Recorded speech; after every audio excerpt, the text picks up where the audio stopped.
Coming up on the LCS preview show, we develop the playoff picture, prepare to break some records, and look back at a summer full of fun. Don't touch that browser. The LCS preview show starts right now.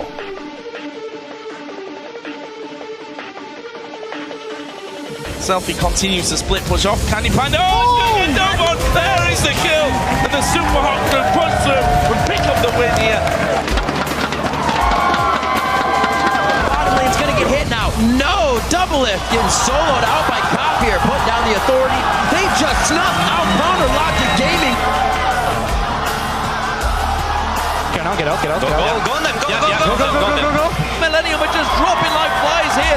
Fnatic take victory over Millennium. Oh my God! Bjergsen coming out huge. Great win. Team Solo mid.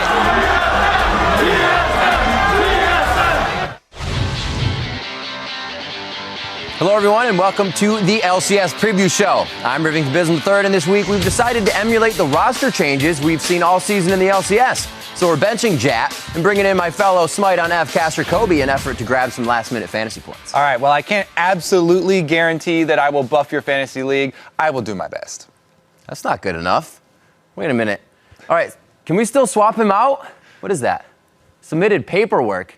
Whatever. All right, so no pressure, Kobe. I think you can hack it. All right, thank you, Riv. There's nothing like positive reinforcement. In the meantime, I would like to thank you. All the fans are probably happy to see you up this early for the preview show, as well in Europe in their afternoon. You're welcome. So there's a super week full of LCS action ahead as the summer split comes to a close. So let's get right into things right now. First up, it's World Watch, where we check out the regions to see how well the 2014 World Championship is shaping up. All right, and right now it's still early, and though it's not officially official, we can say that Samsung Blue have become the first team to qualify for Worlds. They are guaranteed a top 2 finish in Champions, and whether they get first or second seed will depend on how they complete their summer season in South Korea. That's right, and most of the European LCS teams still have a shot at joining Samsung Blue at Worlds. But before we get to the playoff picture, let's take a look back at the highlights from Week 10. First up is the second place Fnatic taking on the first place Alliance. This one comes up just 10-20 in. First Blood 3-man on Wicked, trying that Aurelia in the top lane. He's been bringing it out a lot this season. Yeah, he likes it, but this Cataclysm, 4 men enter, no Wicked leaves. He's the one to go down for First Blood. It's been the story when you see top lane Gragas. You always get a gank on the top laner on the opposing side anyways. Here coming in at Dragon, Alliance picking up a 2-0 as they go with the Dragon as well. Shook on this Riven, man. Yeah, look at Shook. Nobody else has been sold on this jungle Riven pick, but he makes it look good. Fnatic, or rather the whole European scene, bringing out quite a lot of picks. Alliance able to pick up a very nice victory there after a bit of slippage in their run for the top of the standings and staying there. SK Gaming versus the Super Hot Crew, our next highlight to take a look at here. And it was not too far into the game where Impaler felt he needed to go 2 turrets deep. That reminds me of the old double lift push check on that one. But look at this, he almost gets away. Svenskeren makes Impaler stay around a little bit too long. And those were the few kills that Selfie actually needed to get some assists on to really get this Ahri going. See how low Impaler is? But somehow Super Hot Crew turns this fight around still. Yeah, and Ahri is all over the place here. I'm glad that it only took a small buff to bring her back into competitive play. Now we're seeing her over and over again. Maybe we'll get some action in NA with her. Absolutely. Maybe some more Shifter, Lichbane, Ahri on the Nexus plays. But right now, that guy, Selfie, making plays. The Flash Charm gets him out of the Valkyrie. So quick right there. Beautiful play by Selfie. Really great play from the Super Hot Crews. They try to move themselves up the standing. It's going to be even more important in Super Week. Alliance versus the Wolves as they try to take a bite out of that #1 team. It was 11-10 into the game, and Froggen got Kassadin. That was a bad idea. Woolite has to tip his fedora on this one. Yeah, and this is before he picks up his Medjais. Froggen reminding EU players why they banned Kassadin. He was only nerfed a tiny bit. And 15 minutes in, where else is Froggen going to be but picking up low health members? This time it's Soren. A quick bing bang boom. Froggen's on a rampage. Get a couple extra pages in that book. Yeah, you got to sign off on a few more. It's a choose your own adventure once you hit the 20 stack, and they chose to go straight for the Nexus at 20 minutes. 29-2 as they're trying to hit Young Buck on the fountain. Even the minions want a piece. Alliance picks up another victory to keep themselves at the top of the standings. Next up, the 15-8 Fnatic taking on the 13-10 Millennium. 10.5 minutes in, Furiton's Corky picking up first blood on Yellow Star's Zyra. Yellow loves to go hard early. Yeah, and look at that Rengar gang. A successful Rengar, level 6, hits the bola while jumping. Beautiful play. Of course, we're watching Europe.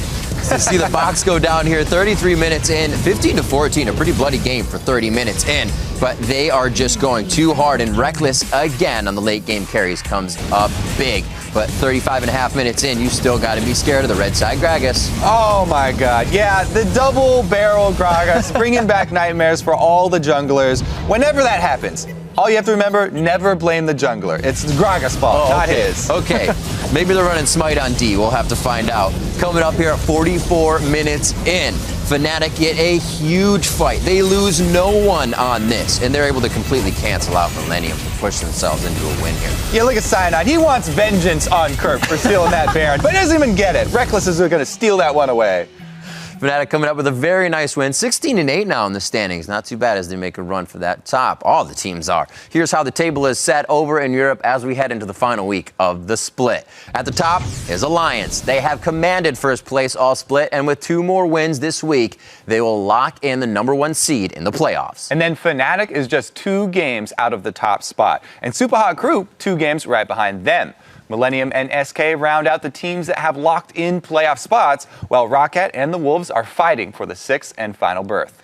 And now to take a closer look at that playoff picture over in Europe, we'll bring in a man who's seen the action firsthand. How you doing, Quick Shot? I'm fantastic, Riv. Really looking forward to Super Week and all the games we've got ahead of us. As am I. And like we just said, 5 of the European teams have already qualified this week, and they will be looking for better playoff seeding. How are things looking over there?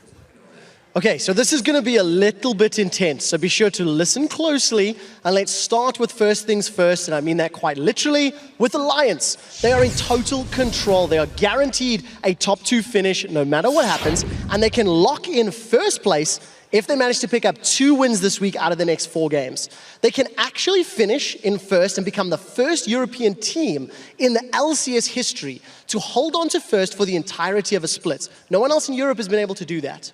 Now, Fnatic are able to technically pass them and take hold of that first place. But in order for them to do that, Alliance needs to lose at least 3 matches. Fnatic wins to win at least 3 matches, and obviously counterbalance it. It's a very highly unlikely possibility, but there is a chance that Fnatic can take first. Now, in the hotly contested middle of the table, the teams are already in the exact order that I believe they will finish. So that being said, 3 of those 4 teams can still contest for second, and that very important second playoff bye. And here's how they can do it individually. I'm going to run through each team one by one. So for the Super Hot Crew, who I feel are the strongest of the middle of the table teams, they can overtake Fnatic by winning 2 more games than Peke's crew.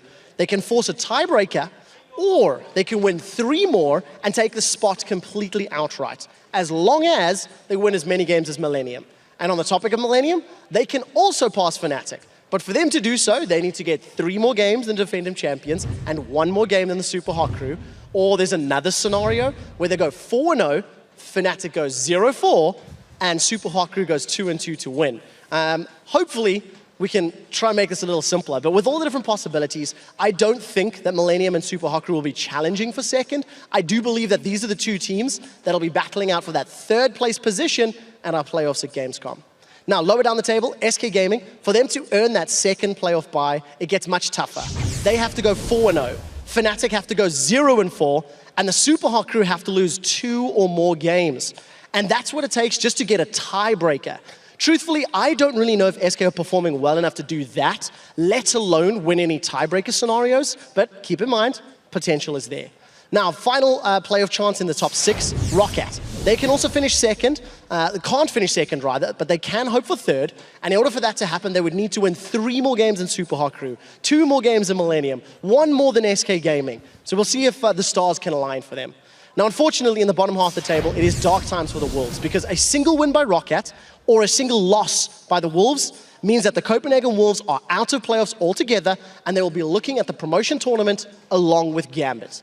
Now, Gambit is already out. They haven't been able to make playoffs for a week, and they do have the possibility to climb into 7th place, but they need to take down the Copenhagen Wolves in the first game of Super Week. It's not looking likely, that Gambit will actually overtake the Wolves this split, or this Super Week. And with that being said, we may see a Gambit versus Ninjas in Pajamas with Alex Ich in the promotion tournament. So there's a lot on the line for these teams this week. All right, thanks for breaking down an incredibly complicated playoff scenario. Quick shot, have a great Super Week. Today, the European LCS kicks off Super Week with 5 matches. Up first, it's Gambit Gaming versus the Copenhagen Wolves, with the Wolves needing a win to remain in contention. Then the day will conclude with Fnatic versus the Super Hot Crew in a fight for second place. Wednesday's 6 matches begin with Roccat versus the Super Hot Crew, and the day ends with an El Clasico between SK Gaming and Fnatic. Then on Thursday, the 2014 regular season will come to an end for Europe, and with Alliance and Millennium facing off in the final match of the week. And now for a look at the final week of fantasy, let's send it over to Professor Kobe, who has all the sage advice you'll want to hear.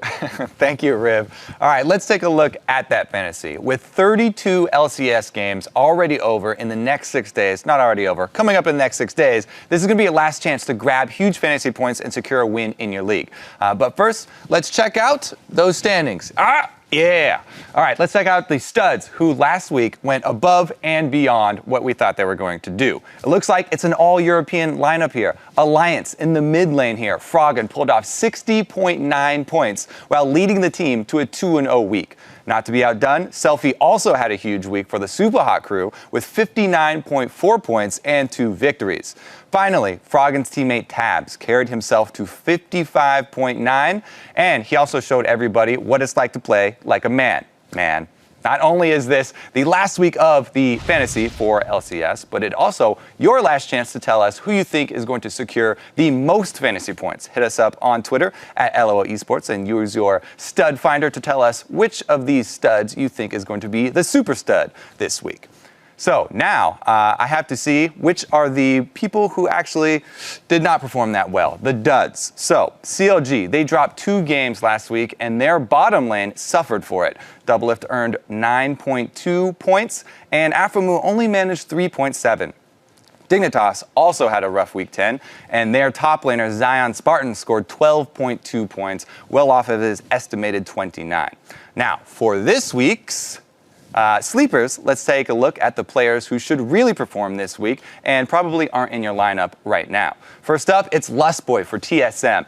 TSM brought in Lustboy last week, and while he didn't have a huge week, he performed admirably, and things should only get better as TSM are known for finishing out a split very strong, and they also have one of the softer schedules.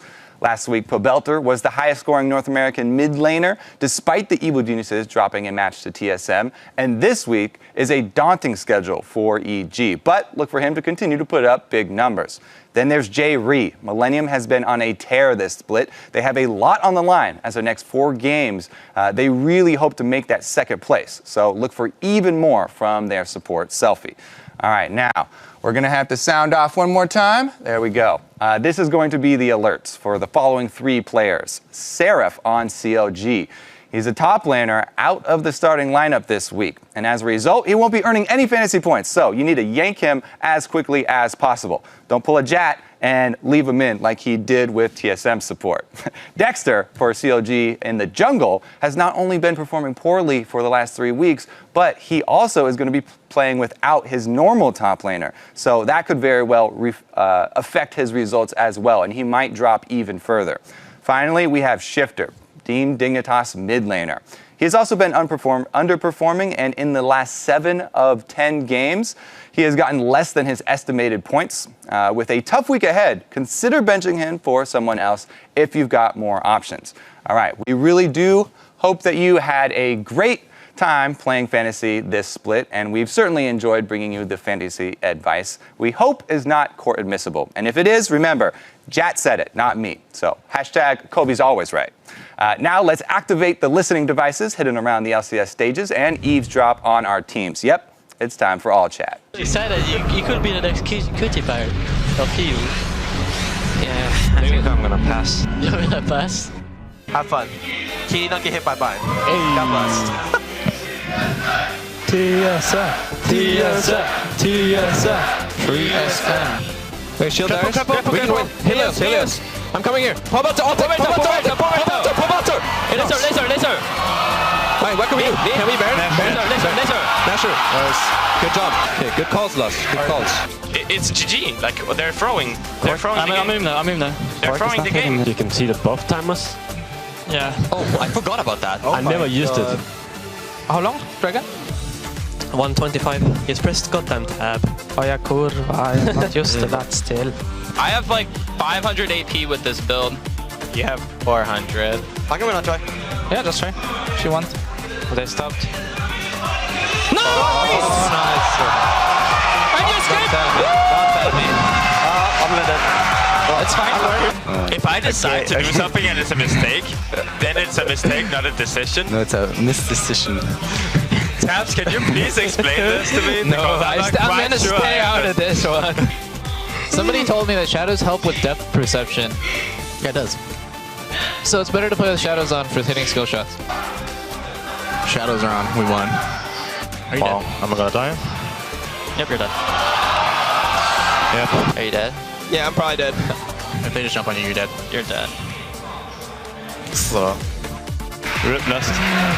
Oh, I didn't even see him die. Where did he die? He died to Syndra. Oh. Man, Kitty, your match history. All Lucian. We lost.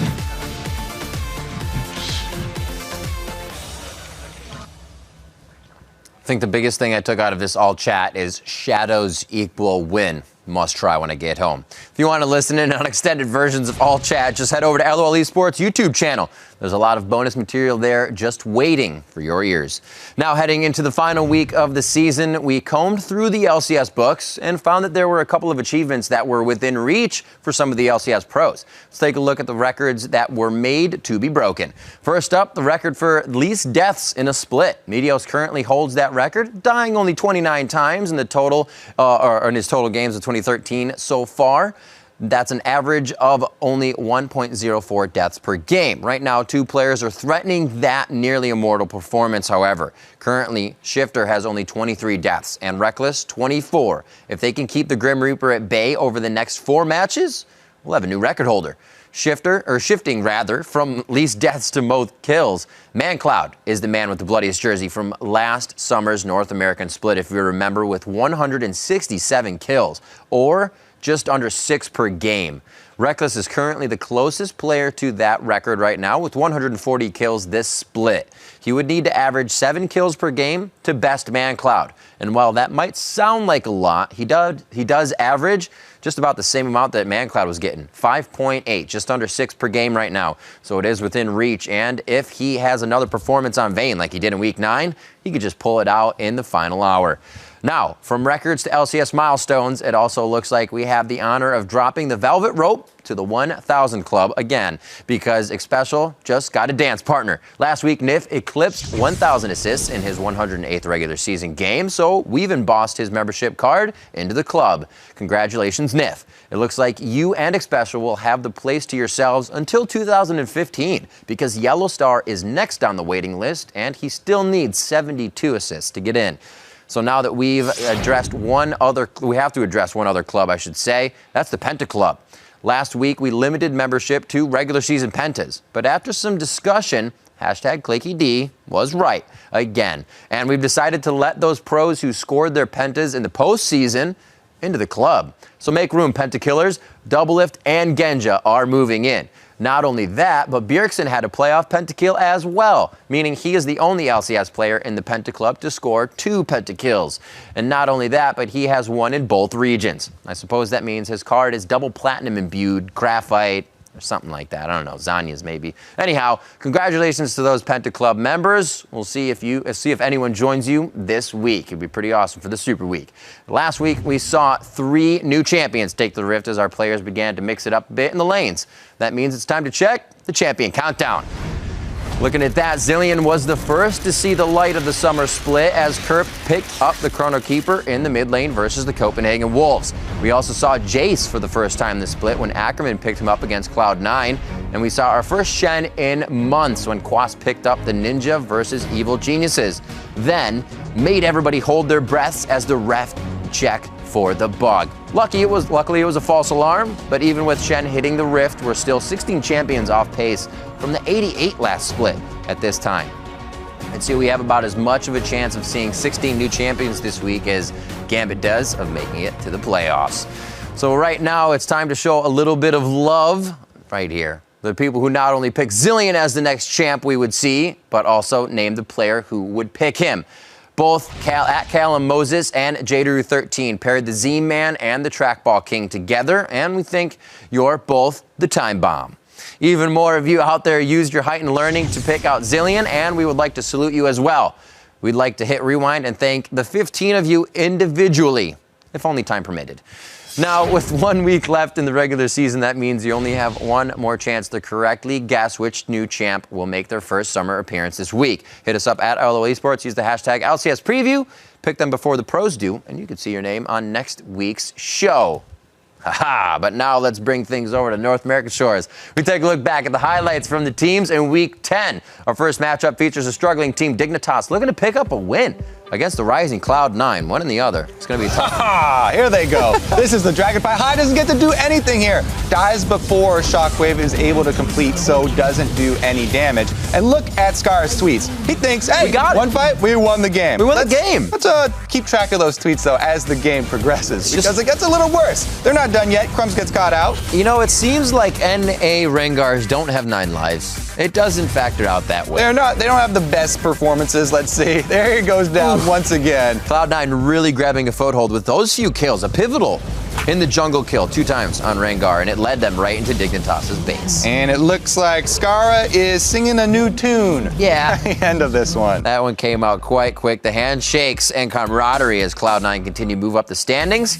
And the next highlight comes from CLG, looking to join TSM and Cloud9 in the tie for second place as they face off against Curse. Another Rengar, and another Rengar death. Dominate was all over Dexter this game, continuously counter jungling and ganking the lanes. Look at this dive. He's fearless, goes right under the turret. And this is when Curse kind of put the pedal to the metal in the right place. Usually they go for too much and lose a lot, but this time they get out all smiles. And I like how he's resigned to his death and he stays under there. Yeah, absolutely. You got to one's got to go down for the good of the team.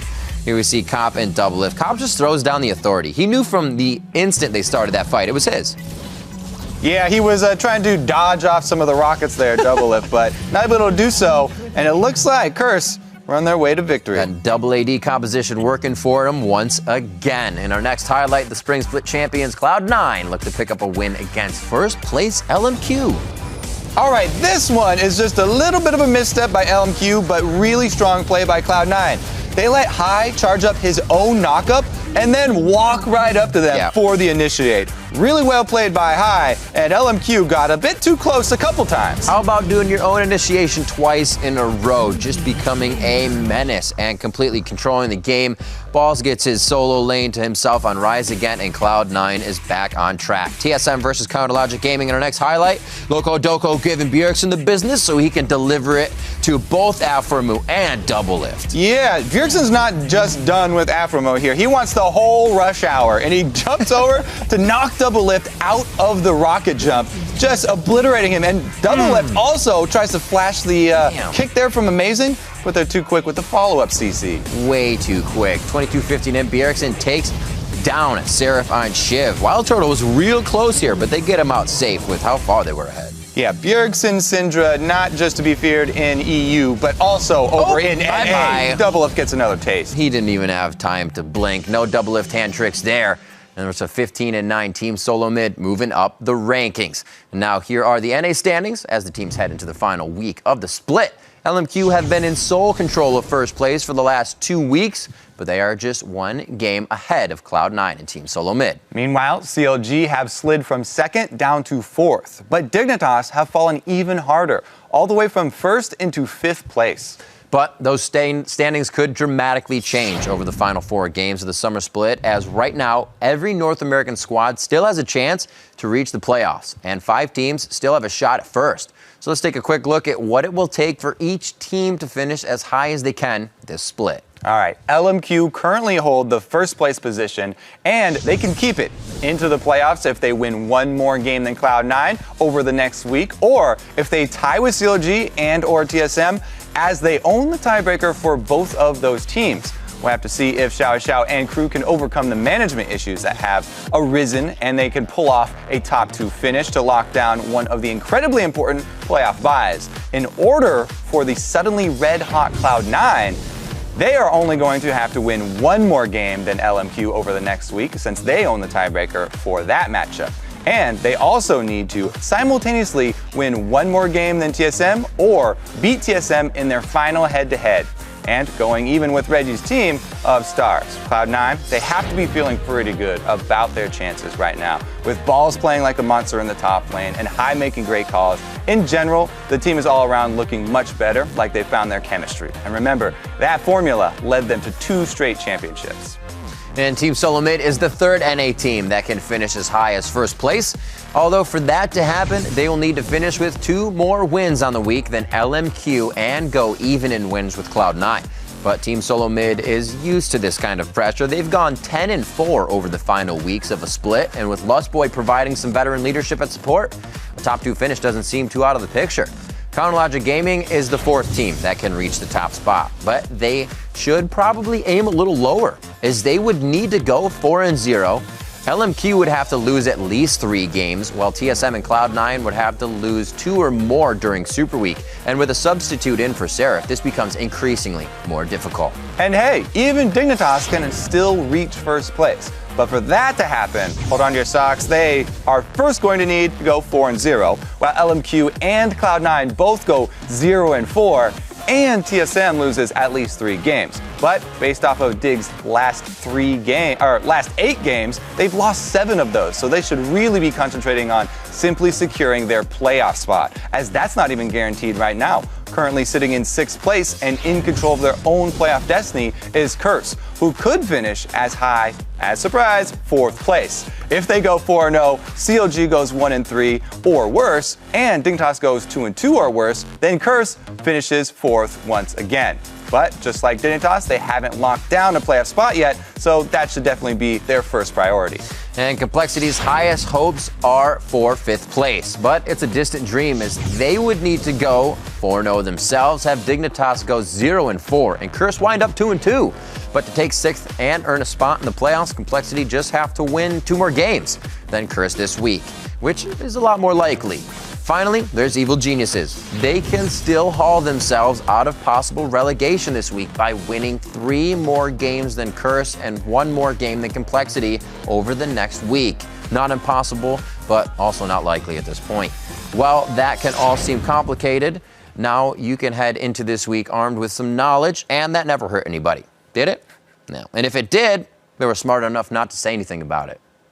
So here's a look at the 16 matches that will give the teams a chance to lock in those playoff positions. North America kicks off the final Super Week with Curse versus Complexity. Later, LMQ face Team Solo Mid for a battle for the top of the standings. And on Saturday, Team Solo Mid faces off against Cloud9 in another clash at the top, and the day concludes with Evil Geniuses facing LMQ. Sunday, we'll have Dignitas hoping to stay in the race as they take on LMQ, and Super Week ends with Cloud9 versus CLG. And there were some big plays across the LCS last week, and we want to take a look back at the white knuckle moments that triggered your left-clicking muscle memory, or as our Penta clubbers call that, the Penta. All right, coming in at number 5, it's Ackerman with the over-the-shoulder blind barrel toss. Gragas can take this chase. Oh, man. Oh! What? Ackerman on the Gragas has been just destroying AD carries left and right. And at number 4, Gragas was on a roll as Curved Barrels stole Baron. Nex is going in. He's gonna go in. There's no vision. Finding goes in. Get the spike. Yeah, he gets through the barrel instead, and he gets out safe with the lantern. My God, but let him know. Go away. Just Q all combo from Curb. At number 3, it was Cottonets, kicking Broken Shard out of the pit. Started off now, Millennium on towards it, Broken Shard. Can he be the man of the moment? He's going to have to jump in, but instead he gets knocked away. Cottonex, he's very, very fast on this linear. He was the guy who jumped out, kicked Broken Shard away, jumped back into the Baron pit. And coming in at number 2, it was Selfie with the flashy play. Continues to split push off. Candy Panda. Oh, he's going to get Dobon. There is the kill. And that's what happened. Well, Flash Charm. That was a great play. And our number 1 play this week was Maokai's Wild Ride through the jungle. Oh, fish coming in for Wolfhouse. Oh, Chum the Waters will land this time around. Diamond in trouble. The lantern gets thrown out. He stealths away. Oh, Salazar's pulled in. Goes in. Gets himself the kill. He may pay the price with his own life. Everything invested onto Diamond, but because he's stealth, Overpower can actually jump him after DFG. Salazar, however, he's like, I'm Superman. I'm just going to follow you. With more plays to come in Super Week, for now we'll say sayonara on the LCS preview show, and we'll be back for playoffs and Worlds. But this is our last regular season show of the summer split, and we thought this would be an appropriate time to look back at some of the highlights from the past few weeks. So join us now for a best of in our last hit. 4, 3, 2. League of Legends! High turns it around. He's going to go for the triple. Woo! Triple kill for High. Let's head over to the man with the hair that never quits, the fastest Flash in the West, who dances like Jabba and shoots like a stormtrooper. Trevor Quickshot Henry. That's probably the best introduction I've ever had. He's looking for 5. He gets it. That's a pentakill. Pentakill for Shifter. And they're going to start their series out 1-0. I heard you have a bet with Scar about this match as well. Oh yeah, the loser gets the bowl cut. Bowl cut! Bowl cut! Straight across the front. Oh, man. Beautiful job. Sarah. Yo. I love you. Thank you. Wow. No love back. Get rejected, son. I will show you full power. Walleye go way too aggressive on that one. The culling coming out. Just about dodges out. Justin's going Mambo. Now wait just a second, Jet. Isn't there a matter of the bet from last week that we need to settle? I'm not quite sure what you're referring to. Nivea is still open, guys. Yeah. We have the free win if we want it. And now Impaler's in trouble. Froggen gets on towards him. He gets himself another double kill. He's now 5-0-1 on Anivia. Bump it up. Raise your eyebrows. Raise your eyebrows. No. Raise your eyebrows. That doesn't have to do with... I think it's we're just here to ruin people's fantasy points. That's it. It's going to be another game won by Complexity, being the underdogs coming out.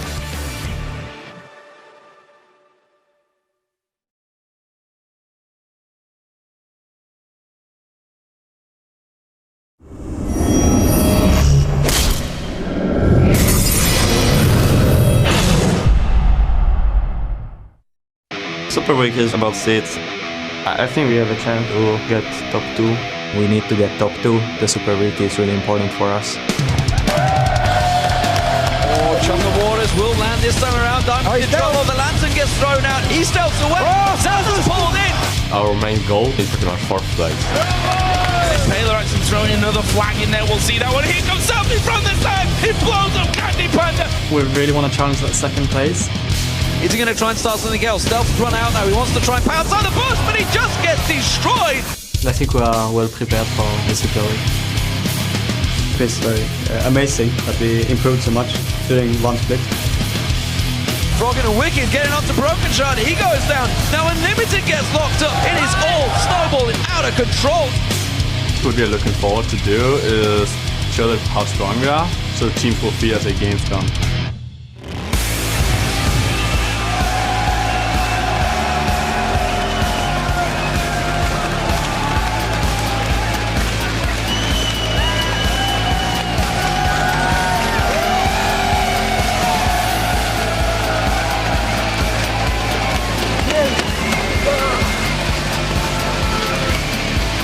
Welcome, ladies and gentlemen, to the European League of Legends Championship Series. We are broadcasting to you live from our studios in Cologne, Germany, and it is time for our final Super Week of the summer split. I am Lee D-Man Smith, and I'm joined by Martin Deficio Lunge, and we have our last 16 games of the season coming your way over the next 3 days. And the teams are still fighting for positions, and is now do or die this week as they take their final shot at the playoffs.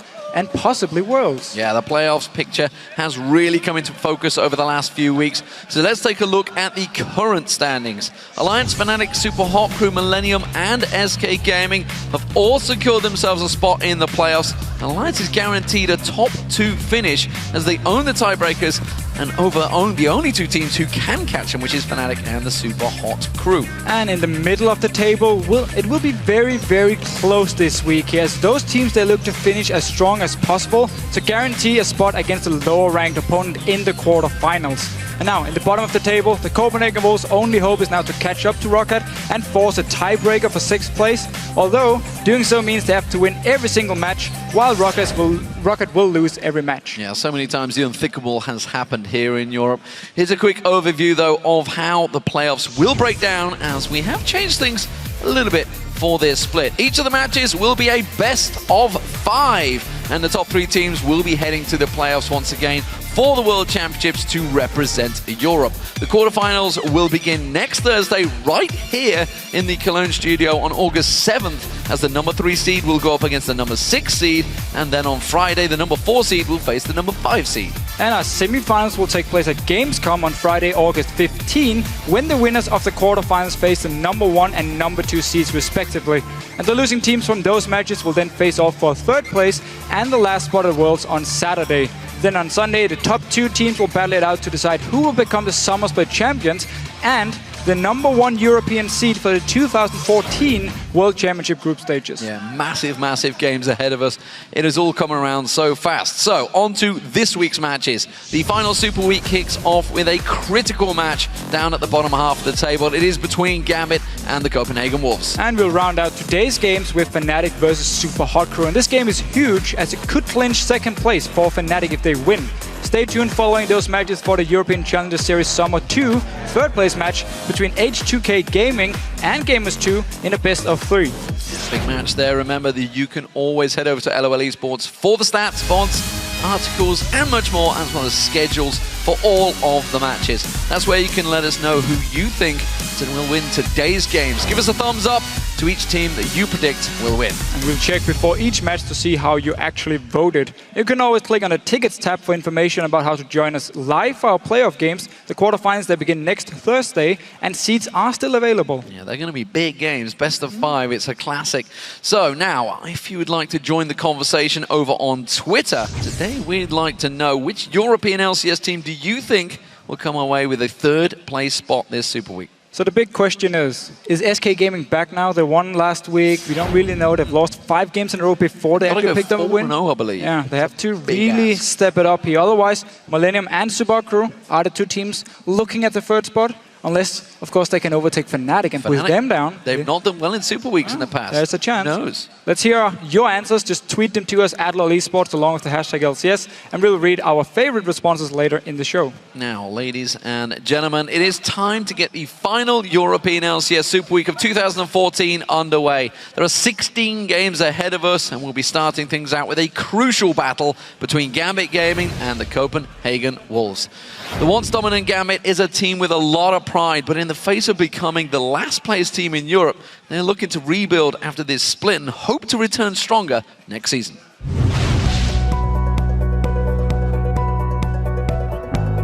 When you think about Gambit, you think about all those great wins and like the Moscow 5 era and everything. When you used to be like best team in your region, and then you're having tough times when you're like one of the worst teams, of course you're like emotionally down and you don't know what to do. I am still feeling the emotional pain from Season 2 World Championship, so yeah, I remember all the fails and I still feel that like it's really rough to lose LCS that hard and go to relegations. It's hard to say who is like the biggest problem of your team when you all playing not your best games. Достаточно провальный для нас сезон. Мы пытаемся что-то изменить, пытаемся что-то делать, но в принципе пока ничего не получается. Я не знаю, что нас ждет. We need to wake up, let's say. They really have to just ignore the losses they have now and just think of it as practice. what can we actually do to make sure next split Gambit comes back as a strong team. I think we're more already focused on relegations, what we're gonna do, who we're gonna face, how we're gonna prepare to that. We just want to play some good games in LCS, and after the season we'll just think about it. Did I think about playing against Alex? Yes, of course. I have to think about possibility of playing everyone. I don't predict things this way. We're just finishing the season, and then pretty much we start from the beginning again. They were at the top level, and they think they can reach this again, and I think the same.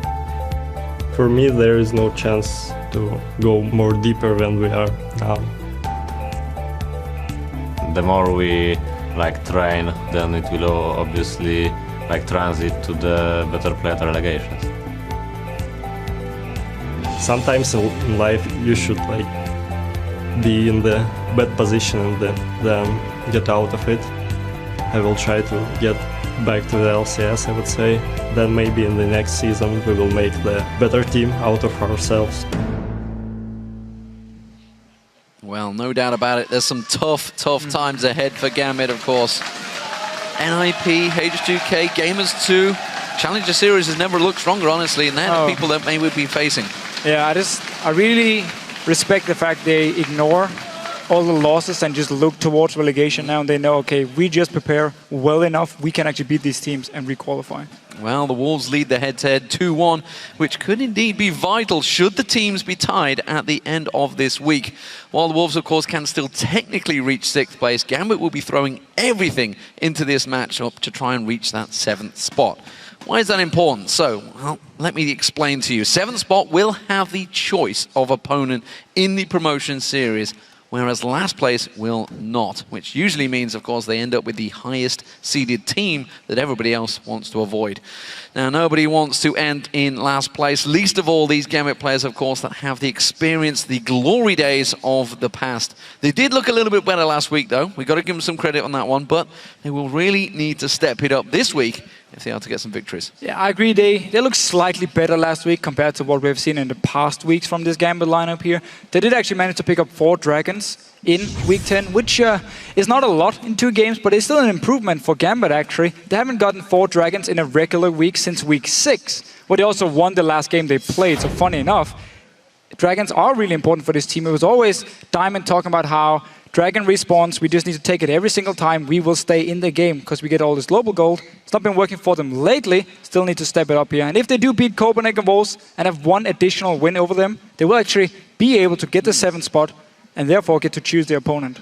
Well, they'll be tied, so who knows how this one could work out. It's a tough week, of course, for the Wolves. Last week, they got demolished by Alliance after trying an all-in tactic once again. They won't need to be so wild in this match, as they do have the advantage in the table over Gambit. Of course, they are 2-1 up, which means they can sit back, make patient plays, and capitalize on Gambit's mistakes. Which was actually the tactic used against the Wolves last week by both Alliance and Millennium. They both waited, they played very patient in the start, and looked for Copenhagen Wolves to make a wrong move, normally around the Dragon, and then simply punish them. It happened against Millennium. It was the third Dragon in the game where Kerb and Kevin just completely destroyed the Wolves. And against Alliance, it was the very first Dragon fight of the entire game where Copenhagen Wolves were out of position, went into the fight, lost it, and Alliance, we all know what happened, completely snowballed the game out of control. And it's something the Copenhagen Wolves have issues with, because they tend to be over-aggressive, they pick the wrong fights or engages, which often puts them very, very far behind. Well, we'll see how it works out, of course. Let's check out the starting lineups for these 2 teams for the first match of the day. Over on the blue side, it is Gambit Gaming. That means Kubon is in the top lane, Diamond in the jungle, Nick in the mid lane, Genja as AD carry, and Edward on support. On the red side, we have the Copenhagen Wolves with Youngbug in the top lane, Broken Shot in the jungle, Soren XD as the mid laner, Woolite as the AD carry, and of course Unlimited on support. So before we head to the Rift, let's see who you predicted would come out ahead. According to LOLesports.com, it's the Copenhagen Wolves with a 60% of the vote. That's big for the bottom 2 teams, for Gambit to lose out to the Copenhagen Wolves in a vote. But, I mean, they Denmark have is voting strongly here, Deficio. Go Denmark. I even saw a guy actually in the crowd in a Danish shirt, so I'm pretty proud today. We have finally some Danish people coming to the LCS. I'm kidding, we actually always every single week. We do always actually Danish have people. Danes here. It's a strong representation. So, picks and bans are about to get underway.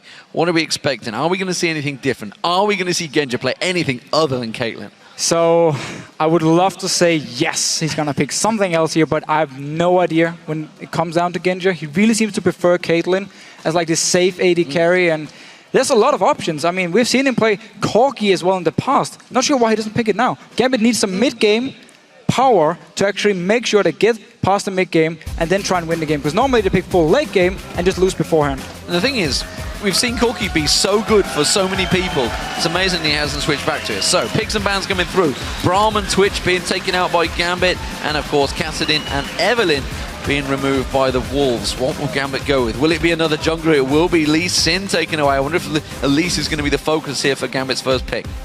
So Evelyn is pretty much always banned against Diamond.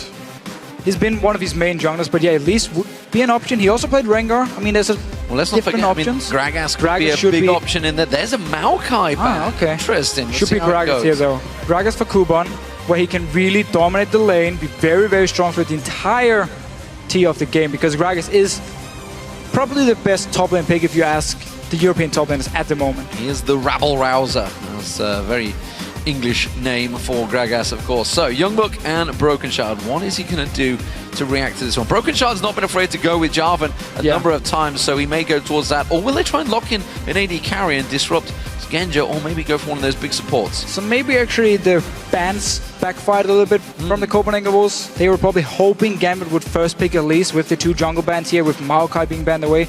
The reason they didn't ban Gragas because there was no reason for them to not ban Gragas here, and we knew they could play all their junglers, so they were probably hoping for Gambit to take Elise. Didn't happen. The stealth shockwave bomb is coming their way. That's what they're hoping for. We'll see if it works out with the Orianna and Rengar combo. Such a good engage comp already from the Copenhagen Wolves, just with those two. If you get onto the AD carry, he doesn't have a flash and you just snare him instantly, he's dead. Orianna will pop him with Rengar every single team fight here. So Gambit needs to pick something to help Genja if they want to protect him in the team fights, unless they want to use him as a sheep and just say, you know what, you can just die and then the rest of us can clean it up if all the engage from Copenhagen Wolves are used onto our AD carry. Diamond, I can see him typing different things. I think he just... No, don't know what he typed towards the end there. I can see him typing something for the champions. He's not going to select Singed. They've already got a top laner in there. Well, it could be mid lane, who knows? Kha'Zix maybe, though. This is a big deal. I mean, if Genja decides to switch his AD carry, he's got some pretty woeful stats on Caitlyn. Maybe they've been looking at that one. The Eddie-Genja combo has changed things up. Nami, Kha'Zix. Kha'Zix Cogmore. Very, very nice. Good to see Genja switch up his AD carries. Beforehand, he'd only played Lucian, Caitlyn, and then every other AD carry, 1 game each. So, switching it up a little bit here. It's a very, very strong poke lane they already have here with both Edward and Genja, and a lane where they should be able to dominate against Copenhagen Wolves, and it's something we have seen Gambit like to do in the past, where Diamond then focus on the solo lanes, and you leave Edward and Genja to just do their own thing here. So good lane, good protection from the Nami as well, but Genja needs to be very, very careful in these fights, because Broken Shard, he wants to jump him. Absolutely, and he's going to be a little unprotected. We've seen Edward get caught out a couple of times by those first bloods. What will the Wolves go with? Is it going to be this Thresh Skorky lane? It looks like they're pretty secure with it. You see Unlimited nodding his head. He seems in agreement on it. It seems that Woolite's happy, so it's a pretty standard lane comparison for these two AD carry, both duo lanes. The question is, though, will the Wolves go down the bottom, or will they switch it up? So because they have Corki, they can go down to this bottom lane and should be able to do just fine in a 2v2 against Gambit here. They always have to be very careful when trading, however, because Nami brings so much sustain and Thresh doesn't bring any heals, which means one bad trade by your AD carry and you might be forced out of the lane here. But Copenhagen Wolves should feel confident enough to send Woolite and Unlimited down to this bottom lane with the Corki pick. And now they already got some mid-game power. Rengar as well, once he hits his level 6 point, just simply becomes stronger and stronger. Before level 6, he's weak, and it's where you can actually punish him a lot. We might see Diamond try it, and if this is going to be singed, should be Gragas mid lane for Nick. It's Edward selecting it. We don't Diamond did it too. We don't actually know what the top laner is for the Wolves yet, though, so they don't know what they're countering, which would be a ridiculous pick for Singe that's and Edward. Timo. Always Kha'Zix is indeed a possibility. Diamond has played this a couple of times. Ziggs is most likely for Nick in that mid lane, and they are both locked in. So we do have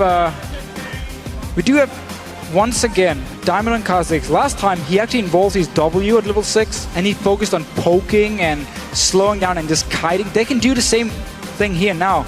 You have slow from Genji, you have slow from Kuban on Gragas, you have a knockback as well, and of course Ziggs minefield. You have a lot of zone control here from Gambit. As long as you don't get hard engaged on by, let's say, a Rengar and an Orianna, you should be able to kite the wolves and then simply poke, and once they get low enough, Diamond can jump in, get the reset, and they can just start finishing off people here. But Copenhagen Wolves, because they have this Rengar Orianna comp, can engage onto Gambit unless there's some very good deep ward. So we have to see how Gambit wants to ward. If they do group up early to start sieging down towers, and we also need to see how Copenhagen Wolves want to react, because if Broken Shard falls behind and he becomes very squishy, it's easy for Gambit to blow him up instantly as the fight starts, and then the rest of Copenhagen Wolves, it's hard for him to follow up. I mean, Gambit have incredible wave clear. Oh yeah. Well, incredible poke, incredible disengage, you know, there's everything there. Gambit, I feel, have come out well in the picks and bans. Copenhagen Wolves, of course, they've gone with something that they've ran for the last couple of weeks. All they've really changed up is the Rengar, but of course that's comboed with Orianna. Exactly. Works very, very well. Actually really like the Copenhagen Wolves lineup as well, because Mundo against double AP is very good. You can build Spirit Visage as your first item, great for Dr. Mundo. And late game, you are so hard to kill. Becomes unkillable, yeah. Unless, of course, there's a hyper carry building, Blade of the Ruined King. Could do work there. We'll see how it works out. And of course, we'll see how Genji builds. Has one of these team comps managed to sway your votes? That's the question, though. Tweet us hashtag GMB win for Gambit or hashtag CW win for the Copenhagen Wolves to @LOL Esports. And we'll check in game to see if your votes have changed your mind. Remember, it was a 60% vote for the Wolves. We'll see whether the fans that are now watching have been a little bit enlightened by their pick and ban phase. Very good comps from both teams, to be honest here, but they require, especially Gambit, they have to ward properly. Because if you just start grouping up 4 or 5 members on a tower at Copenhagen Wolves, then it's too easy for Broken Shard to engage and therefore shut down Gambit's poke comp. Well, here we go, ladies and gentlemen. The game is about to get underway. Game 1 of 16 this week for the European LCS. And then, of course, that's followed directly by another 16 from Los Angeles for the North American LCS. It is us sat here in Europe. Hey, guys. But in LA. There we go. So, Gambit and the Copenhagen Wolves, what are we going to see? Is there going to be lane swaps? We've seen the Wolves doing it a number of times in the past. We'll see whether Gambit decide to do it, of course. A Kog'Maw works out okay against the Corki. That's really the lane I want to focus on in this game. Due to the fact they have Nami on the side of Gambit, I actually feel like they can win the poke war against Copenhagen Wolves. And then it's up to Unlimited to actually land the hook here to join in for the fights. Otherwise, he won't be able to do too much other than just auto-attacking onto an Edward. Or set up a gank, of course, with Broken Shard. We saw last week Rengar here, where Cotnex played it. He just kept running bot lane after level 6 and just killed Yellowstar over and over. We could see Broken Shard trying to do the same against Edward. But lane swap-wise, it would make sense in the case for Copenhagen Wolves. They do get Dr. Mundo away from this Gragas here, who's very, very strong in the laning phase. But he probably won't be able to kill Youngbuck, actually. He should be able to sustain himself, especially after level 6. Well, Youngbuck putting as much poke down as he can. He's been traded with fairly well between the two. We are seeing, of course, Broken Shard over at the red buff. Looking like there's going to be no late invades. Yeah, looks like it's pretty safe stuff. Kuban actually went back to base there as well, just to top himself off before he goes back into lane. He's going to get back just about in time to help off Diamond on the blue buff. And if you do look at the comps here, in terms of like mid-game power spikes, late-game power spikes, on Copenhagen Wolves' side, when you have Dr. Mundo and Orianna as your late game, it is very, very scary. Both scale really well into the late game. Corki falls slightly off, but still his mid-game is then very strong, and his laning phase is very good instead. So they have a good mix here on the side of Copenhagen Wolves. And Rengar, of course, once he's level 6 first. Diamond on Kha'Zix wasn't very aggressive last time we saw it. He farmed as well. So should actually benefit Copenhagen Wolves if both junglers just sit and farm to level 6, especially if Diamond evolves his W again at level 6, because it means his ganks are very weak, or at least his damage is a lot lower than what it normally is. He will, of course, get the extra slow on his W, but that's about it. Well, Genji, of course, going to try and hit level 2 first. Ooh, Eddie is not shy of going aggressive. Speaking of aggressive, this top lane have actually worked both of their hit points down pretty well. Youngbuck just going to have to dodge those barrels. It's going to be a pretty hot-footed game for him in this top wave to avoid all of the damage Kubon has, and Kubon should not be eating such easy cleavers like that. Well, it makes a lot of sense as long as you block a CS, because Youngberg wants to stand in the back and just try and throw it, but this time I just hit Kubon. There wasn't any CS, I believe he was actually trying to hit here, but yeah, you want to zone him away and you want to take the cleavers as long as you're healthy enough to deny him getting the CS and therefore try and delay Dr. Mundo get to his late game tank point. But Gambit, I mean, they're pretty good all around. Good laning phase, the mid game is fine because you have Gragas, Ziggs as well, and then your late game, because you have Genji on a hyper carry and Ziggs as well, who scales really well into the late game, is strong as well. They just have to play the teamfights properly and make sure they kite and poke before they go all in. Kubon going fairly deep, getting that ward down early on Diamond. Diamond, of course, saw the position of it, so he's going to know the timing on that one. Broken Shard, can he go for a gank? Will First Blood come the Copenhagen Wolves' way? He's just one ferocity stack off getting that complete stun out, which is what he's almost certainly going to be aiming to do. Could be followed by a Thresh Hook, or started with a Thresh Hook. That would put them in serious, serious trouble. Instead, he's going to back off. Yeah, he shouldn't actually have gone bot lane here. He should have gone back to zone jungle, kept farming, because the lane down this bottom lane was pushed all the way into the tower. The best he could have hoped for, absolute best scenario, was forcing a flash. Sure, would have been great, but you're still using a lot of time here where you're not farming and you want to hit your level 6. You want to get stacks as well towards your Feral Flare on this Rengar. So it's all about farming. Diamond, though, coming in towards Thorin. Oh, he managed to get the stun and interrupt on him. Bit of damage traded, nothing blown. I just wanted to try and force that ultimate out from him, the flash out from him. Genja hooked up there, good bubble follow-up, but Genja wasn't reading the same wavelength there and didn't follow up with any damage. He is just instead content to get all that CS farm. Even between the two, actually, both AD carries trading pretty well so far. Yeah, it's a good hook by Unlimited. It's the way he can always join in and make sure Will gets a lot of easy damage. It will do. Nice dodge here. And I do like the fact we follow the bottom lane so much, because normally with Gambit, you talked about it earlier, we see a lot of early action and it often backfires. We have seen them die very early on, fall behind.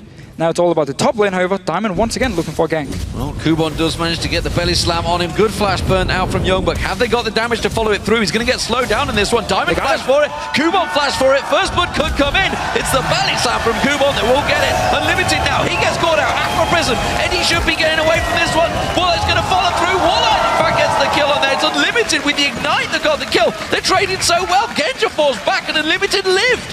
So much action here all of a sudden, but Copenhagen was the guy to kill in the bottom lane. However, Youngberg up in his top lane here, he died. Nice setup by Kubon. He lands the first slow and the knockback, and then Diamond joins in. And once you get slowed so far up the lane, it's very, very hard to escape. So a lot of action, and funny enough, we just talked about how the bottom lane from Gambit, it often backfired. All the action early game just gave up a kill. Well, we'll see how this one works out at the moment. It is fairly even, but with your AD carry only getting the assist, they would have hoped that Warlock could have got that kill, but, well, if it dies to a tick to Ignite, then it's the only AD carry's own fault. So they'd blame them nonetheless. If it was solo queue, you'd get blamed. Like, oh my god, you got to steal from me. So, Kubon. The life of supports in Soul League. Life of supports is hard, that's for sure. Kubon did, of course, burn his flash, so I wonder if there's going to be any repercussions from that one, whether Broken Shard's maybe going to pay a visit up here. Youngbuck, though, in trouble. Did go with the Negatron Cloak early on. Not the Negatron Cloak, it's the it is the Negatron Cloak. I'm second guessing my own self into the cowl, so he's going to try and start that one off. Broken Shard now with the Frosty Stacks up. Could get a stun onto Nick if he goes for it. But he's actually slightly behind compared to Diamond in terms of XP, and we did see him go bottom lane early. Didn't work out, nothing happened because the lane was already pushed in, and he's actually been losing a lot of time because he's been running around the map instead of just straight up farming. He lost his Wraith camp earlier to Diamond as well. So he's slightly behind farming. He needs to get this level 6 point so he can help his lanes, because Youngberg up in his top lane, he's in trouble again. Yeah, he's had to use his ultimate to try and keep himself topped off with the health there. Kubon, of course, used his ulti to just force him away. They just wants to simply bully Youngbuck out the lane. I don't think he had any intention. Well, he would have liked to have killed him, but I don't think it was certainly the intention of him. Broken Shard, though, getting that red buff, that's going to be needed for if you can try and start some of these ganks off. Meanwhile, Diamond wants to see how he evolves. Of course, speaking of evolution, we should keep our eyes on the combo, because remember, Diamond and Broken Shard have themselves their own little quest in the game. When they hit level 16, it will pop between Kha'Zix and Rengar, and we'll see whether Diamond maybe can get that extra kill and get his 4th evolution in the game. Of course, that's a long way off. We've got a long way to get there. There's a great hook on Genja this time around from Unlimited. Aqua Prison not following through. Broken Shard stealthed up, jumping in. Hasn't got a Frosty Stacks there. Misses the stun on Kuban. Kuban actually going huge here. He could try and 2v1 them. He's going to try and turn it around. Gets the belly slam on both of them. No help though. Kuban's in trouble. He's going to go down. They finally get the kill, but if there was any little hint of help from Gambit, he would have been 2v1 easy. This might cost a blue buff here. We actually see Diamond before. He did involve his W again, so focusing on poking and just kiting with the rest of the team to get the extra slow. And of course you can hit now more missiles onto the people here. But up in his top lane, Broken Shard finally got his level 6 and instantly went up to help Youngbuck. We talked about how he had some troubles against Gragas, also with the early gang from Diamond. And now they managed to get a kill. Over to Broken Shard as well. Not too bad from Copenhagen Wolves. Well, trade here between Genja and White once again. Unlimited taking some abuse. Genja being a little aggressive here, actually happy to trade. White, of course, with the CS advantage built up right now. And the fact that he has got that Sheen is giving the extra burst of damage required. So Diamond stole away the blue buff. That's going to put problems for Soren in that mid lane. We'll see whether he does anything about it. You can see him waiting in the tri-bush. He's unseen so far. If he gets across, he will get spotted by the ward if he hits that river's edge. Broken Shard, meanwhile, hasn't been seen by that ward just off the side there. Has not got his ultimate available, so he's going to try and sneak in towards that bush. There's no ward there. And this could be a 3v3. Let's see. So scanning it just to check. No ward. But still, once again, Gambit there pushed all the way into their own tower. So Broken Shard is there for counter gank. Look at that because timing. He expected Diamond to be here, and he is here. And now Broken Shard already backed away. The ward timed out. Unlimited gets slowed again. Aqua Prison catches him. He's going down. Who will get the kill? This time it's Genja. Nice, he needs to kill. So Broken Shard, he actually went down first because he expected Diamond to be in the bottom lane, but he didn't want to wait, so he just moved away back up to his own jungle, and then as soon as the ward disappeared, Diamond moved in here. And a very important kill onto Genja, who was slightly behind in CS because he was forced back earlier, where Copenhagen was got the kill onto Edward. But they're still keeping up really well. And now Gambit, they just want to get as much farming kills onto Genji, of course. Some great timing on those wards. I'm guessing that would have been Edward that would have spotted that ward placement and just timed it out. Youngbuck, got to be careful in this top lane. Kuban now up to level 8, equaling that, of course, with that Catalyst. He's topping himself up every time he levels up here. Youngbuck, though, is going to get stronger and stronger. He's going for that Spirit Visage early on. Broken Shard still waiting.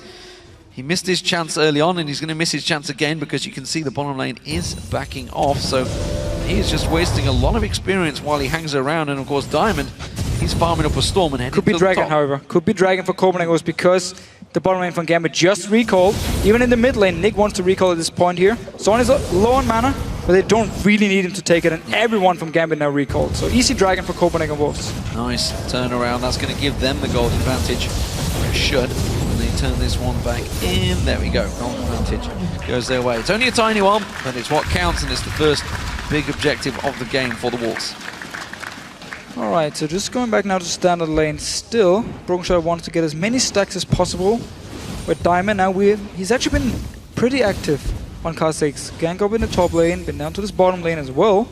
And secured a kill first for Kuban up in his top lane, now for Genja down his bottom lane. So good start from Diamond, making sure all the ganks he's done really counts.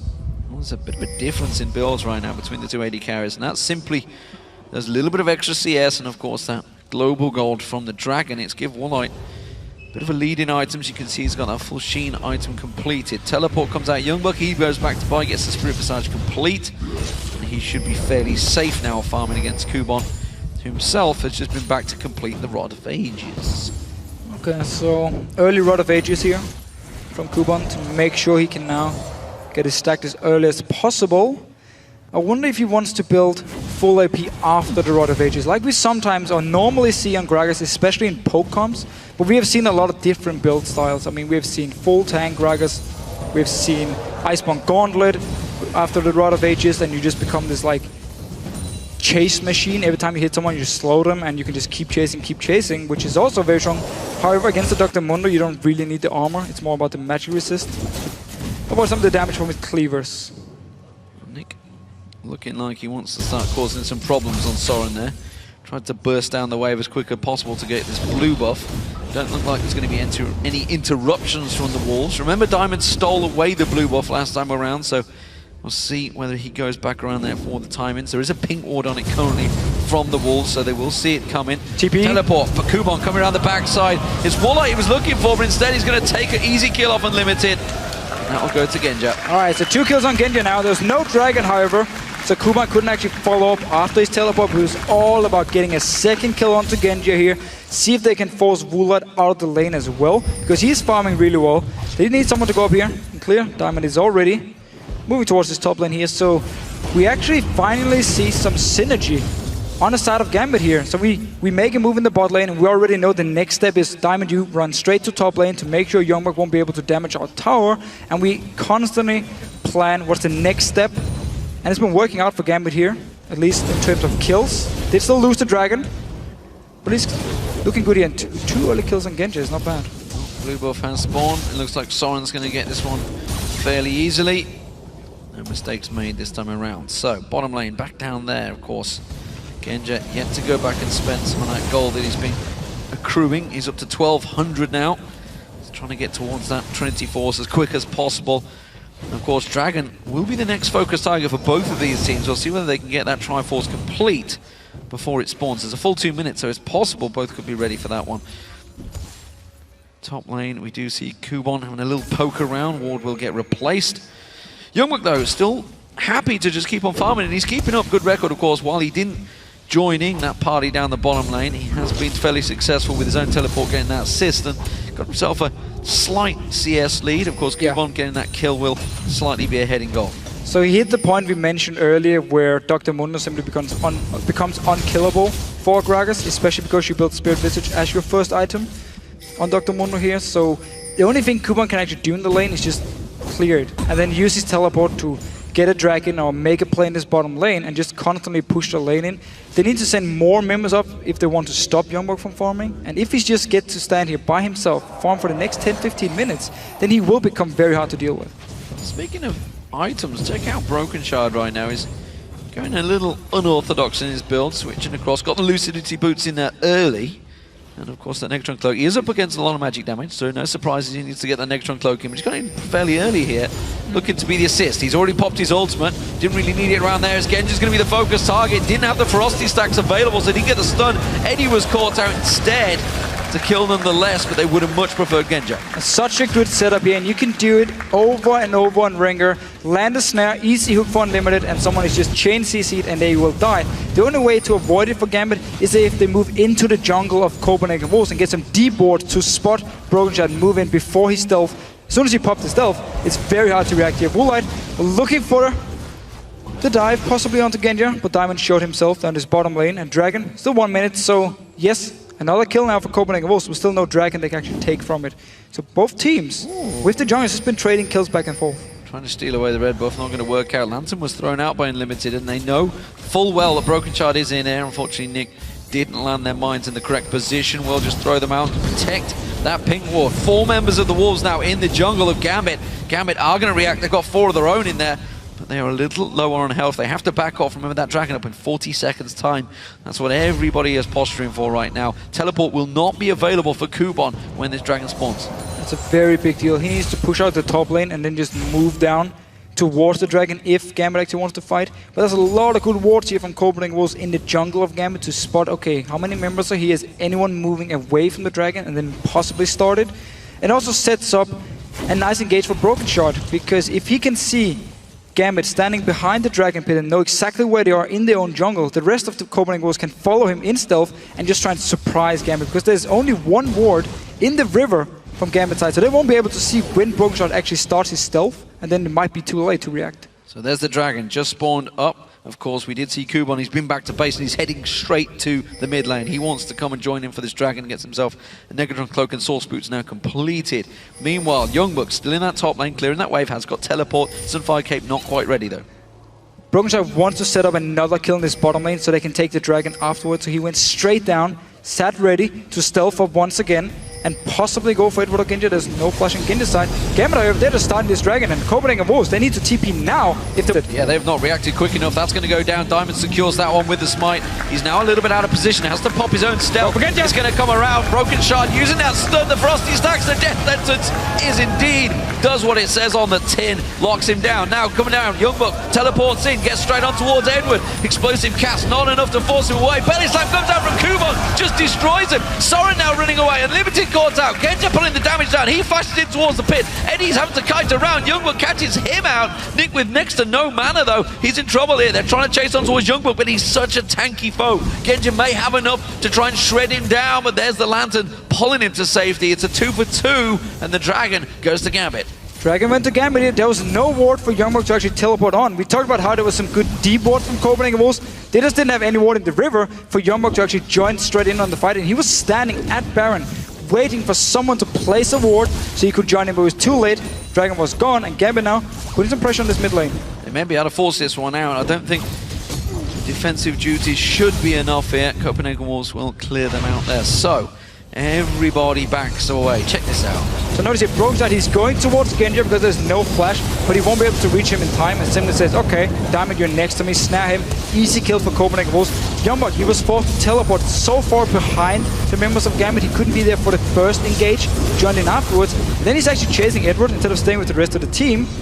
And then I'm trading him to Brock though. Kubon in trouble. He has to flash away. Youngbuck's going to chase him down. Belly slams away. Should be enough. Cleave will not land. Youngbuck's going to have to tower dive this one. Gets the slow. Explosive cast. Pulls him away. And Kubon gets the safety. Such a nice dodge here. You might be a fat man, but you can still dance. Beautiful dodge around the cleaver. And Copenhagen Wolves actually missed out on a kill. Still keeping it 5-5. And Gambit ahead in goal because of the dragon they got before.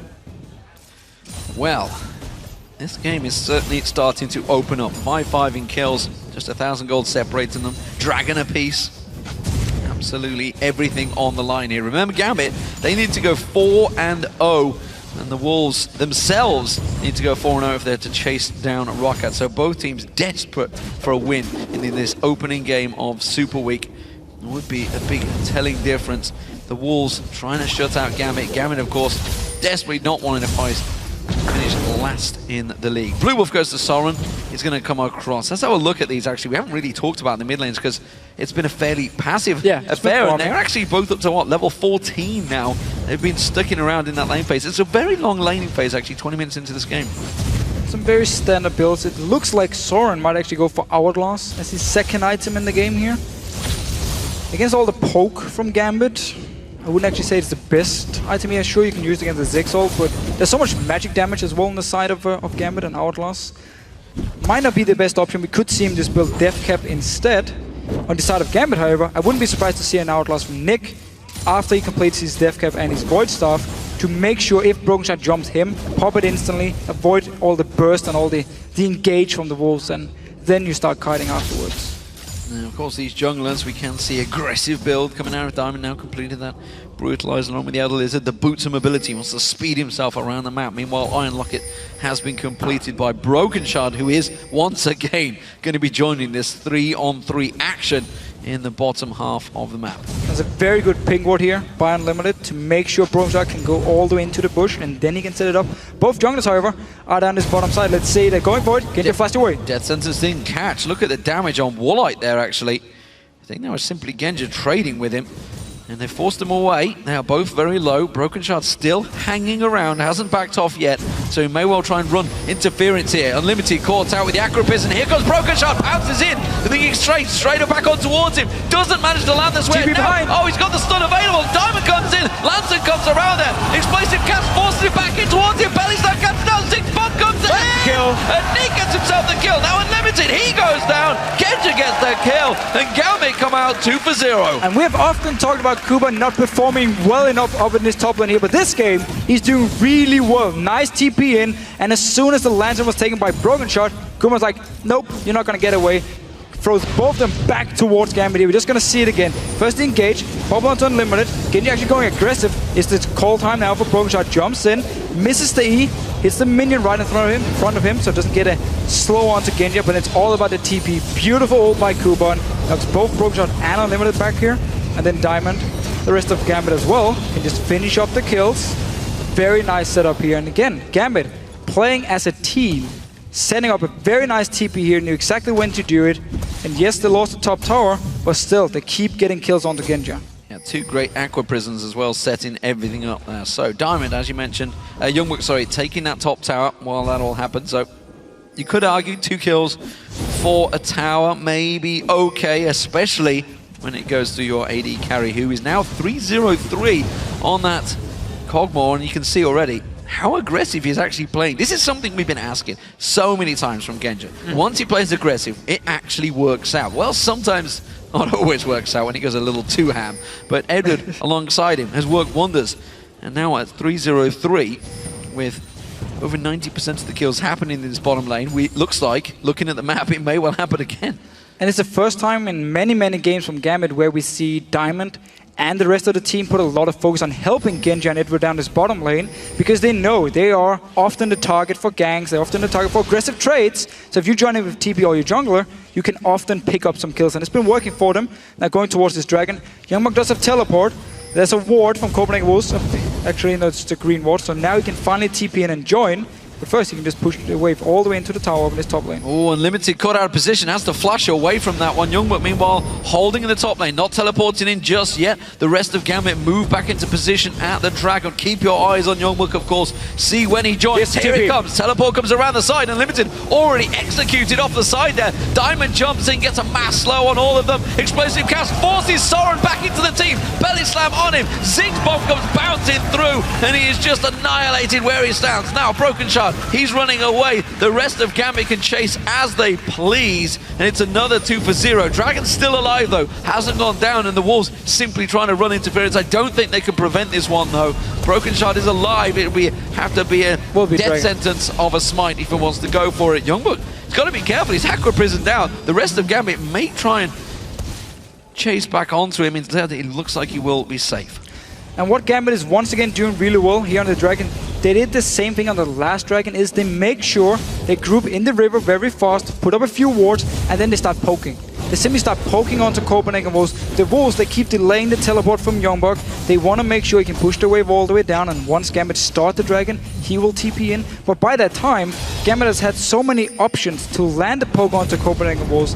This time it paid off because they killed Unlimited before the fight even started, just with Nick poking onto him, finishing him in the very end, and therefore getting Dragon again from Copenhagen Wolves, or from Gambit, and a kill. So looking very good, and because they keep grouping up early here, land all the poke, and Copenhagen Wolves let them do it, it's hard for the Wolves to actually engage onto them. Let's talk about Nick. He's been quietly going about his business now, 4-0-1. Genja, of course, completed that Trinity Force early on. Looks like he's going for the Blade of the Rune King second as well. Good choice. So, actually building what's perceived as the correct way on Kog'Maw. Woolite, of course, looks like Infinity Edge will be his second item. At the moment, team fight-wise, Gambit absolutely look much stronger, much more organized when they need to happen. Of course, Youngbook, he's been having his own little game in that top lane. He's farming well, keeps on pushing, and that's exactly what he needs to do. He needs to start creating some pressure that Kubon can't keep joining these fights, but at 2-1-4, you can tell Kubon's been involved in the majority of the plays that Gambit have made. And now Gambit do have Void Staff on Nick, so we could see them start grouping up now and start pushing down towers and force Copenhagen Wolves into a fight, because Soren is behind compared to Nick. However, due to the fact they don't have Blade yet on Genja, actually means they probably don't feel confident enough to do it. Never mind, Genja is already moving up here good. So we do actually see Gambit group early with the siege comp they have. I say early, 26 minutes in, but still, because they have Void Staff on Nick, they are very, very strong now. But this is different. I mean, last week Gambit just played so passive and just sat back, sat back, sat back. They finally are the ones that are pushing forward. It's the Gambit everybody knew when they used to be so aggressive. Not quite the aggression that they used to measure, but they're still doing the job. They're going to poke down this turret. You can see they're working down. Woolite taking live every one of them. Just flashed out the last second there, but that will be the mid turret, the first one of the game for Gambit. And they can keep on putting the pressure down. This is the problem. They've got such a strong siege comp. It's causing massive problems for Wolves already. It's a big issue for Copenhagen. Was Brokenshot actually popped his ulti, but he couldn't engage in time because Woolite was forced to flash away. Soren took a lot of damage as well. And Copenhagen Wolves, with their wave clear they do have, Orianna needs to get very close to the waves before she can clear it with the ball, and then opens up for bubble or poke from Gambit, and therefore make it very risky for Soren to actually wave clear if Gambit is sieging up on a tower. So top lane now, that's got to be protected. Youngbuck not got teleport, so that may well be a free tower for Gambit as he keeps pushing in towards it. You can see actually reactions from the Wolves pushing in there. Genji meanwhile working down this bottom turret. Keeps getting those extra shots. That will go down. That's the second one of the game for Gambit. The third one of the game falls. That's the top turret. Now all outer turrets are down. And Gambit starting to apply the pressure on the map for the Wolves. And now they just need to keep the pressure going here because Nick is so far ahead, because Genji can go back and complete his Blade of the Ruined King, and they have all this poke. They need to just go back in, up to the next tower, do the same thing, get wards on the sides to make sure they can spot Broken Shot engaging or when he pops his stealth, and then they can start moving away from the tower, disengage. Once the ulti is gone from Broken Shot, the engage from Copenhagen Wolves is non-existent. Well, Nick, he's going to head on back. Let's see what. He's got nearly 1,600 gold. Could be Hourglass. Absolutely could be the start of the Zhonya's Hourglass. He's going to start off with that rod. Why else would you not? Dragon up in just over 2 minutes' time. That's not the focus just yet, but he is starting to set it up. There's not a lot of ward coverage from either team right now. It's kind of patchy at best. It's really a case of Gambit just putting some pressure down. The Wolves going to try and quickly pressure out this mid turret, but it's very, very hard to push against the Ziggs. Yeah, Ziggs says hello, and your minions are dead. And notice Soren here. He wants to get an Hourglass, but he also wants to get a Void Staff. He's been building both, and therefore delays whatever item he actually wants to complete. First, it should be his Void Staff. The Hourglass is good, but the Void Staff is going to be more important here to try and just blow people up from Gambit. While there's not a huge amount of magic resist, there's still enough on the side of Diamond, even Kubon, and now Edward, of course, with the Locket. Oh, Nick got out. There's the combo. That's what they were looking for. Ziggs goes down. The Broken Shard and Shockwave combo of Soren.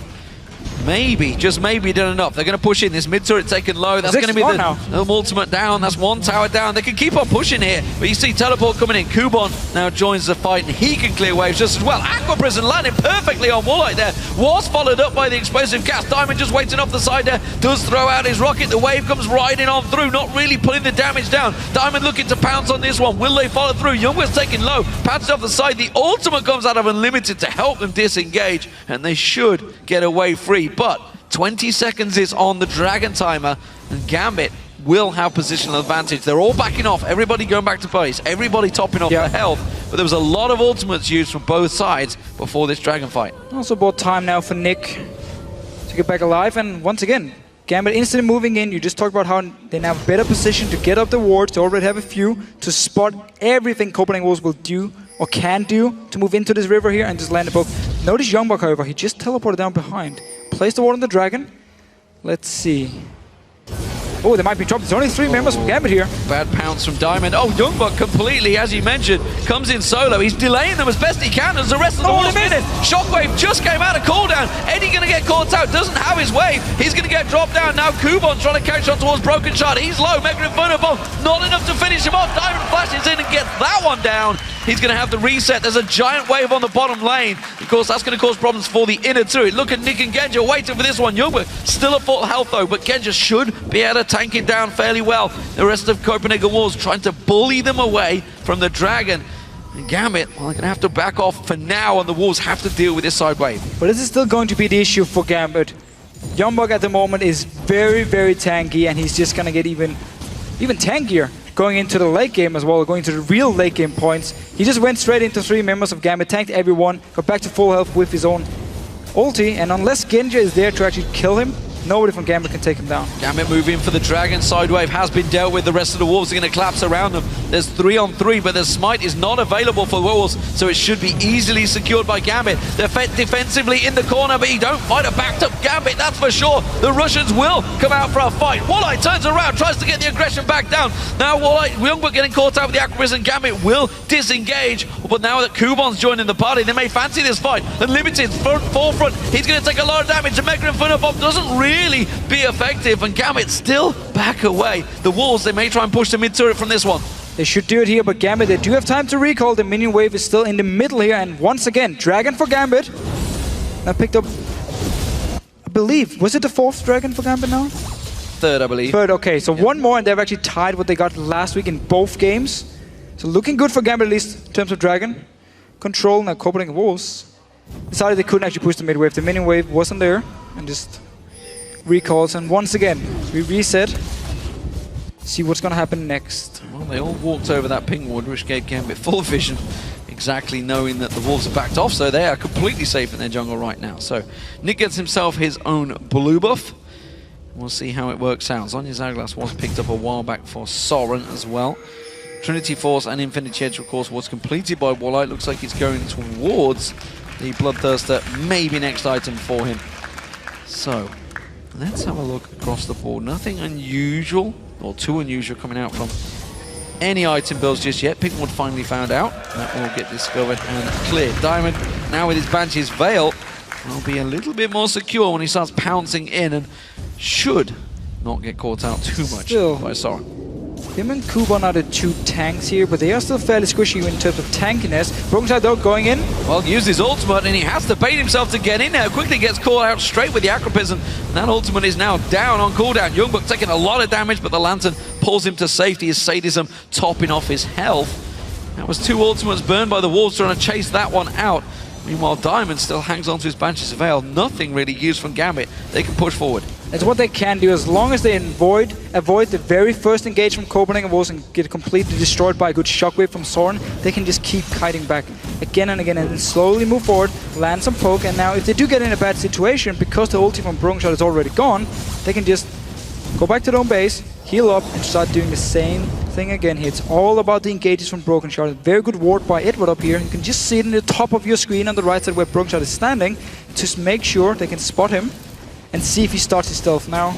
Rest in peace, ward. Yeah, Diamond continuing to put those Void Spikes down. I think it's actually Diamond that snuck it in the corner there as well, so he can keep their Void Spikes, keep poking from range. Not really doing the damage that he'd hoped for just yet, but they have forced him away from this tower. They need Genja to step forward and start actually hitting the damn thing. There we go. Starts to take it down. Once he gets on it, that tower will fall very quickly. The rest of Copenhagen Wolves will fall away. And that is another inner turret. First one of the game for Gambit.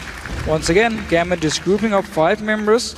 You don't even have to hit Copenhagen Wolves, you just place the barrel from Kuban, you place the minefield from Nick, just zone them away from the tower and make sure Genja can always hit it. And just with some time, it will go down.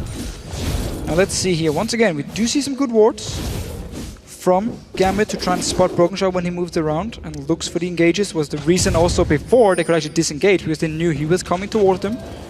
And they played it very, very safe. Copenhagen Wolves are over. Still just looking to buy some time for Youngbuck to get even more tanky, because they are so far behind now. It's hard for them to actually teamfight. They need to catch someone from Gambit out of position. Watching Brokenshot there. Wasn't taking the gold of the wave, just knocking it down so Soren could come in. So they're trying to get Soren farmed up, it seems. They desperately want to keep him up, but he, as you can see in terms of gold, he's a full 1,500 gold behind on Nick. Next target potentially could be Baron. I think this is just simply setting up for it, positioning rather than actually starting it off for Gambit. They are 5 members in position. Youngbuck, meanwhile, is down the bottom lane. He's going to keep on shoving that wave. Somebody will have to deal with him because he's going to start pushing his waves quicker and quicker. Kuba needs to go down to this bottom lane. He has teleport ready, so I'm not sure why he was at the Baron, unless, of course, they just want to straight up start it. And now let's see. Copenhagen Wolves, Unlimited, sorry. No, Vulai was actually back in base, so it could be a very good move by Gambit here. Yeah, it's taken out to half. There's the teleport. Youngbuck comes in.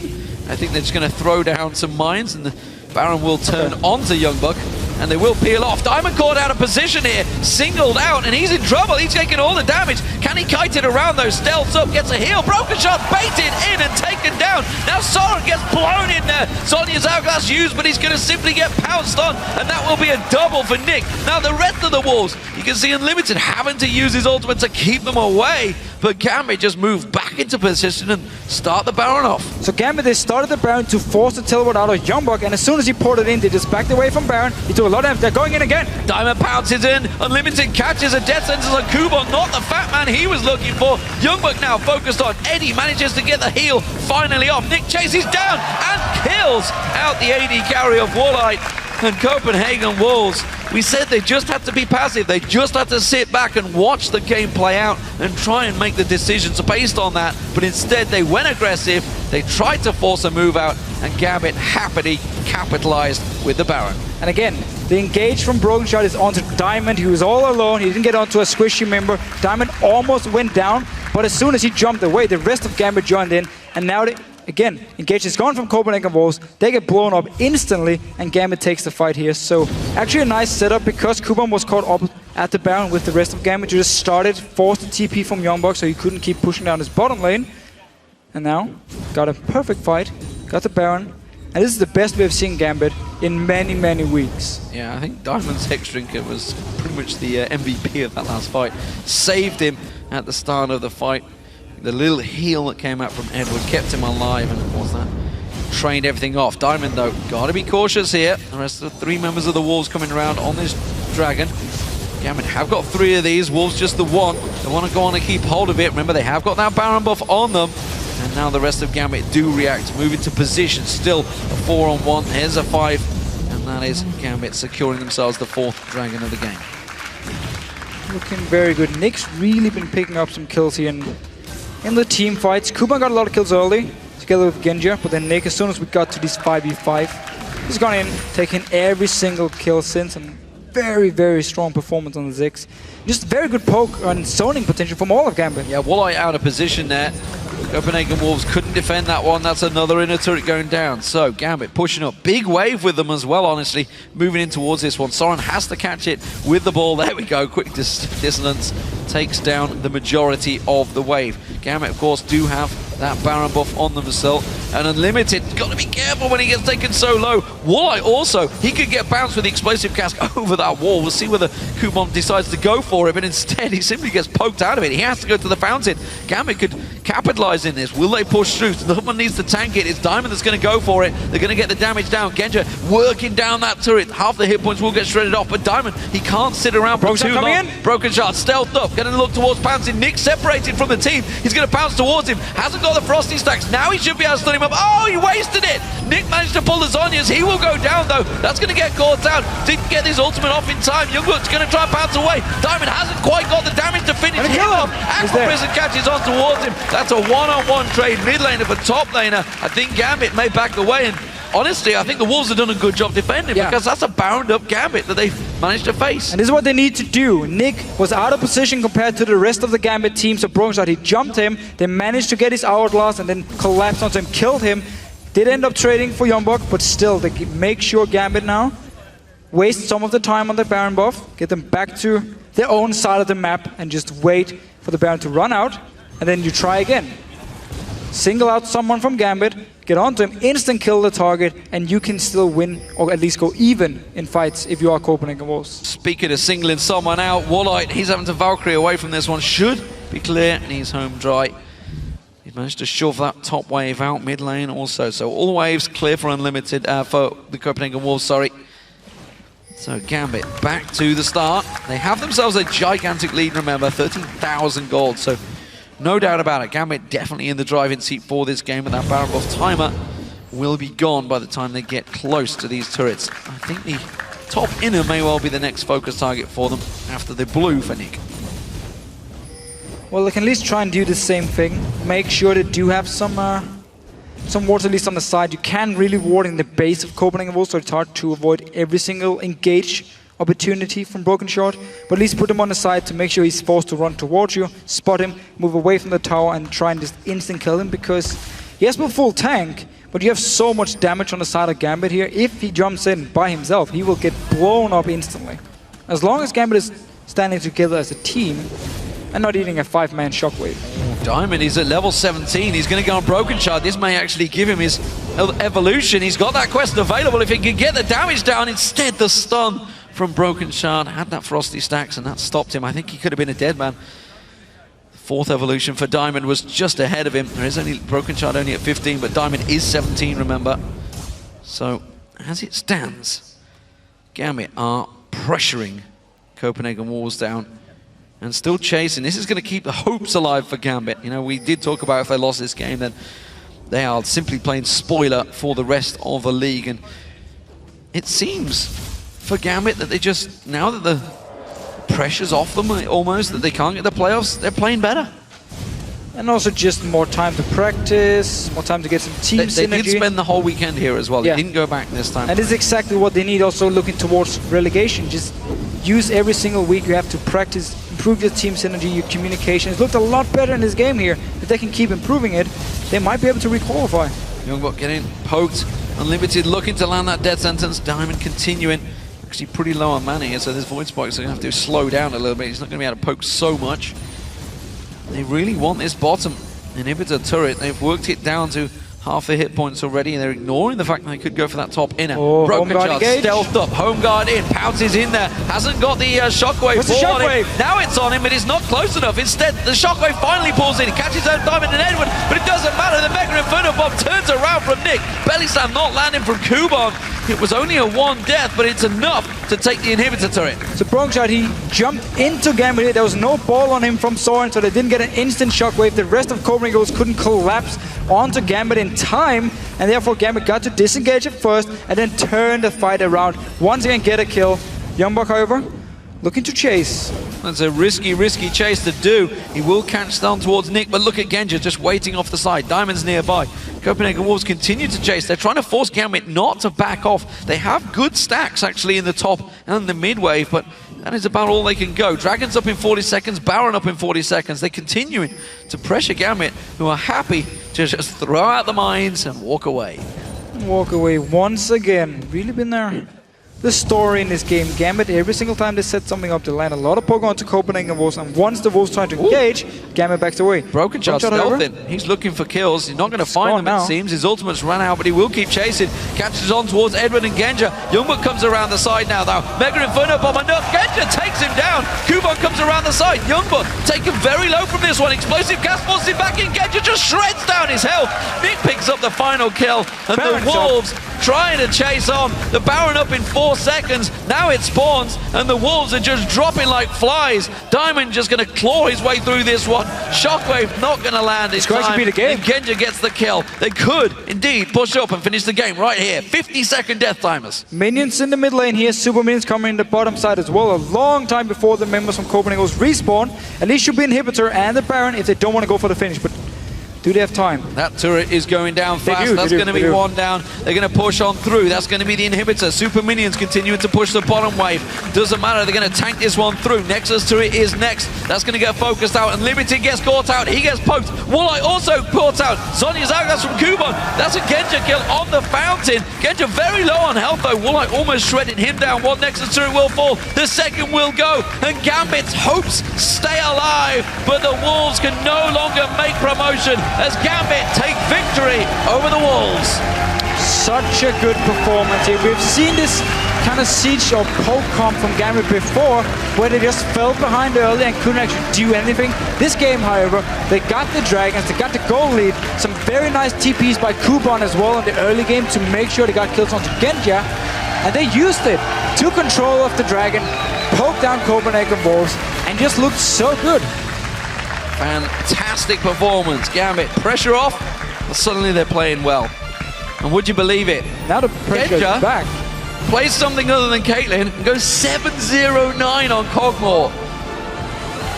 Bet you wish you had him as a flex pick in your fantasy team. Let me guess. Oh, he's on your bench. He's on my bench. Well, doesn't matter. You've already won the league. Very but true. nonetheless, the game was vital for Gambit. They can still chase down that 7th place. Of course, they still need to go 4-0. It's a big, big deal for them. And the Wolves, though, that puts them out. That puts them out of contention. They are now also facing relegation or promotion playoffs, whichever way you'd like to word it. Everybody knows exactly what it is. It means your World Championship dreams are gone. And now, get the 7th place so you can choose a team. NIP has lately looked very good in the challenger scene, where H2K had some issues. Could be the difference here if NIP ends up dominating the challenger finals. You want to avoid NIP here, and then you get H2K. But we need to see what happens in the actual challenger finals, because tomorrow we have NIP versus SK Gaming Prime in the Challenger 2 final. If SK Gaming Prime goes in and destroys NIP, maybe they're the team to avoid. We don't really know yet. It's a terrible decision to make because you're looking at all these good teams. You're like, okay, who do we actually want to face? And if you do pick the wrong team and you lose, you look pretty stupid. Yeah, absolutely. I've been there. Well, you know, obviously that's what they're up against. Let's take a look at the current standings as the match does indeed lock the Copenhagen Wolves out of playoff contention. It also ties up the head-to-head with the Wolves 2-2, and Gambit could still pass them or force a tiebreaker where the winner gets to pick their opponents in the spring promotion, as you just talked about. It also is great news for the team that's playing next, Roccat, who are up against Alliance. Of course. They are now safe in the playoffs. They're going to be sat watching that and thinking, whoo, pressure's off. Let's have fun against Alliance. Straight into quarterfinals for Roccat now. They're playing for the seeds still to see, okay, who do we want to face here? If they do win all the games, they could potentially take third and therefore meet number 6, which could be, like, let's say, HK Gaming. And in that case, you can still go in here in Superweek and make sure you get your wins so you can get a good seed in the quarterfinals. Also, remember, you do get the choice of which side you want to play on, depending on if you are the highest seed in your matchup.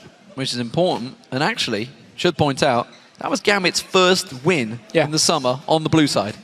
Their first win. Also, broke the losing streak. No Dragonborn's losing streak here for Gambit. Yes, 0-10 is out the window. Yeah, They're 1-0 now, 1-0.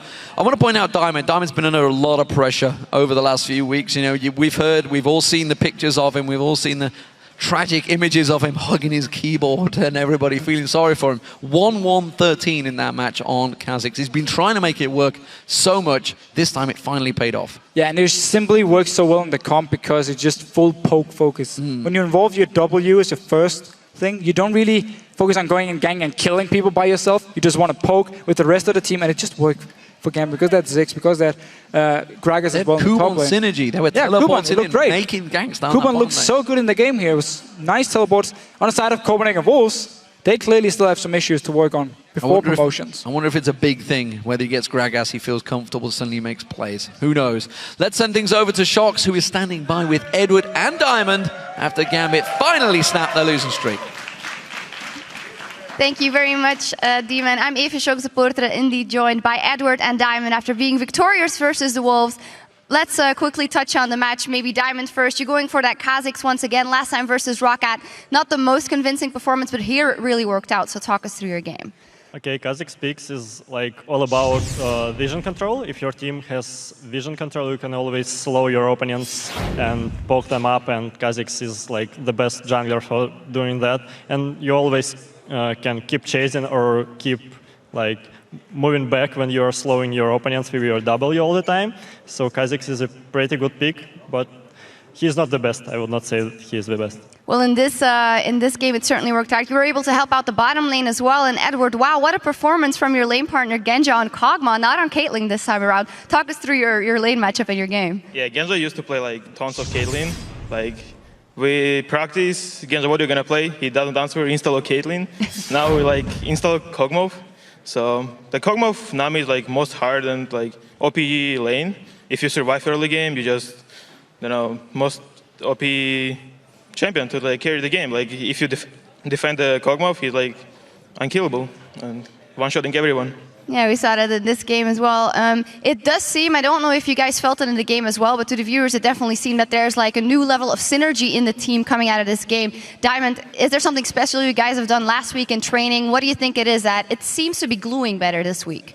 Yeah, it's they changed a lot because they were like in all our practices we were playing like 3 men together, me, Kuban, and Nick all the time, like only together. Doesn't matter if bot lane fits or not. Like we don't care. We're just playing on the top side of the map and playing together, and that I think paid out a bit.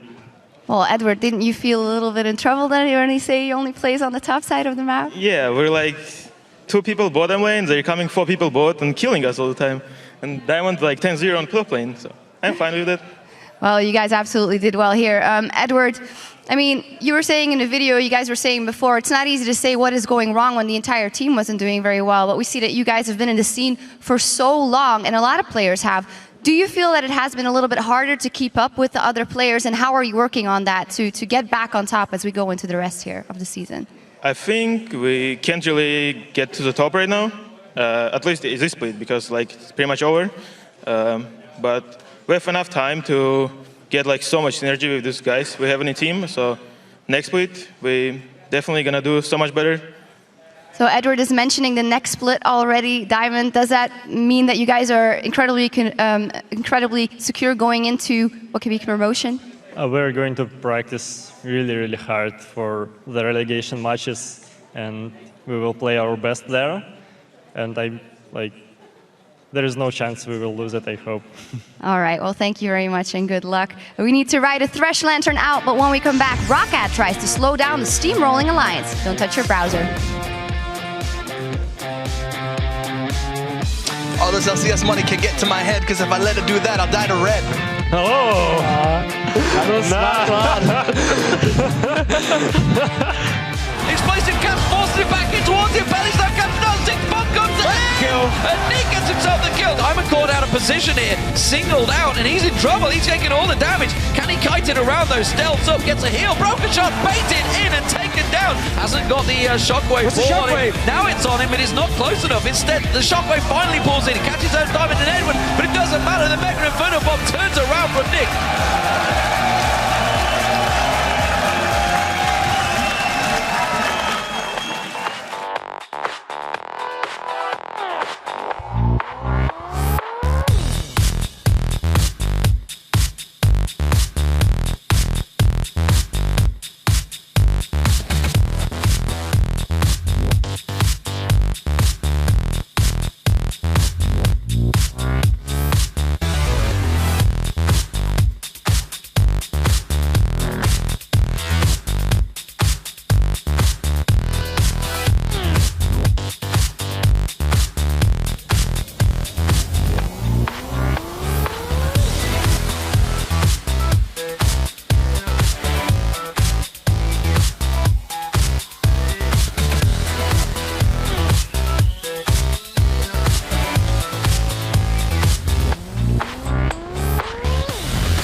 here with Trevor Quickshot Henry and Joe Birthday Boy Miller as we take a closer look at our last match. Of course, happy birthday from all of us, Joe. Thank you very much. And I'm going to let you answer my question as first hitter here as well. What did you think of Gambit's play in this one? It seemed like they looked a lot more crisp than we've seen in the last couple of weeks. So I didn't know what to expect from Gambit at all, considering that they'd lost 11 games on the bounce before it.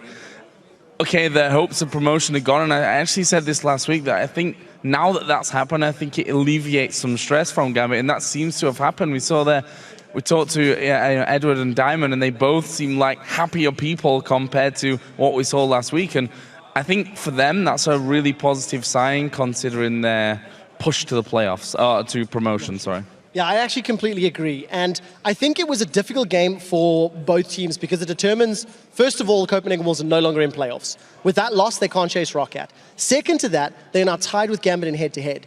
So if Gambit get one game more than Copenhagen Wolves over Super Week, it's going to force a tiebreaker spot for that 7th place seed and the ability to pick your opponents.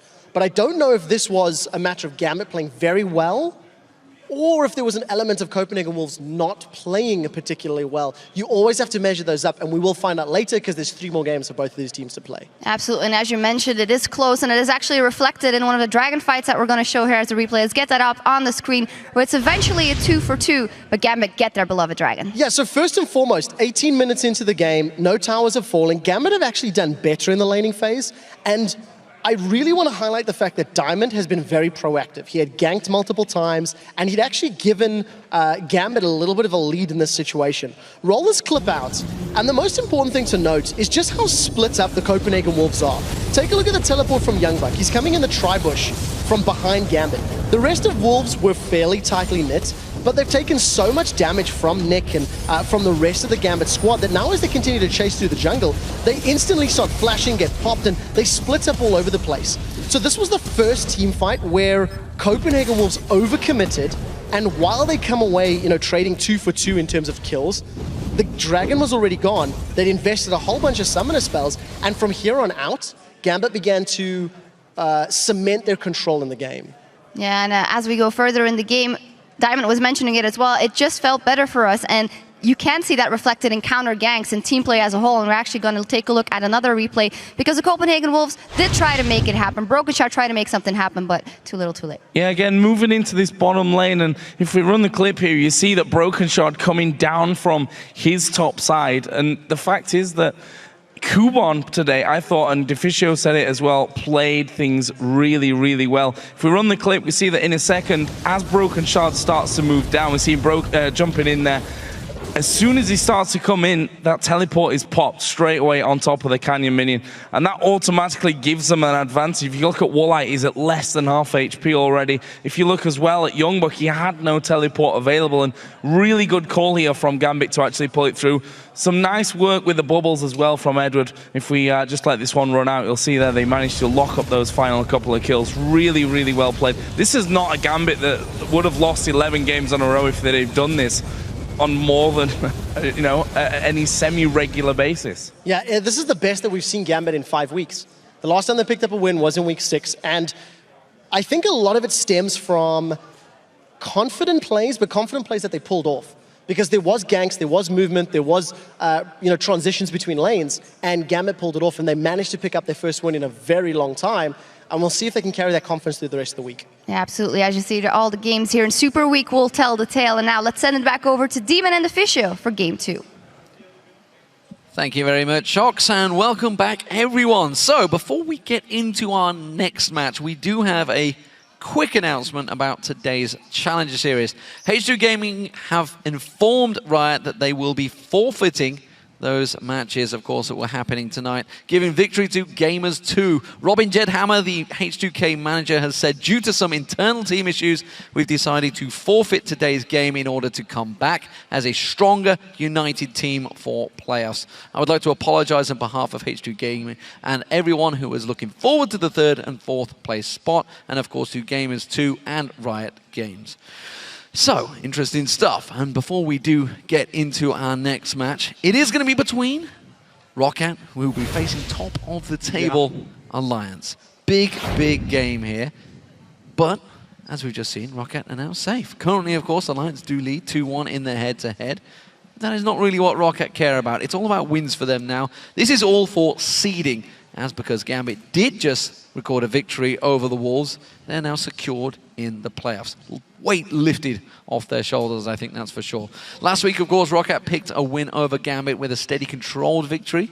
However, against SK Gaming, they never really got going. It's been a combination for them throughout 2014. If they fall behind early in the lanes, they really struggle to make up the ground in the late game. 100% agree. Rocket as a team doesn't seem to play close games at all. Either they do really well, control the objectives, avoid taking any risks, or they get completely crushed and just lose the game. As an example, then Rocket has only secured 2 Barons in their losses this season and 16 Barons in their wins. It simply means once they actually fall behind in the games, they rarely try to do anything to actually come back and get the win. Now for the last 2 weeks, Rocket, in my opinion, has looked shaky. They only beat Gambit in this span and they lost to Super Hardcore, Millennium, and SK Gaming. And these are the teams they will most likely face in the quarterfinals. So big issues for Rocket, and they need to pick it up here in Superweek. Yeah, of course, lying currently in the 6th place spot. Currently they'll face 3rd place. 3rd place is a big, big thing. Currently Super Hot Crew sitting in that position. Of course, on the Alliance side, well, they looked strong once again last week and have held the #1 position in the table throughout the entire summer split. They were already guaranteed a top 2 finish, meaning they go directly into the European semi-finals at Gamescom in just 2 weeks' time. With their emphatic performance over the Copenhagen Wolves and a solid win over Fnatic, you have to consider them the favorites for the #1 spot in Europe coming the end of the week. And they just looked great last week. Tactical win over Fnatic on day 1, and then completely destroyed the Wolves on day 2. Not really much to talk about here. Alliance, though, should secure the #1 spot this Super Week, and then it's all about preparing for Gamescom and the semi-finals. So they're going to have a lot of time preparing for whatever team they might face. And of course, if they win, they go towards World Championship.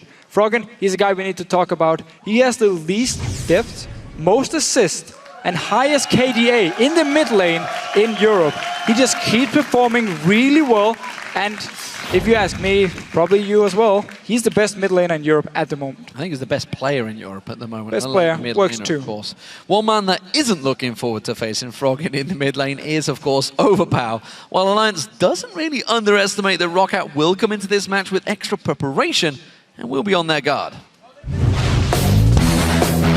I hate scrimming against Alliance, I hate playing against Alliance LCS, because it's always Froggen. Alliance main factor in winning games is Froggen. But can I say I hate playing against this guy?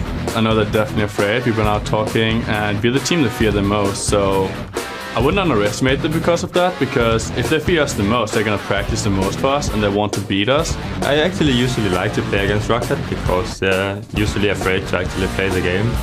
The mid laner Overpower, he never tries to trade in lane, he never tries to do anything, even if he has a winning matchup. You can always pick accordingly to that, so if he doesn't do anything at all, I can just pick something I normally wouldn't get away with. Mechanically wise, he's the best player in Europe and he won't make mistakes. It's just that we need to shut him down. Without him, I think the whole team won't know what to do, because he's the main shot caller, and we'll just take few objectives and maybe we'll win the game. So keep your eye on that mid lane.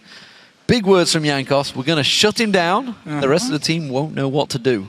But it's a bit of an issue, isn't it? When you face Alliance, you shut down Froggen, then Taps is like, hello, I'm just going to carry the game, or And Wicked even Wicked take in over. Gragas these days in the top lane. So a bit of an issue if you put all your focus on one guy, when there's the 4 others who can still carry the game. We'll see how it works out. Here are the lineups for these two teams. Over on the blue side is Rockat. That means it's Zazas in the top lane, Jankos with his big words in the jungle, Overpower in the mid lane, Celerar as AD carry, and Vanda on support. And starting for Alliance on the red side, we have Wicked in the top lane, Shook in the jungle, of course Froggen in the mid lane, Taps as the AD carry, and Nif on support. So, as we get into Game 2, let's see who you expected to take the win. According to LOLesports.com, well, no surprises, 75% of you have voted for Alliance here. Have to agree, #1 team here, just want to pick up the wins they need, secure the #1 spot, and the full focus on the semi-finals. Yeah, the Polish vote still trying to support Rockat, the team that has come to this, of course, in 2014. The fresh face managed to finish 3rd, don't forget, in the playoffs last time, actually beating Alliance 2-0 in that best of 3. So they have victories scored against them. They came out 5-3 overall back in the spring. They're a long way behind in the summer.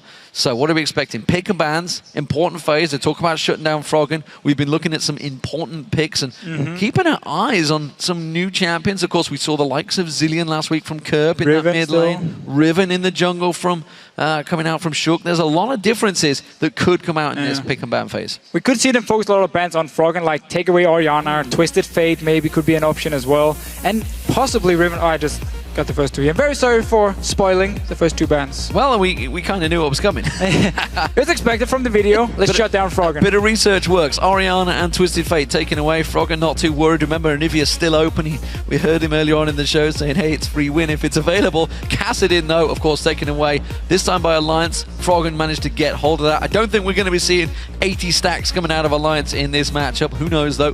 Maokai banned away. That's a big, strong top laner that we know Xaxus puts a lot of emphasis on. We saw him playing it last week in their victory and said he believes it's the second strongest. Gragas still available, remember. Of course, a number of champions are out there. There's the Lee Sin ban, there's the Fizz ban. Will it be Gragas? It will, absolutely. First pick once again, second game running. All right, so again, 2 games in a row, we see Maokai being banned away, and then Gragas being locked in for the top lane, and you ban Maokai against. So it seems, because the teams haven't played enough against Maokai, maybe they don't feel confident enough facing it, or maybe they actually consider it to be stronger than the Gragas, seeing as they ban it. Well, of course, Fnatic did the same thing with Soaz.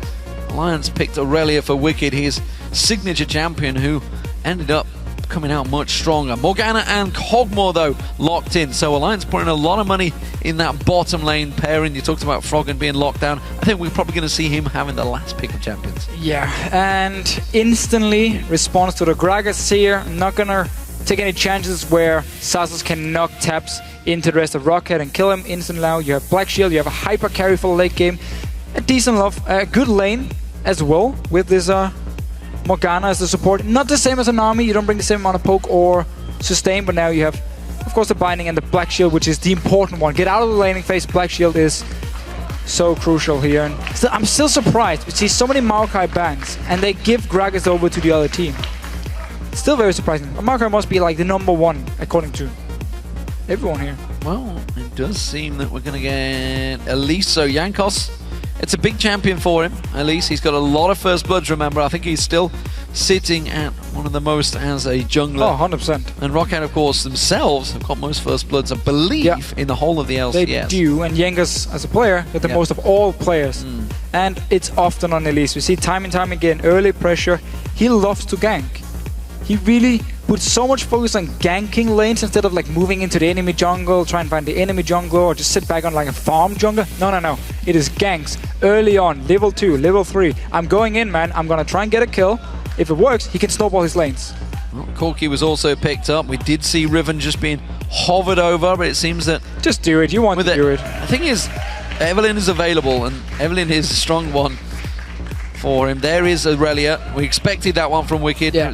It's what he considers a strong laner against Gragas, and Riven is locked in, so we're going to see Shook's Riven in the jungle. 100% win rate on this so far. And we really see for Alliance here how they value champions. So Lee Sin is gone, Elise is gone. Okay, who's next? Evelyn was open, and many junglers would consider her to be the next in line. Nope, we take Riven, we consider her stronger now than Evelyn, therefore we lock it in. Same goes for Aurelia here for Wicked up in his top lane. Gragas is gone, he goes instant to Aurelia every single time, so you have this list for him. Whatever is his third champion, I have no idea.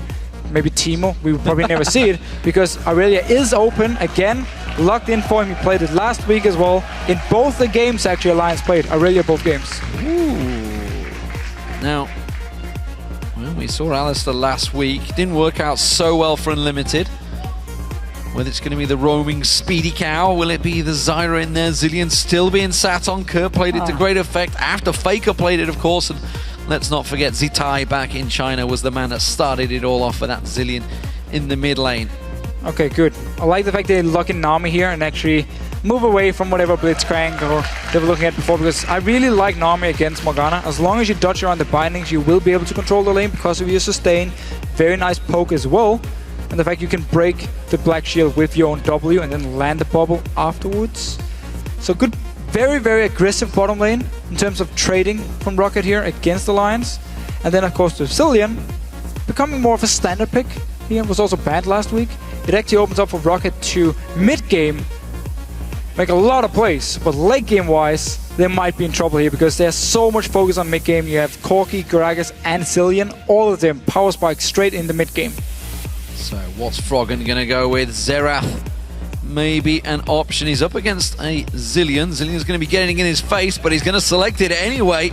That stun is gonna be on point. So Alliance, final lock-in.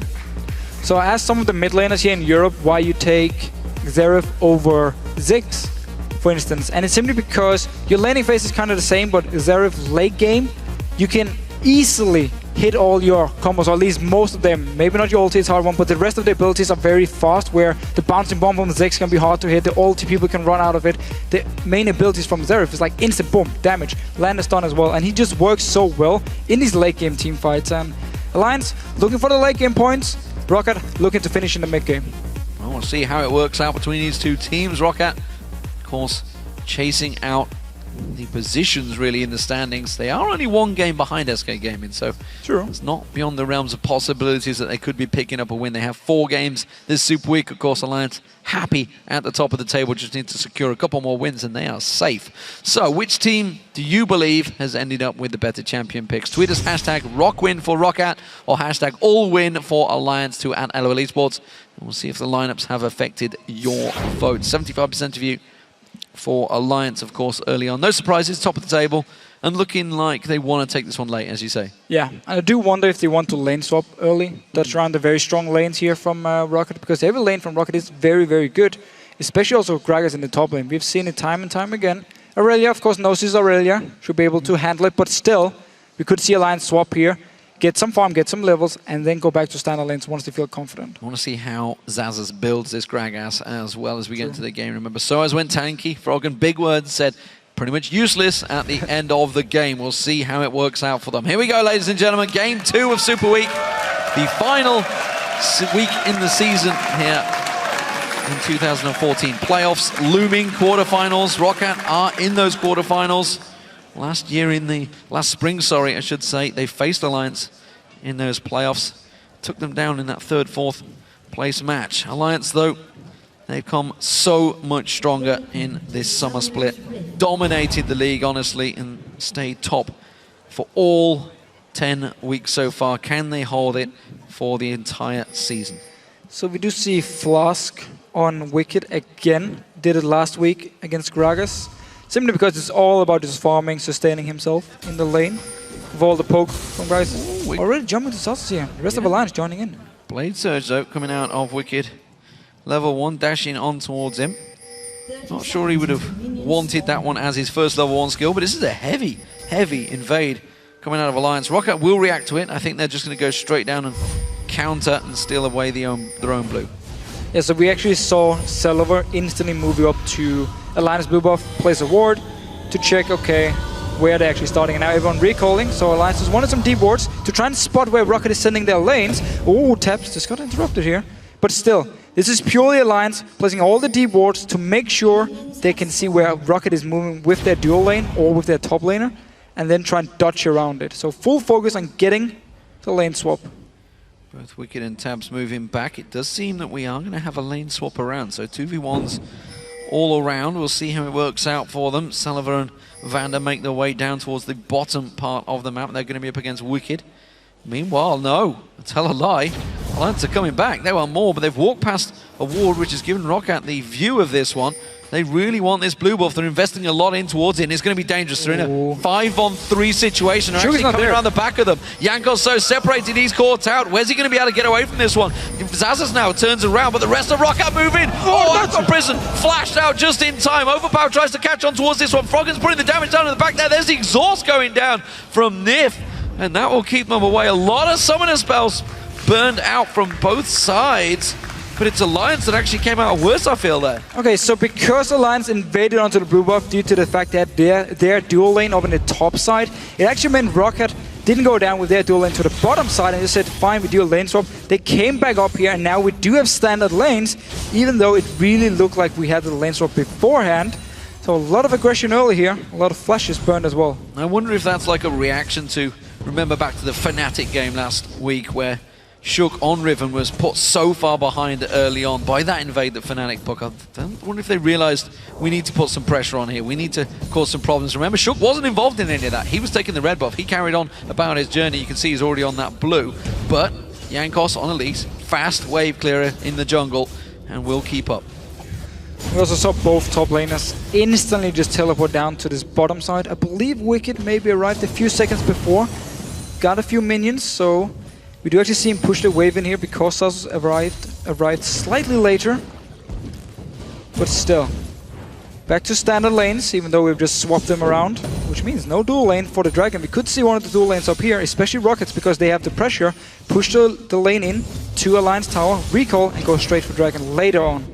As you mentioned, Wicked did get there earlier. And as effect of that, oh, Wicked, wrong choice there. No Blade flash, Surge. no flash. He's in trouble. Jankos comes around. He can just take his time with the cocoon here. He's going to send the spider. Doesn't need it. First blood. Once again goes to Jankos. Rocket protect their record. So no flash on Wicked. He wanted to push the wave into the tower to make it reset and get it back to the middle of the lane. But Jankos was there instantly. We talk about how he's not a guy to just sit back and farm. He will always go to the lanes. He will always look for the ganks.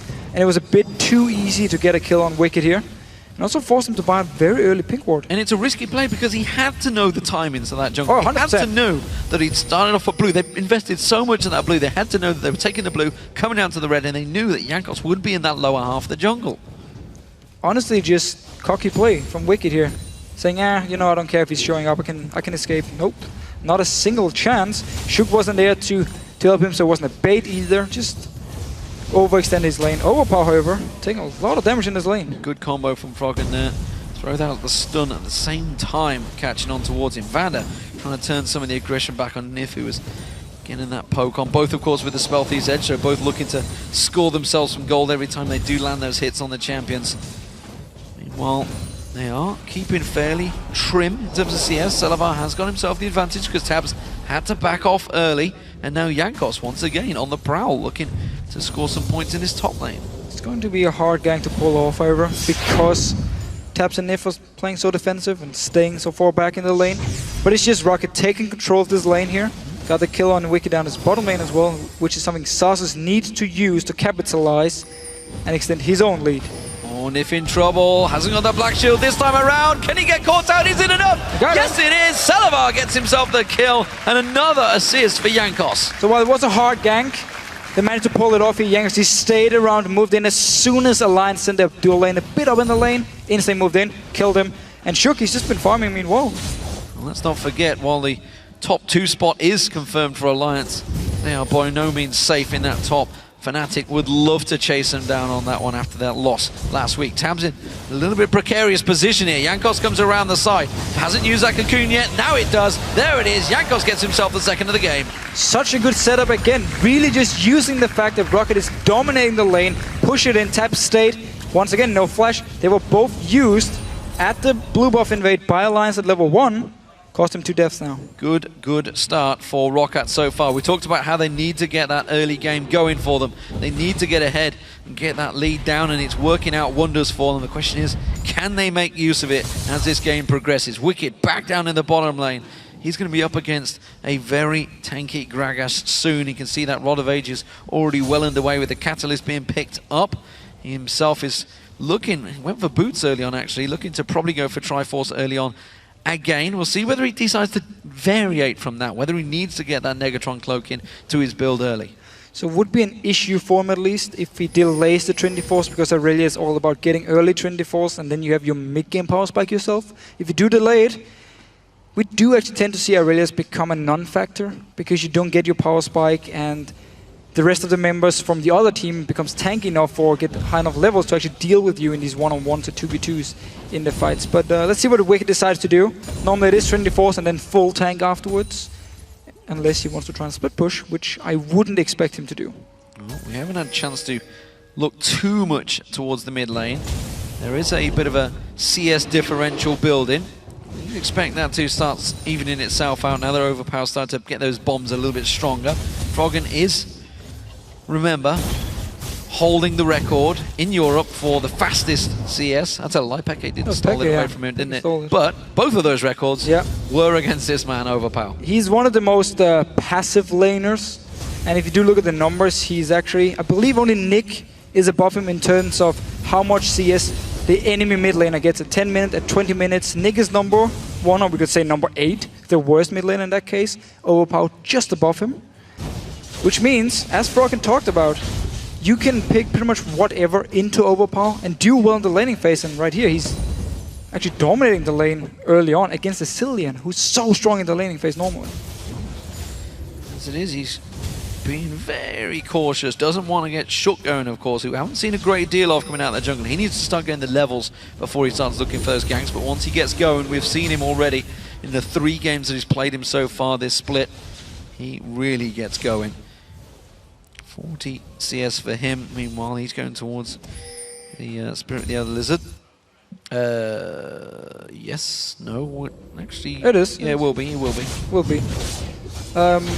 So what we have seen from Shook is simply saying, I don't feel like there's a lane I can actually gank at the moment and pick up a kill. Xaxus is very hard to gank in his bottom lane and up in his top lane because the ganks come in from Jankos, the kills came in here. It simply meant there was an opportunity for Shook to go up there. Wicked, flashing away. Yeah, flash caught out. Explosive Cask will knock him back. Should be able to Blade Surge to freedom. No! Jankos comes in. Tower hits come on towards him. Shook now getting involved, but it's another kill for Jankos. He's now 3-0-1. Simply again, every time he shows up in the lane, someone from Alliance dies, and he's looking so good on the leads. Taps are here. Salivar in trouble. Exhaust goes down. Nif wants that. Will proc off, should be enough. He needs 1 hit. He's trying to give it to his AD carry. The teleport comes in. Xaxus is coming around the backside. Nif catches on towards him. Nif's in trouble. Vander's chasing him out. Belly slap from Xaxus. He catches on. Wicked joins in. Wicked will not get anything from this as Vander flashes away. And the teleport wasted. And Alliance, they're now trailing 5-1. At least though, they managed to get a kill. Just did the 2v2. Then Xaxus joined in after, and Wicked kind of came in too late, couldn't really do anything, and just had to trade a kill. But it does mean we get to swap the lanes, and now we have the 2 top laners in the top side where they belong. We're back to standard lanes, and no dragon was actually taken. Oh, we didn't see that one. Overpower Cortower had to use his own ultimate to save his life there. Froggen pumping down that right of the arcane ultimate on towards him. We did see, meanwhile, down that bottom lane, Shook, he was trying to shove that wave in towards the tower, reset it for the carry. Alliance, though, moving. Dragon is their focus. So, Wicked instantly moved away from the top side, just straight down to the Dragon, because he knew the rest of the team would join in, and Overpower already used the ulti. He's so low. Easy Dragon for Alliance, or should be. The members from Rocket are still staying here, but there's only 3 of them. Well, Jankos fancy a smite steal, try and get in there. Good stun on towards Salivar, will get caught out. Wicked locks him up. No ultimate for Frog, and he can't pursue this one.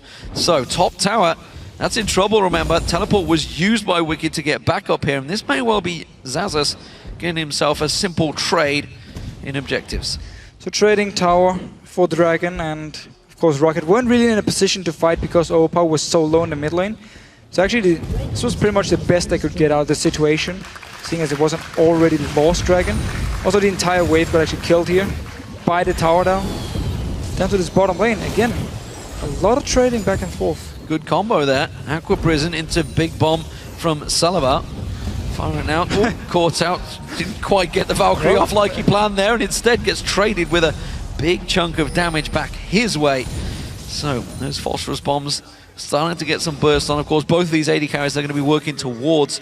Oh, Overpower in trouble. Hasn't got that ultimate quite available. Now he's just come back off cooldown. Oh, the timing on that one. Froggen, no, the stun not landed. The wave comes through. Now Shook gets bounced back up there. Aqua Prison catches on him. They can turn this one back around. Shook's going to try and jump away. The bomb on his head. Salivar chases on. Is it enough? Salivar gets the kill. And now Froggen in trouble. Jankos forces him away. And Rocket continue to hold the lead over Alliance. So Overpower, he was just buying time, waiting for the dual lane to come from the bottom side up to help him here. Beautiful setup by Vander. Tidal wave into Bubble. And then Shook went down here. Need to be careful. Tabs is looking to fight. Tabs going aggressive, forcing his way in. Wicked also doing the same right at the arcane. Stunned out target. That's an easy one for him. Wicked needed that kill. It was a shutdown bonus as well. A lot of action here. All the lanes just roaming around looking for kills. Still though, if you do look at his bottom side. Tabza can now push it in. Or Silver. Well, Silver gets away, just slightly dodging out. Froggen trying to bait this one out again. Lands the stun and the Arcano balls. Everything dumped onto Overpower. He is not having a fun time against Froggen. And notice the build here from Overpower. Straight into cooldown reduction boots. Bought a home guard. He knows he's getting out-traded in this lane here. He's going to have to go back a lot of times to base to heal back up. And therefore he needs the home guard now to rejoin or get back in the lane.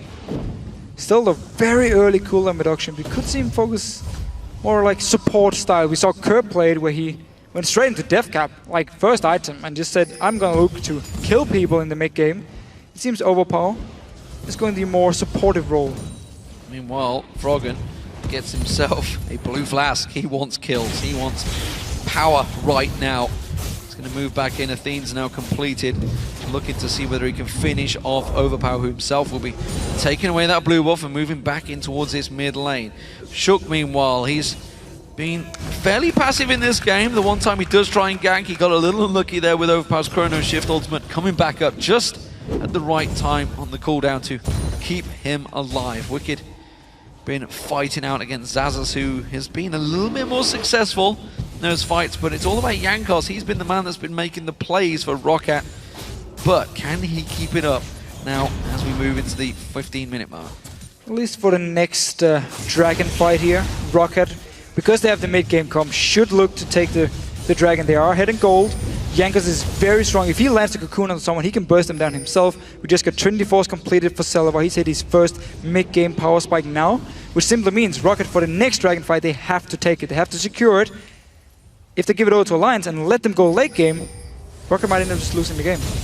Ward spotted out. It was actually the pink ward, by the way, in the death bush that spotted Wicked. He didn't notice it. Dark Binding lands on Selva. They're going to try and trade this one back. Katam's putting the damage down, but as we mentioned, Selva now with that completed Trinity Force will be stronger in a straight up 1-for-1. Shook spots out by that ward, which just times out as he passes on by.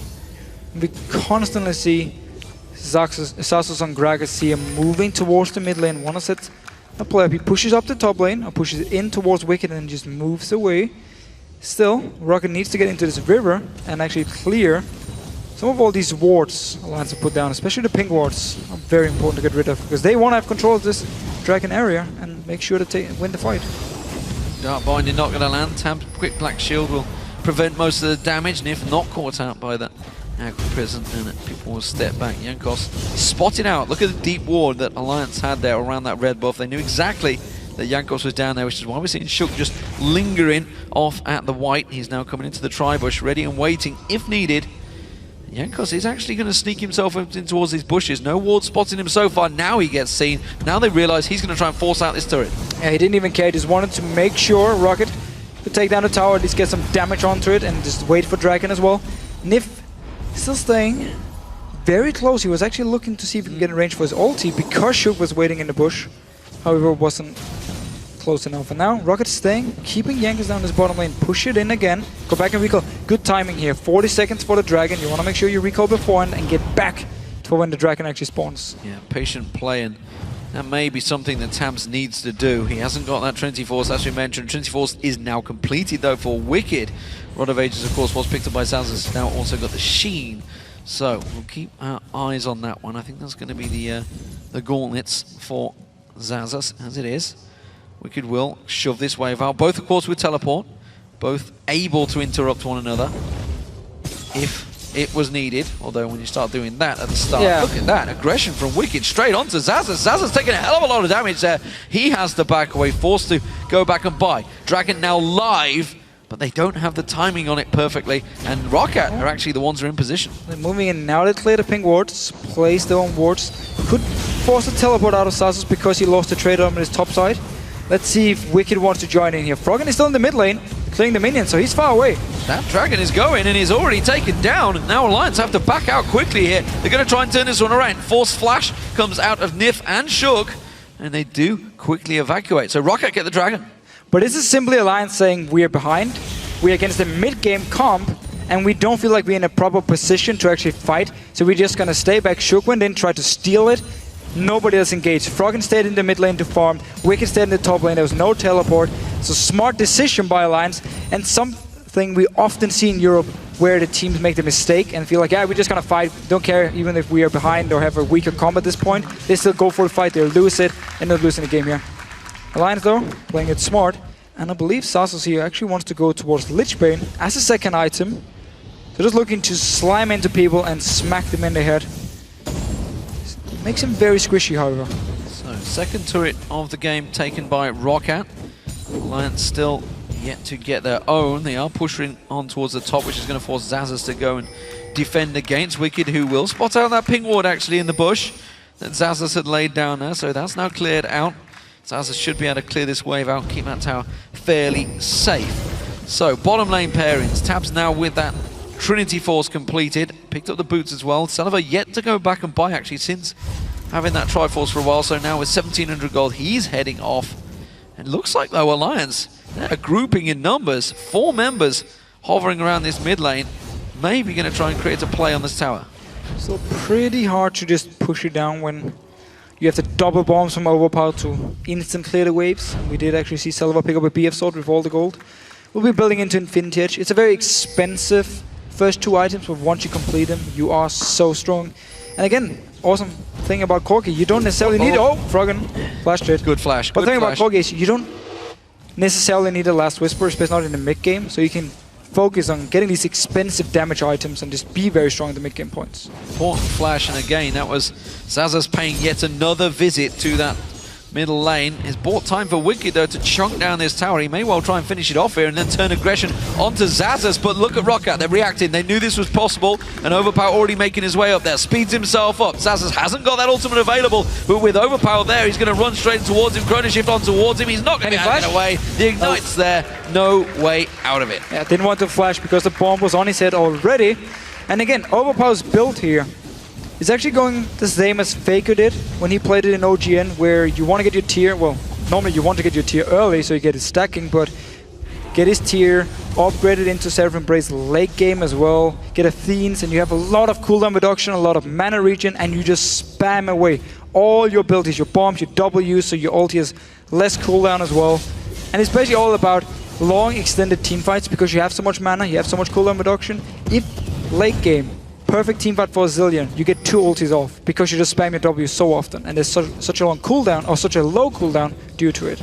Well, Roccat grouping up, and Alliance are not really in position to react here. Roccat could easily shove down this mid turret, and they seem to be taking advantage of that one. Salavar is nearby. We do see Overpower shoving the waves in, so they should be able to get some free damage on this turret before Alliance respond. Now we see Froggen finally getting in there. Dark Binding lands on Jankos, but no follow-up, and that turret will go down. Roccat now 3-1 in turrets. So again, it's the mid-game we talk about for Roccat here. It is so strong, and they need to take advantage of it, and they are. Getting the dragon, got a tower here. Still farm-wise, they have not really managed to break ahead of Alliance. So now it's going to be all about objective gold. Next dragon needs to go over to Roccat as well. And they need to keep putting pressure on these towers. They need to move in the jungle of Alliance, play some deep wards now to kill all the outer turrets. And then just look to catch Alliance out of position. Look for the fights here. Only issue is Overpower. Uh-oh, Nif in trouble. No flash available. This time, though, he's going to go straight defensive. Try and throw that Dark Binding in the face of Overpower. Didn't quite get in position in time. Nif and Shook trying to roam around here, trying to create some play. Shook now got himself that Brutalizer, so that damage will be amplified somewhat here. He's going to sweep out and clear that ward that just got shoved down. Overpower playing a risky game. He knows he can speed himself up, and he's of course got that second life available with the Chrono Shift, should he require it. Roccat gonna try and react here. Alliance, I think they were trying to move for Dragon, but they were a minute early. At least to move in and just get a ward or try and force Roccat into bad position. I'm not too sure what the movement were. They've not been grouping as a team yet, Alliance, and just gone straight down to try and push a tower because they know there's a lot of wave clear on the side of Roccat, and they know if they get into a team fight, Roccat should be stronger. So what they've been doing is just sit back in your lanes, just farm. Don't look for any fights. Get a tower if you can, great, otherwise just sit and farm. We see it again, taps down his bottom lane, Froggen sits in the mid lane and Wicked up in his top lane. And just wait for Roccat to make a move. If they don't, fine, we just buy time and get into late game. Well, Tabs is having himself some free farm down the bottom. He's having a great time with that one. 30 seconds until this dragon comes up. Tabs is going to be important to push that wave in, but he's got to be careful he doesn't get caught out of position. That's why you can see it's been a Very cautious little Cogmore. Doesn't want to get pushed too far. Wicked has to deal with this wave that Zaz has just shoved in. Zaz is already making his way downriver, and looks like we're going to see Wicked trying to do the same thing. Overpower's going to wipe out this wave. 13 seconds on the Dragon. This time it looks like Alliance want to fight, but Rocket are ready. Yeah, they have some very good wards here to spot everything. They've taken a lot of damage. Took a lot of damage, but everything missed out from Rocket there. And Jankos, half his hit points shredded off. That's not what you want in time for the Dragon fight on your jungler. Let's see here, the rest of Alliance coming in. Once again, there's a lot of good wards here from Rocket to spot Alliance moving into the river. It's all about now landing. Some poke from Zazus, poke from Celavar. Ooh, they're going for a straight line. Oh, good wave comes out. Can Rocket penalize it? Well, he will. Absolutely. Nif gets caught down and just dropped straight away. Good ultimate, big ultimate used though by Vander, and that may well cause some problems. Alliance still in a 4-on-5, happy to hold on. They can push the mid though. They can push the mid lane here. They're waiting for the minions to get down towards the tower and just stalling Rocket around the Dragon. Now sending in taps. Overpower, however, he actually recalled and is speeding up towards this mid lane because Rocket were on the wrong side of the river. So they're going to go for the top side instead of bot side, actually. Yeah, Celavar reacting straight across. Celavar's actually singled out here. Jankos now, flash from Shook, comes on towards him. Good repel, and now Shook in trouble. They're going to turn this one back around. Right, the arcane not landing on the right targets. The final one did come in.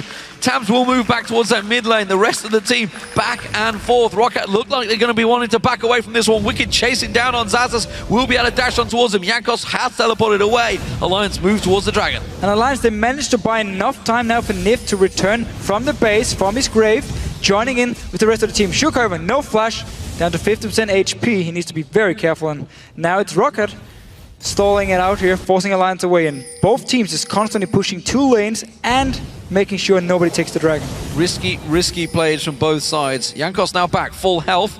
Rocket once again in position here. Wicked actually pretty low now. Jankos sweeping out and clearing out all the vision coverage that Alliance had gained. And honestly, I feel Rocket have now got themselves in a good position to take this Dragon. It looks like it's going to be safe. So because they managed to stop Alliance from taking the Dragon just a few seconds ago, Jankos returned. Now they can take it. Shook was forced back to base. So pays off for Rocket. They managed to defend the mid tower. Very good move where Overpower recalled, ran from the base, and got up there to clear the wave to make sure Alliance couldn't just trade mid tower for the Dragon. So, good move by Rocket. And Alliance fancy this one. Wicked's around the side, actually. He's going to come around the back. He's just off your screen. Now comes around 4v1 in, catching his ultimate across them. That's going to be the chrono shift used on Jankos. He pops back up, straight away stunned up, though, by Froggen. They will get themselves one kill, but it looks like Rocket should be able to escape freely here. The question is, can Alliance take any objectives off it? The bottom tower is available. Wicked is already heading towards that one, and I think they want to try and push the mid as well. Shouldn't be able to push the mid, however. A lot of members from Rocket here to defend it, but down this bottom side, Sasas needs to run down very, very fast, or use the teleport if you want to stop Wicked. They're going to push in. Overpower. It's very low, pinged off there. Going to clear the wave out, though. Right at the arcane. Is he going to land? Oh, flashed it! Just dodged out there. And that was... But that's mid tower. Going to be the mid tower. The bottom tower is saved. Zazas got down there just in time, but the mid tower's the vital one. Will clear away a lot of that vision. Wicked is going to back off. Yeah, so Rocket actually decided to give the mid tower instead of the bot tower here by sending Sasas down, the full HP Karagas. Could have done a lot to try and clear the wave, but still felt like at least defend one tower and be 100% sure it's going to survive because it's only Wicked taking it, and just give up this mid tower here. So Alliance at least managed to get a tower, get some objective gold. Still very important. They're not too far behind. If you consider the fact, again, they want to go late game. Well, consider they're 8-3 behind in kills. A couple of dragons worse off, and Rocket, no, can they push on? They need to start putting some pressure on the map here, and at the moment they are starting slowly to play a little bit more defensively than they were. As you mentioned, this is their time to shine. This is where they have to start putting the pressure on. At the moment, they're simply keeping those waves from crashing against their towers. And we even saw Overpower decided to delay his Athenes just to get the death cap, because he knew I need this mid-game power spike and I need to be so strong in these team fights, so he just went back, bought the death cap. Still needs to stack his tier a lot before he can upgrade it, because he bought it so late. And we need to see these team fights here. You even see more AP now on Sasas. Rocket, they need to start forcing something. Second item, Guardian Angels picked up by Wicked, so he knows that fights are absolutely coming, and he's going to be the one in the thick of it, fighting them off. Froggen, meanwhile, got that death cap as well, as you say. And now, well, ping wards starting to begin around the Baron. Maybe Roccat going to try and make use of their little spike they have here to see if they can try and gain advantage and snowball it ahead of Alliance, though. Don't look to be wanted to make this happen. Wicked gets the third turret of the game, and they're all squaring turrets now. So pretty early to bait the Baron against all the members from Alliance. You're going to take a lot of damage if you actually started. It's a lot of poke from someone like Froggen if you're stuck in this Baron pit here. So Roccat seems to me like they really don't know what they want to do. So they just do like the standard easy one. Okay, go to Baron, place a pink ward, and just wait and see if Alliance want to move in and face check us. But Alliance just staying behind the wall, warding it, making sure Roccat doesn't actually start it. Now they need to be careful though. A lot of members recalling from Alliance here. Interesting. If they do want to take Baron, that was the time. With the second item, Lichbane for Zazas. Not that common. Meanwhile, of course, looks like Zhonya's Hourglass is going to be maybe following in the death cap. He's going full magic damage, that's for sure, on that Gragas. So we have seen Lichbane as the first item a few times, but that's where you want to focus on like dominating your laning phase and your one-on-one. He got the Rod of Ages first to get some teamfight stats, and now he got the Lichbane simply because he knew he was going to stay with Wicked in these one-on-ones for a long time. So it makes a lot of sense for him. Still means if he joins in for a team fight and he goes a bit too aggressive, it's easy for Alliance to punish him and just blow him up because he's so squishy. Could definitely be an Hourglass coming in as his next item. We see a couple of counters as well from Alliance. You just saw the Hex Drinker being picked up by both Wicked and Shook, actually. Oh, Nif almost caught out there. Quick scrying orb being used by Sullivan. Still yet to be picked up by Alliance, actually. They haven't gone that route. Instead, and the vision again. Cleaned out by Roccat. They're moving in and around this Baron. They really want to try and bait this one out. They don't have enough deep wards, however. Yeah. Yes, they have two just behind the Baron, but it's not enough. They need to get further in the jungle of Alliance, move in as a unit, and just force Alliance out of the jungle. Place your wards so you can see where everyone is moving. You can also use it then to go away from the Baron and move to the top lane, to the mid lane, if you see they are out of position to fast push a tower. But now, they are just starting it. I'm not sure that was the plan. Just Vander auto attack at once, and now everyone has to back away. Good damage on Shook, though. Nonetheless, he's taking some poke. Got to be careful he doesn't get caught with that cocoon. He will step out. But the thing is, Alliance have got no pressure on them. All of the mid lanes are pretty much holding even, so they don't need to worry about getting caught out. Wicked, he's like, do I face check it? That's exactly how you check it. Tams use that ultimate, gives him full vision if it lands on them. The Baron is like so confused, like what's going on? People are standing right around him, nobody's doing anything. And now he gets spit on again. Piss annoying. Just annoying for him. Nif getting the poke down, lands the Dark Binding onto Sullivan. Will step away. Overpower caught out. Wicked catching on towards him. Has to use the Chrono Shift on himself and left. They're going to leave that to time out. That is that ultimate down for a certain period of time. It's a fairly quick cooldown. Will just spam his W, but now forced to go back to base because they actually left him alive on low HP. A bit like ARAM. You don't want to finish him. Don't want to finish him off. Just wait for it to run out and then you kill them. Become the ARAM master since you started playing with us. Yeah, but we lose a lot of games. And then we start arguing with each other, and everyone else in the office looks weird at us, and we're like, ah. Look, the thing is, teamwork makes the dream work, and we just don't work it out ourselves. As it is, Dragon was started off and backed away from mid lane now is going to be the focus. Roccat once again trying to bait out this Baron. Overpower this time, no ultimate available. Actually, Telelight's back off cooldown. Wicked nearly caught him out. There's the wave coming through. It's going to be Froggen, and Tab's actually at the back there. Can they catch on towards Froggen? Yes, they can! They just explode him! And now Elrefs of Alliance, they're running scared. They have to get caught out. Shook in trouble. He gets taken down. Not quite enough, and he survives again. Don't know how he manages to make these escapes all the time. But Roccat, they got the pick they wanted. That mid lane is down. It's only a 30-second death timer, though, because we're only in the 31st minute. There's a risky Baron play still. Still, though, Shook was forced back to base here. Only Nif, Wicked, and Tap to try and defend. Taps is still very low on mana here. Let's see if they can actually do anything. Thing is, Wicked with that GA, he can put a lot of pressure down. Overpower's going to get the focus. There's Nif goes in, tries to get that ultimate off. It's going to proc. There's the Baron taken away. Roccat, oh, Shook! Shook failed his jump. He didn't get over the barrier, and that may well cost the life of some of his comrades. It is going to be Nif that goes down. Overpower managing to use his ultimate to keep him alive. Wicked got out, didn't have to use that GA cooldown, and now Roccat with the Baron. Let's see if they can take some of those towers.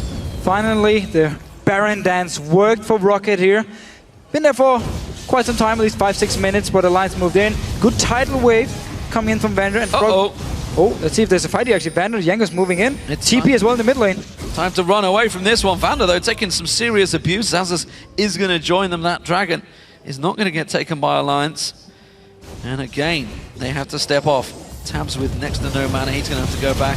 Looks like that Dragon will be taken away. And Rocket now with a sizable gold lead. 8,000 built up. They're making use of this mid lane combo. And now they just have to get in the base of Alliance with this Baron buff. They're so strong at this point. Infinity Edge completed for Celevar. It's been for a while, but still. Go back now. Shop, you have a lot of gold. And then you use this Baron buff here.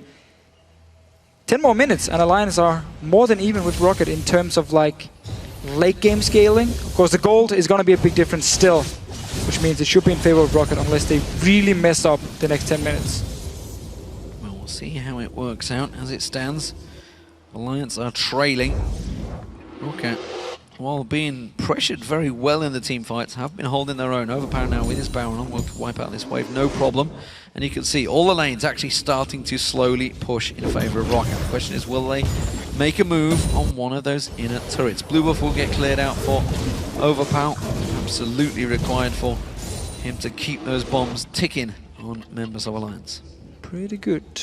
Let's see, Frozen Heart as well for Jankos. Simply to try and shut down both Wicked and Taps. They're actually very good item against both Aurelia here and the Corkmore. Let's see, Rocket pushing up on the tower. The rest of the members are not here, only Overpower and Zazas is actually pushing in. Celevar is still in this mid lane, and Wicked is there to defend. Wicked might actually look to jump him if he gets the chance. Well, they're looking to maybe try and go for Tabs. Tabs forced away from this tower. The rest of Alliance are reacting. Tower taking a beating from the minions, not too much damage down on it though, as you mentioned.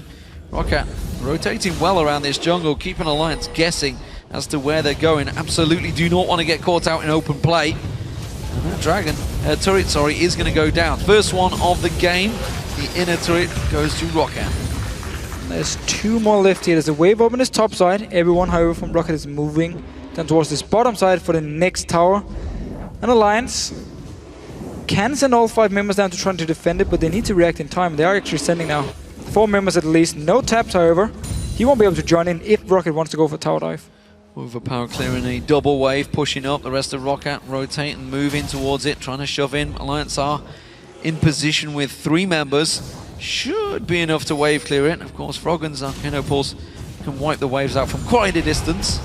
It should keep them at bay. Of course, Tabs as well has pretty long range on that Cogmore, which is why they're now starting to feel a little bit more confident. Rocket, of course, have still got 30 seconds remaining on this Baron timer. Don't think they're going to get too many more objectives with it, though. Well, they keep the pressure going.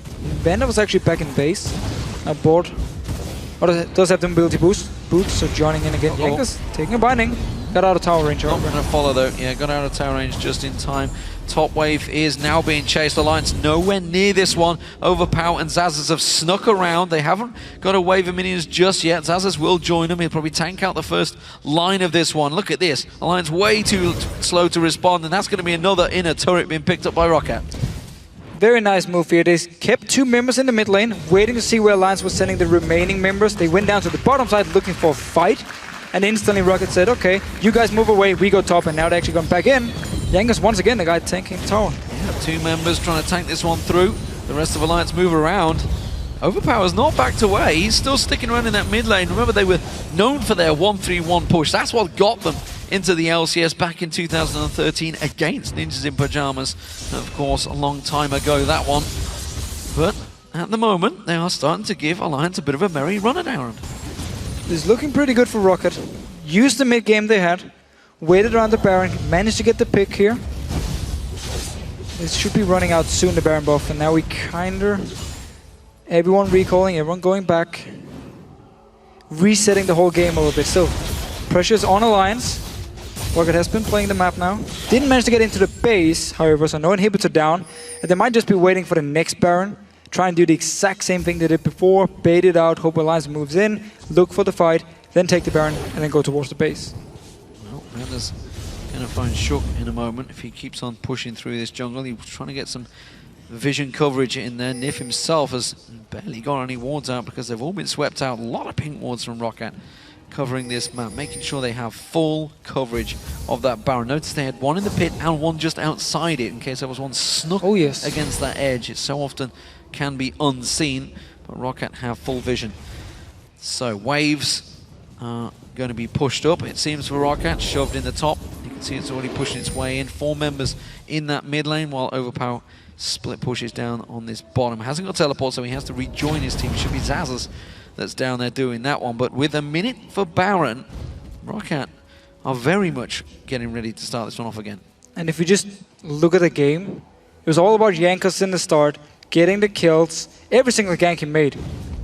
Kill either for him or whoever he was actually ganking for. Got the lead for Rocket here. They lost the first dragon because Alliance, very smart here, moved down while Overpower was too low to actually contest it. But the next dragon, Rocket got it. Next one again, they were in good position, took the dragon, got a few kills on Alliance as well, and just been controlling now both Baron and Dragon, and also pressuring down the towers for the last, we could say, 20 minutes. With this mid-game comp still working really well for them to get the pressure, get the goal lead, and force Alliance to react. And let's see here, Baron up in 20 seconds. Last time, remember, Alliance danced around for like 6 minutes, then they moved in, and Rocket instantly punished them, got a kill onto Frog and got the Baron. Well, Froggen himself was playing cautious, hasn't got any vision down that bottom area. Dragon now just spawned, and look at Alliance, they're moving in on force, but they could be losing out the Baron at this one. Baron is about to spawn up. Rocket are there ready and waiting. I think they're going to try and run the timer on this one. They may well get it before Alliance. Oh, they will. Not even close to getting it. Dragons get picked up. That's the Baron for Rocket. It's simply Alliance saying, we don't want to deal with this Baron dance once again. We don't want to take the chance, so you get the Baron. We at least take the dragon, because they had a rough time off the Baron from before, so it's not like they were surprised it just spawned. Could even see it on the minimap respawn. Just simply Alliance saying, we don't want to deal with this Baron dance, we don't want to get caught out of position again. We get dragon, you get Baron, everyone is happy, or maybe not. Well, we'll see how it works out. Still 11,000 gold advantage for Rocket. Not what we were expecting, honestly, when we saw this on the standings as Game 2. Alliance, of course, charging up that table. Maybe, I don't know, maybe a little bit of overconfidence for Alliance, but this game starting off well for a Rocket. It's what? Remember Wicked's first death? I remember. I'm well aware of it. And I also remember talking to Alliance last week after party, celebrating, where they basically were feeling very, very confident. I mean, they know they've secured that top 2 spot. Pressure is off them. They don't need to go full on in this one. Seedings absolutely are massive, though, especially for Rocket, who, if they win this game, will be tied on wins with SK Gaming, who, of course, will be playing later on today. It's simply all about who do you actually want to face.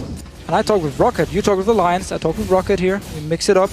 And they actually want to face Millennium in the playoffs, because they feel like you can prepare really well against Millennium. They are predictable in the case. They love to play this one pick comp style, and if you have a whole week to prepare a tactic, the picks for it, they feel like they would be in a good position. So if they manage to pick up some wins here, they could potentially decide it themselves if they do get Millennium in the quarterfinals. Rocket now with this Baron still pushing in for the final inner turret. Wave was cleared quickly by Overpower, which means there's minions now crashing on there. Aurelia is going to deal with that one. This will be Wicked across there. Tabs went there, but it's another tower. Rocket have claimed this one. Yeah, once again, going in, just tanking the tower, kill it. We'll step closer here. Every single auto turret is now gone. This top lane, however, is pushing, so Rocket needs to send someone up there to push it back if they want to apply pressure in all the lanes. Second Baron buff, and still no moves for the base yet. They want to get a kill on the lines first, then they're going to move towards the inhibitors. And that is the tricky part. We've seen Xerath in the past easily holding these waves back. Once they start moving to the base, it's very hard to push in, especially with the wave clear the Alliance do have. It's good poke though for Rocket. We'll see now whether then this maneuvering that they've been doing so well, honestly, Rocket, they've been pushing Alliance around this map very well, keeping them guessing, strangling out that vision. But now that they're in the base, they have full vision. They know exactly where everything is happening, and they won't be able to do it. They need to actually, as you mentioned, take a pick, start a fight. They don't want to keep just sitting back and farming, because it buys even more time for Alliance. I mean, notice taps here. Infinity Edge, Trinity Force, Blade of the Rune King. He's very, very strong. Froggen as well. Once he completes his hourglass, it's going to be hard to deal with him in these team fights. So, while Rocket are still ahead, have a very big goal lead, they need to start making some moves. I also feel that maybe Tabs is going to require that Guardian Angel soon, because if he gets caught out, certainly will go down very fast. We saw already how Froggen dropped like a stone. But again, now Roccat starting to group. This is the split push. This is the pressure. You can see down the bottom is Overpower. Meanwhile, in this mid lane, 4 members of Roccat try to push in there. Dark Binding catching on Silver, but not followed up. Pink Ward goes out. Wicked looks like he's going to be the separate defender, but Roccat already happy, as you mentioned, to tank out that damage. Jankos taking some of the hits. Yeah, simply because they have pressure now. When there's so much wave clear from Froggen here, and even Tabs can join in and just single down these minions here, you have to just walk straight up to the tower, like brute force it, step in, take some damage from it, but at least deal some damage to the tower, and just keep doing it and make sure you never drop too low. Because if you do get too low, Alliance can engage onto you. But it's the way for Roccat to play it. Always get some damage, and then someone will take it down. Oh, we're not seeing it off the side there. Half that turret hit straight away. Zazas with that Lich Bane. We already saw Wicked was taken very low. Coming back now with the Home Guards. He's going to try and catch on towards Zazas. Zazas has to use that Sonya's Hourglass. There's going to be the wave coming through. Not doing a great deal. Roccat simply forced back. They're going to keep on pushing here. Salavar almost got that turret down. They get it. Now Zazas going to get caught out. Yanka's taking low. That's going to be the Chrono Shift views from Overpower on him. They're happy to back away. The Chrono Ball's coming in. One more hit. Oh, he catches on Overpower. Now they're going to chase. You can see Wicked still trying to pursue on this one. There's not really any objectives though for Alliance. They've lost the inhibitor turret. That was the main objective Roccat wanted. They're happy to take a death for that. Definitely worth it for Roccat here just to get an opening in the base of Alliance. They can now go back, wait for Overpower to respawn, and then move up towards this inhibitor here. Try and force it, kill it, and then move on to the other lane. So they got an opening now. Still, scary stuff for Alliance. Looking stronger here, now pushing down mid lane. They're rushing this one. They know, of course, they've got another 30 seconds plus on Overpower's death, so they know it's a 4v5 situation. They're going to get straight towards this tower. They're going to push it down hard. Remember, of course, with a Riven in there, Aurelia, and, of course, the AD carry of Cogmore. They're going to shred these turrets fast. 20-second death time is still on Overpower. They're still pushing through. Baron Bev timer has now worn off. Have they got enough to try and seize their way through this one? I don't think so. They're going to have to retreat in towards the jungle and try and get some vision away from Roccat. Dragon up in 10 seconds, so Alliance could take the mid tower, move towards the Dragon, get even more gold here. So again, you can argue, was it worth it for Roccat? You give up Dragon, you give up a tower, but still they got an opening in the base, which is what they needed because they couldn't push before. We saw it. Oh, Dragon's going to go down. Alliance took that one. They had the timer on this one. They're also going to be well aware that in a minute's time, Baron is up. So everyone from Alliance steps away, gets themselves more gold, spends it out, and gets some of those almost vital items on there. Blue buff will go across to Overpower. Vision very much in control of Roccat still. They have good coverage, but Alliance I don't think are going to be quite so passive this time around. Pink Ward from Nif there will not spot out that ward. He's just stood over, and he's going to get a singular ward in the back of the pit. 30-second timer. This time, as you mentioned, late game team comp from Alliance. Is it enough though, being 12,000 gold behind it? Yeah, still an issue because Roccat has so many items here. On the side, I mean, Overpower fully maxed out. Froggen still slightly behind. Overpower's down the bottom. The Baron's up in 10 seconds time. You have TP on Agragas. Why wouldn't you send him down bottom lane? Okay, Overpower just put the bomb. It's instant clear to push it up towards the inhibitor and then moves in to join the team. Baron now spawned as a ward from Alliance, so they know. And everyone's staying in here, looking for the fights. Still a lot of damage on the side of Roccat if they do manage to catch someone like Froggen or Taps. Well, Alliance are going to move in, start clearing the wards. One pink ward spotted. A lot of pink wards in there from Roccat, so they've got a while to clear those out. They just snuck one in there. Jankos going to get Cocoon on towards Wicked. Wicked, of course, with that Guardian Angel is taking the forefront. He dives in, gets himself some damage. That's pulled out the wave. Good ultimate going down from Vander, not landing on the targets. And now Roccat trying to single them out. They're trying to put pressure on towards them with the minion wave in there. Got to get caught out. Zazas with the Dark Binding on him. Will get a bit of Arcane Opals. Jankos just off of the side there. Good stun. Such a good stun. stun. Out there. Good stun. That's in Sonya's Hourglass. Zazas in trouble now. Using the explosive cast, but he gets picked off. Overpower having to use that Chrono Shift. Welcome to the late game. The Alliance catches on towards him. Salavar going to have to run away from this one as Overpower is dropped. Salavar being chased down. Wicked going to catch on towards him. Valkyrie not going to be enough to get away. And he gets dropped as well. That's a 3-for-0 for Alliance. The Baron's available and they can just go straight for it. And now as Alliance moved into the Baron here, cleared some wards. Roccat was standing in the middle lane. They're going for the game. What are they going to do? Yeah, they're going down towards the Nexus here. Do they have time? 40 seconds on Sasus. Wicked. Teleport available for Wicked. He's going to join in a moment. Shook's going to tank out some of the damage from this turret. Of course, they're down to 2 members defending. They should wipe out this wave easily. There goes Wicked teleporting in. The wave is actually not going to land in time, and he will tank out this one. Full hit points on. Alliance still very low on hit points, but an inhibitor will go down. Can they keep on pushing? Nexus turrets are available for them. Wicked wants to tank this one through. Needed the minions. Minions now coming in. They're going to join on towards this one. A lot of damage coming out from Tabs. One Nexus turret goes down. Still 10 seconds on the death time is here. Alliance turned this game on its head. They're still almost 10,000 gold behind, but that doesn't matter. The Nexus is falling, and Alliance prove why they're #1 in the European LCS. Take a great victory over Rocket. And Rocket simply, they had the lead for pretty much the entire game, but they didn't use it. They never got into the base of Alliance. For once where they killed the tower, ended up trading the mid tower and the dragon for it. And then Alliance simply said, now we're in the late game, now we feel confident, now we are stronger, and started walking as a group, looked for Rocket, looked for the fight, won it, and GG, game over. And I wonder, I mean, I hope that they show that on the analyst desk that last fight, because Rocket were in disarray. They were separated. Salavar was up at the top. Yankos was over the side. They were all getting picked off singles. Zazas went in. The rest of the team backed out. Nobody really knew what was happening in Alliance. They knew exactly what they were doing just towards the end there. They held on. It's something we saw from old CLG EU. They knew how to defend these fights. And again, they pick up another win. Yeah. Simply managed to just extend the game because Rocket were so passive or didn't find an opening. There was constant wave clear coming in from Froggen. And then this late game teamfight, when you have an Elise who's building half tank, half damage, when you have a Gragas building full AP, you don't have a tank. Wicked was the guy who went in first for Alliance. Shook followed up here. You have 2 tanky members now in the late game points.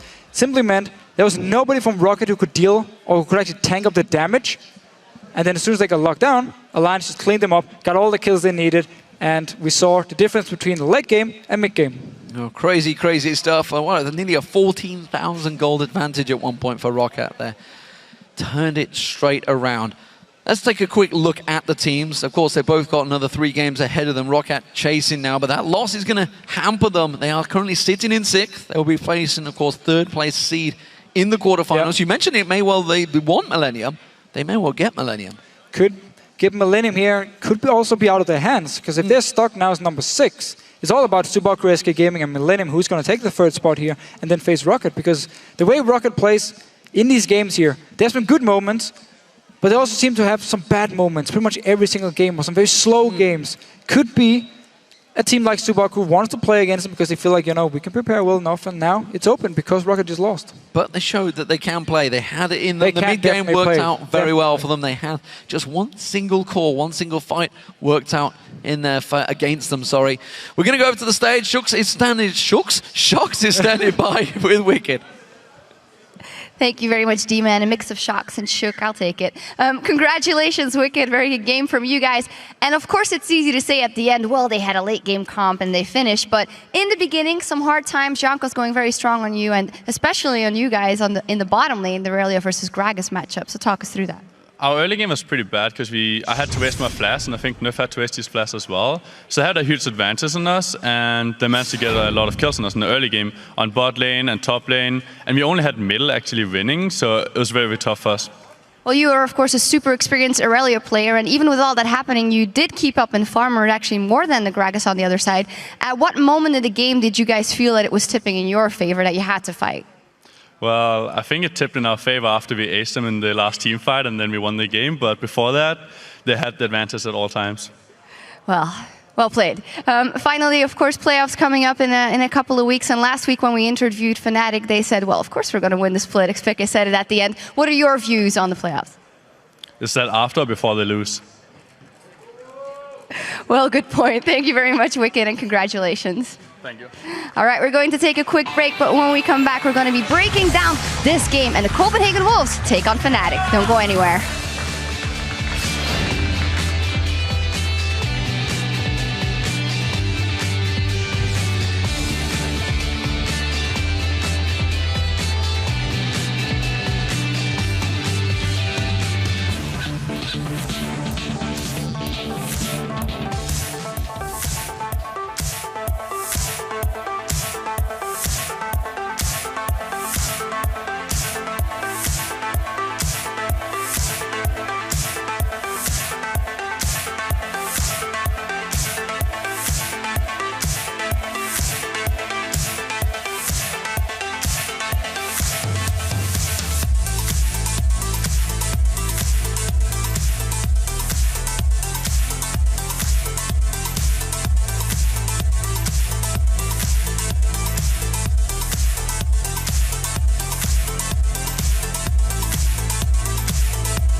Flash caught out. Explosive cast will knock him back. Should be able to blade surge to freedom. No! EUCS comes in. There's the wave coming through. It's going to be Froggen, and Tab's actually at the back there. Can they catch on towards Froggen? Yes, they can! They just explode him! EUCS just off of the side there. Good stun!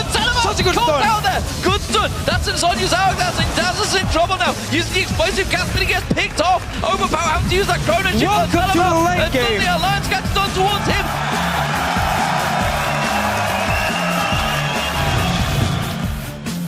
Welcome back, everyone. Let's take a quick look at that last match where Alliance came back in the late game to beat Rocket. Let's first take a look at picks and bans. Something curious for me, a Maokai ban coming out of Alliance, and then, of course, the first pick, Gragas from Rocket. They didn't seem to be afraid of it, though. No, definitely not. Second game today that the Gragas was first picked. Deficio was actually talking about the Maokai ban and theorizing as to why he thinks teams were taking it off the table. And I would dare say, banning it against Xaxis, who played very well last week, may be a comfort thing. It may be a situation where Alliance didn't really want to give that tree away because they're not 100% sure to deal with it. Whereas a Gragas, you know what he's going to do in theory. You can, in theory, prepare for it. Rocket had a strong early game, but in the late game, Alliance did have an answer. Yeah, and Joe, talking about that early game, was just EUCS coming in hot once again. It's incredible that somehow Rocket have had 19 first bloods this split so far, and EUCS has actually got 11 of them kills himself. Like, he was a machine in the first 15, 20 minutes of this game, just racking up kill after kill. Top lane, they managed to get 2 straight after each other. Wicked died twice then at the bottom, which we've just seen there in that little clip. And he just had a fantastic early game, which got Rocket set up, but just shows you that whatever of an early game you have, if you don't finish at the right times, depending on your team composition, you're going to have troubles. Yeah, let's actually take a look at when Rocket was very strong in the beginning of that game. Let's pull the replay up on the screen because, as you said, they had all those advantages and they were able to capitalize on it early. So 30 minutes into the game, 5-kill advantage, towers are even, but Rocket are going to play their comp very, very effectively. If we roll this clip out, you'll notice that Rocket, they don't really hesitate to engage, and the tidal wave manages to catch Froggen and Shook. And just such great reaction speed from Xaxis. He insta-gives Froggen and just removes the threat from the map. Now Rocket continue to chase through. They're going to force Shook to flash away, and Rocket peel back to get the first Baron of the game. The problem for Rocket was they developed a lead, they had a strong mid-game comp, and then they just stalled. They got 3 towers very early on, and then they only took 2 more towers over the next 15 minutes, and they didn't know how to break that inhibitor line.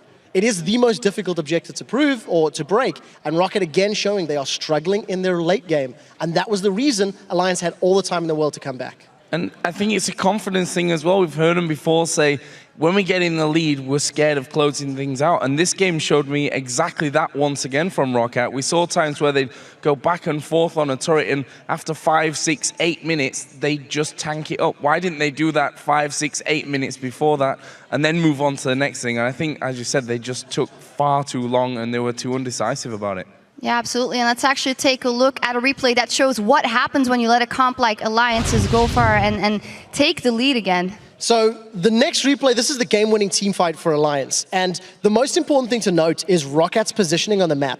First and foremost, Overpower is 2 or 3 screens away from the rest of his team. Let's roll this clip out and just pay very careful attention to how Rocket are split up.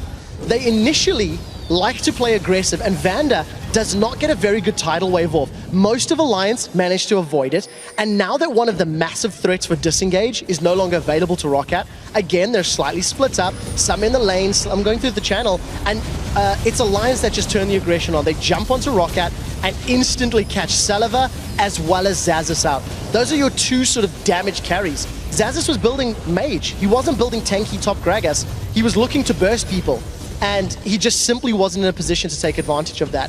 This is a positional error that cost Rocket the game. If they had been tighter net, or they had initiated more correctly or faster in that situation, they may have been able to punish Alliance, but the shoe was on the other foot and Alliance closed out. Yeah, 12k gold lead just before that fight actually kicked off, and I also think that Xaxis hit his Zhonya's too early. The binding hit and they weren't going full on to Xaxis. He hit his Zhonya's, the rest of the team moved away, and from there it's just a case of 1 by 1 by 1. And one thing as well, Xaxis still had his flash. There was a fantastic comment that I read on Reddit last week. It said that the perfect time to flash is just before it's too late. And it was far too late for Xaxis and got killed.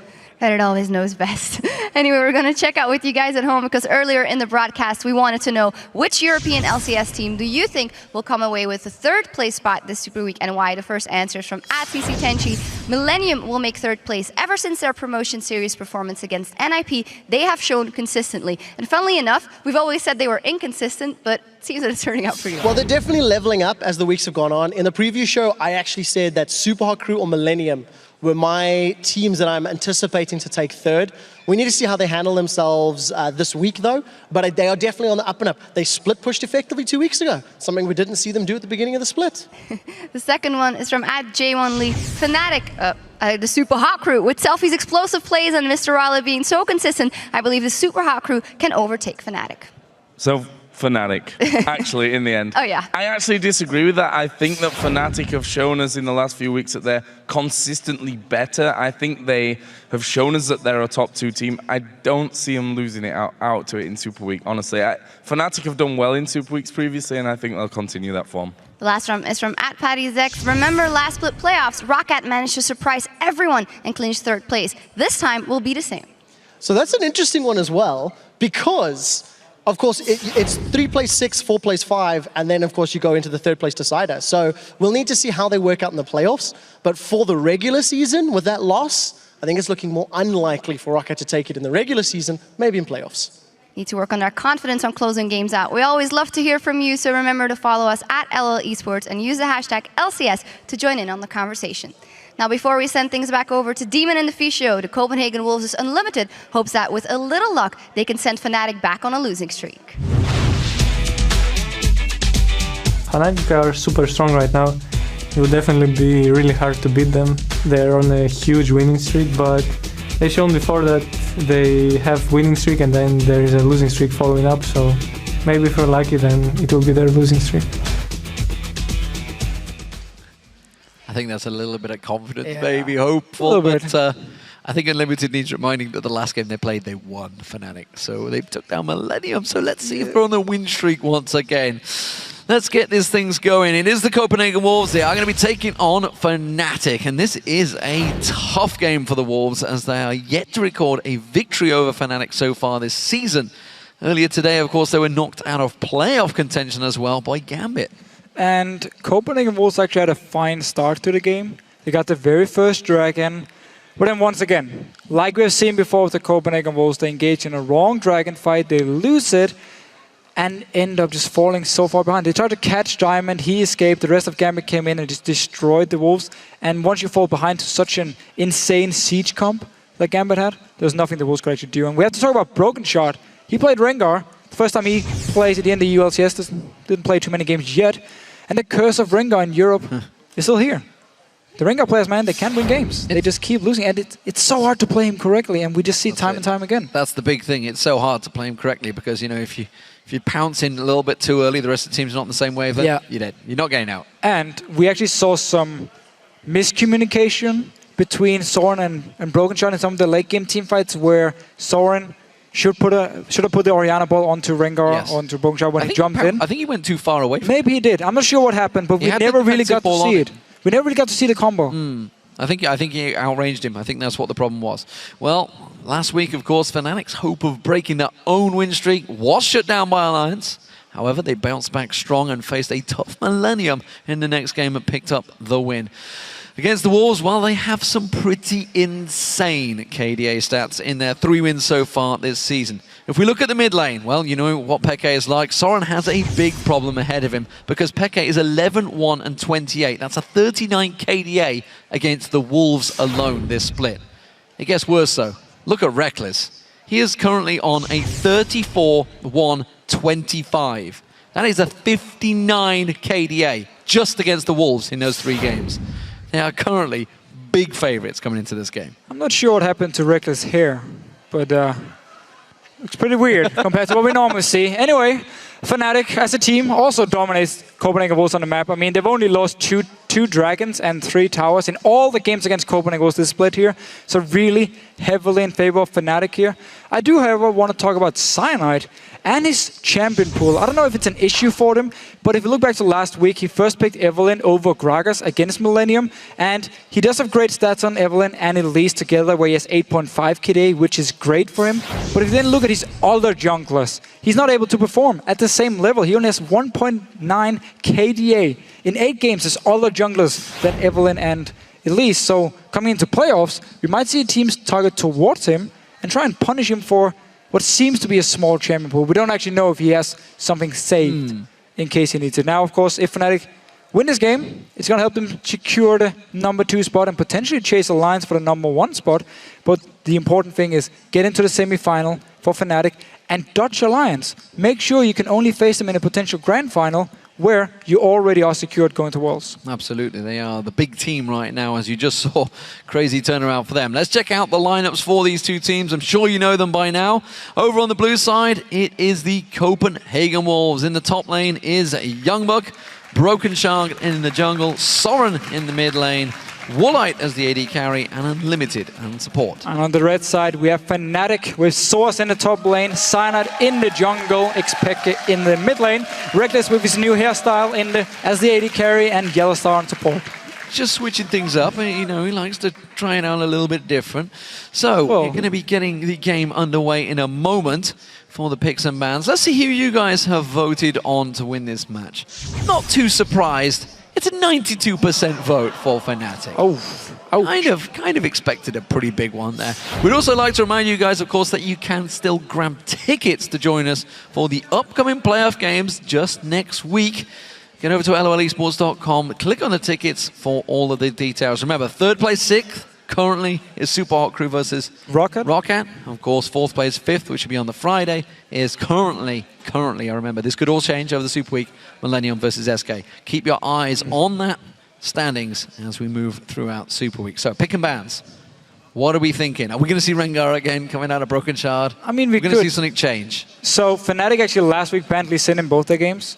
But I don't think they're going to do it against Broken Shard because he's favored Java, and now Rengar, we saw it here before. So, up in the air with the bans. Of course, we can say the standard Kassadin Twisted Fate should be taken away, and maybe Copenhagen Wolves want to target towards Expected with a Fizz. Or maybe Cyanide, as you just pointed out. Would be. Evelynn first ban. They know that Cyanide's favor goes that way. Kassadin being taken away. I didn't expect to see that one coming through. Thresh also, and Orianna. So Soren XD being focused heavily there by those two bans. Kassadin kind of given, but Orianna absolutely is his champion of choice. His main champion, again, looking at solo queue, so very smart choice. He played it once, he went 7-1 in the game and carried the Wolves, so very smart ban by Fnatic. Didn't actually go with the Elise ban, however. Yeah, the Syndra ban, though, that is certainly aimed at Peke. It's something he has played.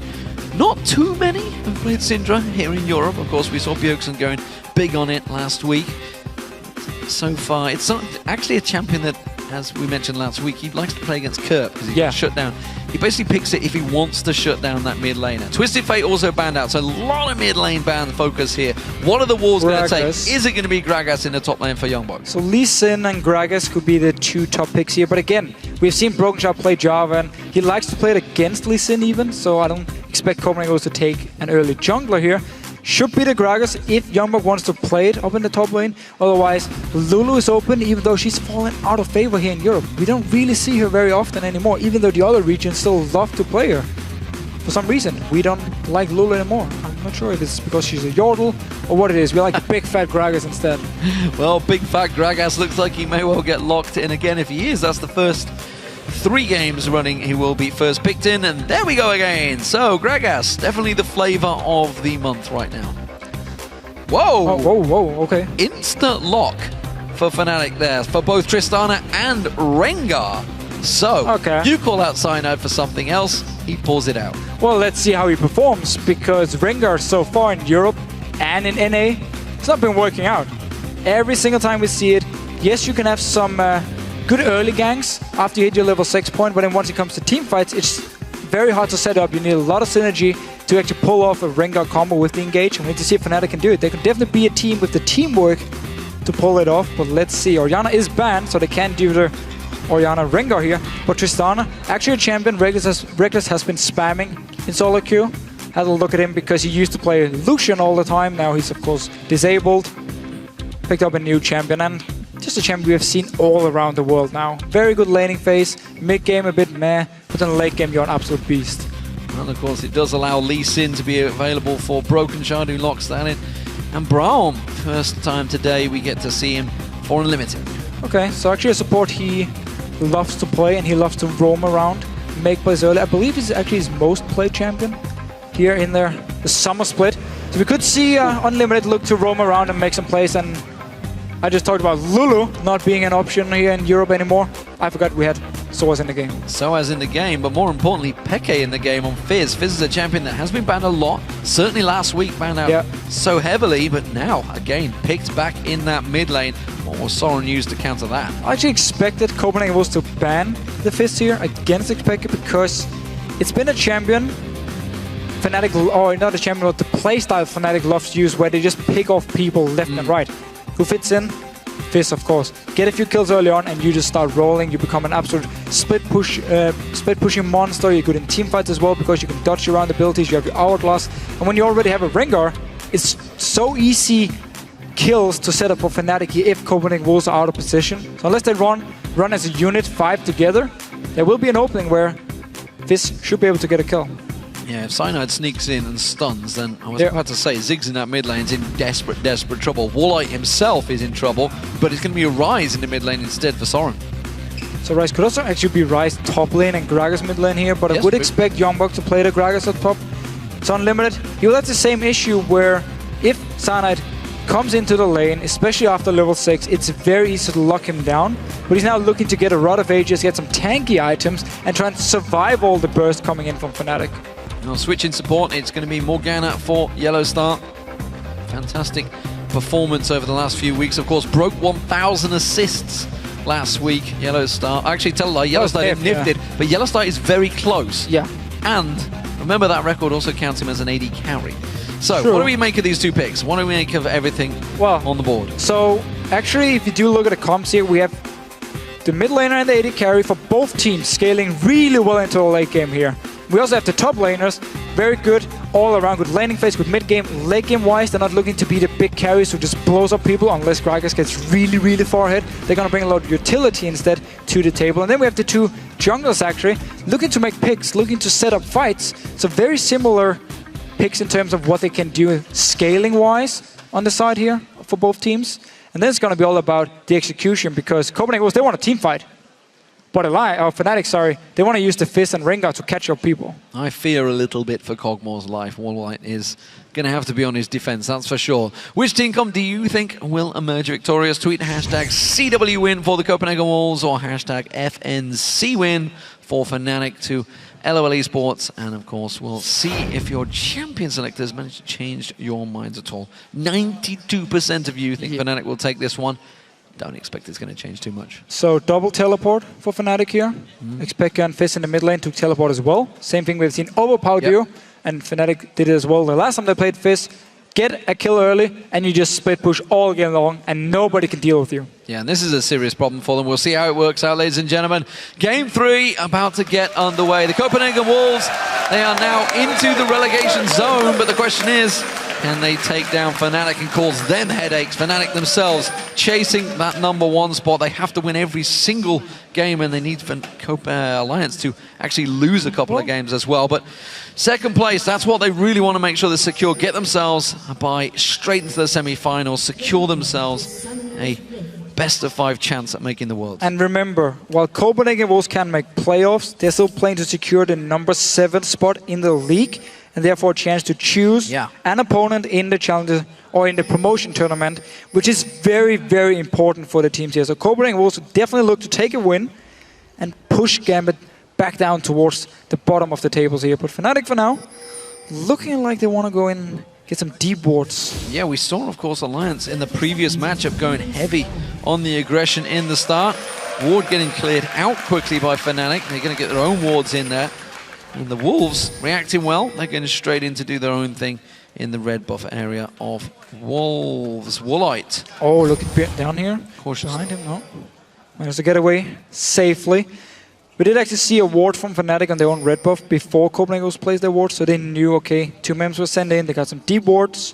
Of course, they're going to run out fairly soon because it's only the 1 minute wards we see here. So it's only to spot what's going to happen at level 1. On the side of Fnatic, a lot of deep wards, especially the one between the 2 bottom lane towers, which they love to do to spot where the dual lane from the other team is going. Well, we saw everybody from Fnatic back off. They were actually on top of a ward while they did it, so Wolves know exactly that it is only this bottom lane pairing of Reckless and Yellowstar here now. Broken Shard starting off on the blue buff. Youngwook will help him out. Did he get the timer right on that one? It looked like he did. Cyanide himself will be taking the red buff. So, different starts for the two here. We'll see if they do both chase around to the opposite numbers. I'm guessing they will just continue standard path for junglers. It should be a very, very standard start. Cyanide moved up to the red buff because he didn't want Copenhagen was in case they had a lane swap to then take their own blue buff and go into red. Would have been a risky move in the case Copenhagen could have started his own red buff here, but I think they knew Woolite Unlimited was in this bottom lane. They even pinged it earlier. So just standard lane, standard start from junglers. We're gonna see double buff. And that's all about the early ganks here. Should definitely be in favor of Broken Shard on this Lee Sin. He can bully out a Rengar if he wants to, even if he wants to go deep inside the jungle and try and find Cyanide. He should be able to either kill him or at least force him away. Well, Soaz was a little delayed in getting to lane in that top, so he may actually fall behind a touch on Youngwook. It seems that he got there just in time for all the minions to be taken. Yeah, he's going to get every... Oh no, it looks like he did miss a little wave there. Cyanide's going to be going across. Blue buff, of course, picked up. And Broken Shard, is he going to go for the invade? It looks like he may well do. Let's see here. So Soren is pushing the lane because he knows he has the Lee Sin on his team, so he can push it up. If Cyanide shows himself in his mid lane, Broken Shard could be there for counter gank and turn it around, which is why Soren is feels so safe and can just push up this lane here and want people to go in and fight against him. Because Copenhagen are so strong here in these early levels, also because of Ignite on the side of Soren. If you keep your eye on Cyanide there in that fight, he actually kept hold of that Frosty stack just in case Broken Shard jumped in, he could get that stun and get the hell out of there. Now, of course, he's just taken down the white. He's going to continue his path. So Broken Shard not really creating too much in this opening phases, and he's actually waiting off the side. Remember, cast your minds back to the first game of the day. He did successfully get in there with Rengar at the start, but then it all slid away from him there. He's looking to do the same on Lee Sin, but trying to get onto a Fizz this early on is tricky because Playful Trickster will just hop him out of danger. Yeah, and he was also just hoping for Sana to show himself in this mid lane. But of course, Sana has just been saying, yeah, I'm just going to sit and farm. I don't actually care about my lanes at this point. They don't really need my help. And now Broken Shard forced to just move away back into his own jungle here. Soren was doing a couple of basic attacks on Peke, and while yes, he was getting damage on Peke, the entire ranged minion wave was doing the same on Soren. So he was simply baiting. He was not really trading. He was trying to bait, but he was trying to bait, like say, oh look me, I'm stupid, I'm taking damage from the minions, jump me. But Peke, he has a lot of experience. Didn't actually bite. Cyanide is now coming around this mid lane area. He's just instead going to shove the wave out. I think that looking like they're trying to buy some time, get smites down the cannon minion. Broken Shard is back in this mid lane, but that wave's going to get pushed.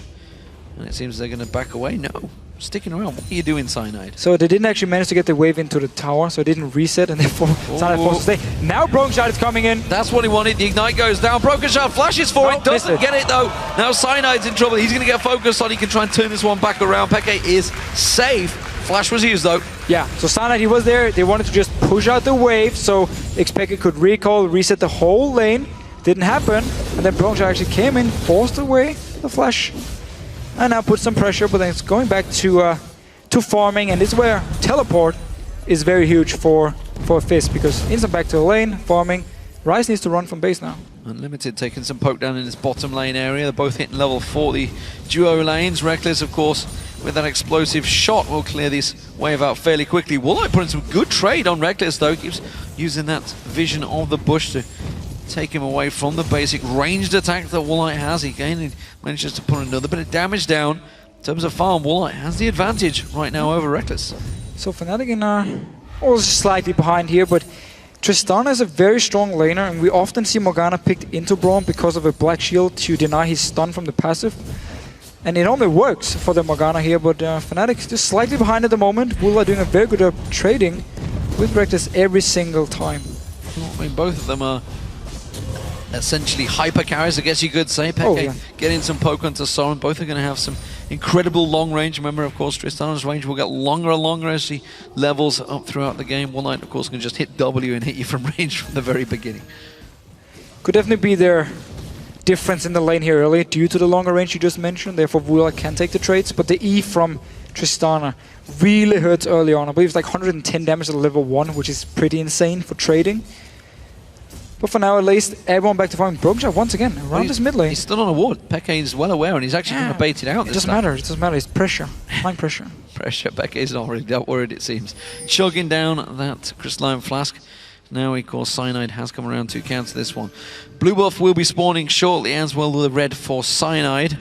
That means we're expecting to see Soren step off to the side. We'll see whether he does get gifted it.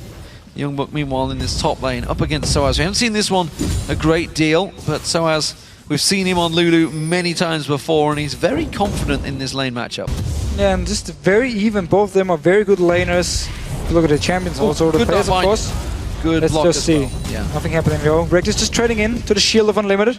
Come back and forth, but very nice setup by Yellow Star. And again, Fnatic just trying to catch up and CS down this bottom lane. So still no first blood just yet. 7 minutes gone in this game. Remember, double teleport for Fnatic. We're going to see Soaz backing off and buying and teleporting straight back to that top lane. Important to keep a track of those, of course, when that dragon does become available. Soaz goes back, gets himself his patented triple Doran's ring and Chalice of Harmony. So we always see this from Soaz.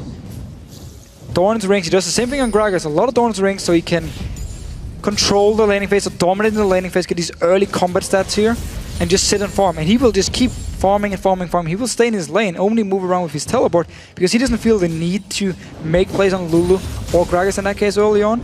Therefore just looking to farm, get his Fiends, go towards his Death Cap as the next one.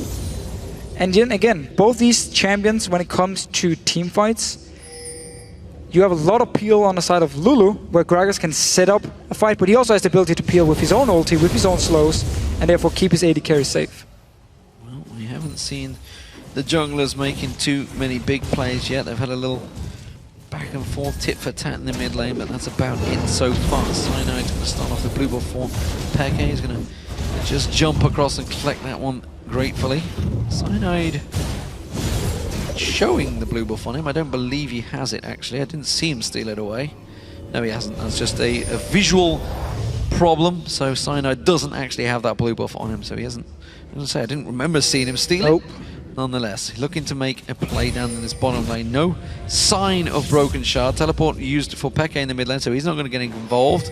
Instead, he'll just keep clearing that wave. So we often see this with Ringer. Once you hit level 6, you go bot lane, because your support often brings some CC, and if he lands, if Yellow Star lands a binding or gets a stun onto either Unlimited or Woolite, Sana can join in. They should be able to pick up a kill. He's going in. He's going towards it. Woolite's not backing out. There's going to be Soul Shackles used from Yellow Star. Good reaction play. That was actually Yellow Star going too early, honestly, I feel. Soul Shackles immediately used. Woolite just flashed. He's like, I know what's coming. I'm getting the hell out of there. It is so hard to set it up because you know they have flash, and if you flash towards them, it's not like they're going to stay and say, yeah, I'm just going to get stunned. You know, they flash away instantly. Either you land the binding, or Ringer jumps in with the stun first, or the root first. Soaz up in his top lane, though. So he's in trouble. Oh, he read the situation well, though. Immediately runs towards the river. He's got Peke in support. Glitterlance lands on Broken Shard. Where's Soaz going to go here? Peke's going to come around the side at the moment, but Soaz still in trouble. Not too sure how he's going to be able to get away. Wild Growth use. Shield comes down. Just another. No! Towards him. Flash. No, too early. Too early. No! Kick. I don't believe it. Broken Shard's kickers give him the chance to escape. And he gets away. No way, man. They chased him for such a long time. They both flashed after him, and then the very end, he shields himself just as Broken Shard kicks him, and the damn Frenchman stays alive. Well, good escape from Soaz now. Peke going to get focused. It's on the water's thrown out towards Soren. Has to get away. No flash available for him, remember. Cyanide simply comes in to part the seas and stop the Wolves crashing against them once again. Yellow Star caught out. Broken Shard could follow that one. Get some damage down on the support instead. He'll be forced away. The Wolves at the moment, they're the ones creating the pressure. It is, but you have Lee Sin. You need to make or create the pressure early game here while Ringo is still farming. Of course, Cyanide is at the point of the game where he can start ganking, but it's up to Broken Shard to make plays, make sure his lanes get ahead. Soren in his mid lane has actually been farming really well on this rise, also because of Broken Shot being in the mid lane twice now, forcing Xpeke back to base. So overall, if you just look at the Rise, also the fact he got a very early tier here, started to stack it up, should get a Rod of Ages the next time he goes back to base as well. So it's looking good for Soren in the mid lane, at least. So far, so good for the Wolves, who are chasing victories. And one victory would prevent Gambit from getting that 7th place spot, I believe. So as, of course, putting the damage back on towards Jungbook. Woolite going aggressive on Reckless here. Knew that he was on his own. Goes straight in towards his face and tries to put a good bit of trade down on him. Yellowstar now back in lane. And did go towards that Frost Queen, or Frostfang, as it's referred to. Yellowstar, can he land this Dark Binding this time around? Cyanide bounces in. This time they catch on towards him. First blood will be coming. The question is who will get it? Woolite goes down. It's Yellowstar that picks it up. Cathy in surprise, just pouncing around. Actually didn't even go towards Reckless. Reckless had Rocket Jump available if he needed to. So now we can go all the way back to the very first gank where Yellowstar traded his flash with Woolite. And we're saying, oh, it wasn't really a good setup here, it didn't work for them, they didn't manage to lock him down. Simply meant next time Cyanide had ulti, he could return to this bottom lane. There was no flash on Woolite, and now he could make the engage, lock him down, and set up an easy binding or stun from Yellowstar and get a kill here. Let's see if they actually want to start the Dragon. Seems like Reckless is gonna go back to base because he's still fairly low, and Woolite was on his way. So I decided not to take the chance and just go back to base. Yeah, I think they realized that was too much of a risky play. There was 2 members that were over low on hit points, so they didn't go for the Dragon. Probably wise choice, honestly, from Fnatic. So first blood picked up nonetheless for Yellowstar. Broken Shard going to take the blue buff, giving across to Soren. Soren will give that one across. Peke building up towards Lichbrain. I thought he was just about to spot it out there. I was like, what are you doing? Soaz, he's continuing the pressure on this top turret and actually starting to cause some serious problems for Youngbuck. Joey's desperately trying to clear this wave out, but Soaz, as we just saw, giving them the merry dance, again has Broken Shard paying them a visit. And the range here from Soaz means he can just auto-attack the minions and clear them very fast, while Youngbuck only clears with his Q. Doesn't really want to get in too close and want to take the damage. Well, let's see here. Broken Shard onto the ward. Soaz should be able to move away fairly easily. Yeah, spotted in there already and starts to move away. Should be safe. He's got Wild Growth. Should he require it instead, just put some damage traded back on towards him. Now that Cyanide's coming in, he has got ultimate available. They may try and bait something out here. You can see Soaz already going aggressive. Broken Shard will pass by the ward, so Soaz knows he's safe and will just interrupt Youngbuck's teleport. And just keep pushing in the lane here. Keep getting some damage on the tower, which means if Youngbuck ever teleports away from the top lane, the tower will go down. So it's a trade he needs to be ready to take in case he wants to like TP on the ward behind Reckless and Yellowstar down this bottom side here to set up a kill. Soaz actually just recalled, so now might be the time to do it. There's still a ward behind Reckless. Let's see if he wants to do it or not. See whether he goes in. I don't look like it. Peke, though, is waiting in the mid lane. Are we going to see the ultimate coming out? Cyanide, yes, we are. He's pouncing in towards Soren, jumps on towards him, has got that stun. There it is. Has managed to use the rune. Prison, Chum, the waters will not land. Teleport. Cyanide goes down. Soren tries to turn this one around. Peke gets on towards him. Youngbuck teleports in. Not quick enough, though. Got the kill. It was a trade. Mid laner for jungle. Yes, sir. They didn't expect Soren to actually stay alive here. Therefore, there was no instant teleport from Youngbuck. He still managed to get a kill because Xpeke actually missed his ult, so didn't get the damage from it to finish him. So one-on-one trade for Copenhagen Wolves here. Did, however, use the teleport. Soaz still has his own teleport. Same goes for Xpeke in his mid lane, which could mean the Dragon will go in favor of Fnatic if they set it up correctly. As soon as Youngbuck shows himself in the top lane, they can move towards the Dragon and just be 5 versus 4. So Soaz putting some damage back on towards this Dom. Has got that. Fiend's now completed. Rod of Ages was also completed by Youngbuck, who is honestly having problems defending this turret right now. Tries to get the belly slam on towards Soaz. Gets a big trade down on towards him. Works out well for him. Soaz, though, is safe. As I mentioned, still holding that Wild Growth and the shield in his pocket. Cyanide taking the blue buff away here this time around. Peke not wanting it. Classic solo queue move after your mid laner makes you die in the mid lane. You just take the blue buff. Don't even give him a chance here. But of course not the case for Cyanide, because there's already a blue buff on Xpeke here on Fizz. So they didn't actually need it. The Soren killed Cyanide, got the double buff, and then he actually killed Soren after. So it was a buff transfer. Well played by Fnatic. And now on towards the Dragon here. We just talked about how there's no teleport on Youngbuck, so he won't be able to join. It should be a Dragon for Fnatic. Oh, that's going to be Fnatic's Dragon, as you mentioned. First one of the game.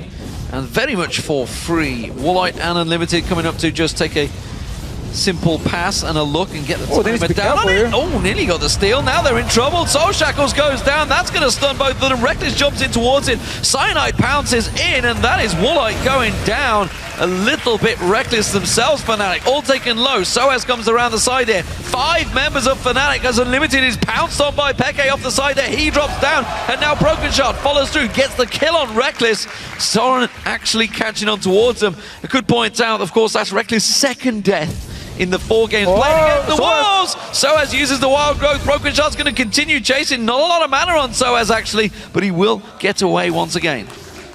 Meanwhile, in the top lane here, Youngbuck pushing in because 2 members from Fnatic used the teleport, Source used the teleport from the top lane to join in for the fight here. But very risky play by Woolite and Unlimited. Moving up, trying to steal the dragon to set up for a nice binding into a stun from Yellowstar, and they got another kill onto Woolite here in the early game, and even better for Fnatic onto Reckless. 2 kills now. Peke heading towards the top here. Let's see whether anyone else joins him. Youngbuck, of course, was there, gets pounced on and turned around. Chum the Waters is not available. Peke just trying to trade on Youngbuck here. Could keep him busy. Instead, we'll clear out that minion wave, and it seems we're going to have a split push change around, but that's left this mid turret fairly exposed, and Soren and Broken Shard will get a good chunk of damage down on it. Let's see here, Cyanide no ulti. I'm not really looking for a fight either. So up in his top lane here, Expect actually managed to force Youngbuck away despite having no ulti, no flash at the point.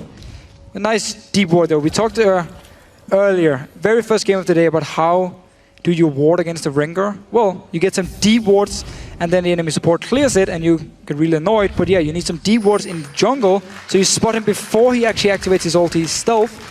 And therefore you will be able to back away as soon as you see him move towards you. Looks like the Static Shiv is going to be the second item for Reckless. Has completed that Infinity Edge. Woolite, of course, with the Triforce now also completed. Going to go at those Berserker Greaves out shortly.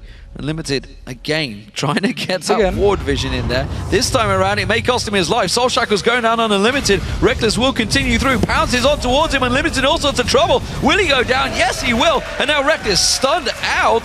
Woolite now in trouble. Yellowstar's going to catch on towards him. We will have the Dark Binding in a moment. Meanwhile, in the mid lane, Chum the Waters on Soren. Cyanide's taking all of the damage. This time he's got enough hit points. Woolite flashes away. Just about gets clean away. Yellowstar's going to continue pushing through. He's all on his own here, actually. Not sure where Yellowstar's going, but he bluffs his way forward and pushes him away. So Unlimited really wanted to get the deep ward in here, but Yellowstar, he stayed, landed the binding. It was an easy kill for Fnatic, and then the mid lane, they managed to do it properly this time between Cyanide and Expect, though. We're just going to see down this fight once again. Woolite taking a lot of damage, dodging around to see Yellowstar, lands the binding. They're still flashing Woolite, remember. Now Broken Shot joining in, so he's just going to flash away. Sadly didn't get a kill on the side of Copenhagen Wolves. Meanwhile, Soren died in the mid lane. So, Reckless now, of course, cleaning up, gets that first turret of the game for Fnatic. And so as back in the top wave, having to defend this Youngbuck who was under pressure for so long, yet managed to steal away that turret. So as may continue the aggression here. Good Glitter Lance on Youngbuck. Of course, that tower defense is in the way, so Youngbuck will be safe for now. And we really see Fnatic, if you look at the items, just full focus on small fights. Picking people off here. We have Cutlass completed for Cyanide. Broken Shot earlier today, he built full tank on Rengar. This time around we get some damage on Cyanide, so he can now pick people off here or slow them down so that someone else from Fnatic can join in. We see on Fizz early DFG as well, so just full focus, find the target, instantly blow them up. We don't even need team fights, or Fnatic doesn't even need team fights here. It's all about just picking Copenhagen Wolves off. Well, it's something Fnatic do well. They're all about that pick comp and getting objectives afterwards. The Wolves themselves want an objective right now. They're starting to pressure for the mid lane turret. 4 members, 5 members now making their way up the mid. Fnatic there in force though. Peke roaming around the side. He's going to split push. He's going for the tower. Nobody's anywhere near this from the Wolves. Now, there's teleport on Youngbuck, but he moves up to the mid lane. So 5 members from Copenhagen Wolves want to push this mid lane. They have to take the tower and either go back and defend the side lanes or push even further up here, but they have to be very fast. Well, it's a mid-turret going down. The Wolves have gone towards that one. Slams thrown towards Soaz. Defends himself with his wild growth. Cyanide pounces in simply to stop the AD carry. Buying time. Teleport was used. Behind. Here comes Chum the Waters. Catches on towards Youngbuck. East goes off the side there. Reckless comes around the side. That's going to be one down. Wallite is dropped. Soul Shackle's used. Youngbuck's going to get locked up with the stun there. Yellowstar comes around the side. Pekka gets himself a second kill. Broken Shard being chased down. Reckless should have pounce back available in a moment. Broken Shard trying to use the Wolves to get himself some safe distance, but instead Reckless will be able to find him. Another shot comes through as he tries to chase him. Where you going, Broken Shard? Well, simply buying time for the team. Is it going to be enough? I think he's safe. I think he should be a neutral kill. No, not yet. No, not quite. Just a few more seconds here. Still, Reckless would probably have just jumped towards him and hit him here. But so Fnatic, they actually split out in the side lanes. Copenhagen also like, we can't really deal with you one-on-one, so we're just going to group 5 mid and force your teleports to be used. They did force the teleports, they get the mid tower, however, because Copenhagen was managed to flank around, Fnatic managed to flank around them. There was a good ulti from Fizz as well. The Wolves simply just dropped dead, and they are behind in gold here, and there's a lot of damage on the side of Fnatic, so it's hard for Copenhagen Wolves to actually teamfight just yet. They need more time, especially for Soren to scale up. Well, Dragon's available. Everybody moves in towards it. Teleport is up for Soaz if he should require. Reckless now with that static shift completed starts off the Dragon. Yellowstar finds the Dart Binding, lands it on towards Unlimited. The Wolves moving in. So many times they've lost games on these Dragon calls. Can they make the right one this time? I think the right move is to back the hell out.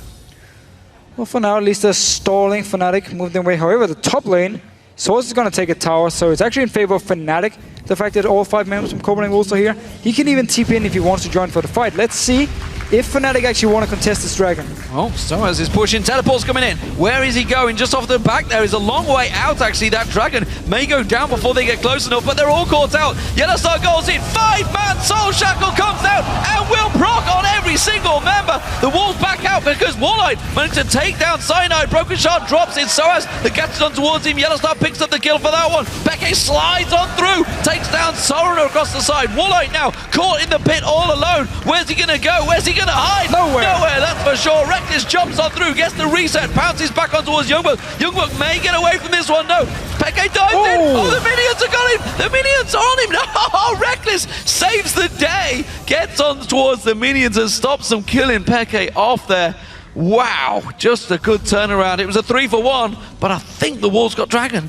I believe they did actually. Broken Shard, he got the Dragon here, but they were just stuck in the Dragon pit. Notice all 5 members. So Sanad, he's going to jump in. He's going to get the Wild Growth while Yellowstar follows up. So they knock up the members. They get the Soul Shackles onto them. And Reckless in the background is just hammering away onto them, doing so much damage. It's a very good ult by Youngbuck, however, to actually force the flash away from Reckless. But then Copenhagen Wolves, they feel like they can keep chasing. They're still caught in this Dragon pit here. They can't really move out. So every single time one member just peeks, looks outside of the pit, Fnatic jumps him and kills him. Bullard in the very end, sadly for him, didn't even manage to escape. And then Youngbuck almost managed to kill Expected. He just smacks him in the head. Book. Not enough, however. Those minions. I think it was the pot is the combination of chugging him down those health pots. Minions almost taking him down, but nonetheless, it's Fnatic that come out ahead again. 5-1-3 for Peke, 5-1-4 for Reckless. Their incredible stats against the Copenhagen Wolves continue to shine. Meanwhile, Yellowstar, of course, he's happy right now at 2-0-7, getting the Age of the Legion completed. So, Peke, still on a ward, they know he's there. He's going to try and be sneaky, and this is what Fnatic try and do all the time. Try and make a little pick, but Peke may get singled out here. Well, he actually wants Copenhagen Wolves to move down and try and kill him, and then escape. He does have teleport if he actually gets... If he spots them moving down, he can teleport away, otherwise we know how hard it is to catch a Fizz. While Fnatic then just keep Reckless to sit in the mid lane and farm, push the lane down all the time. You have Lulu up in the top lane doing the same thing. So if Copenhagen Wolves send 2 members to this bottom lane to deal with a Fizz, well, it opens up one of the other lanes to just lose the tower, maybe even the Baron, if too many members from Copenhagen Wolves go down to the bot side.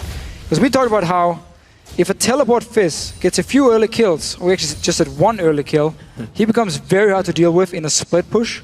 Now he has 5. He has a DFG as well. So whoever actually wants to face him might be in big trouble. So Lichbane or Azonia's next. He's deciding which. Cyanide, though, will be joining him. And the buddy system that Fnatic so often run when they're looking for kills is about to be in effect. Soren is around the side there. He's got Unlimited nearby. Popped in. Cyanide pops the stealth. He's going to be getting too close to the tower. He will get spotted.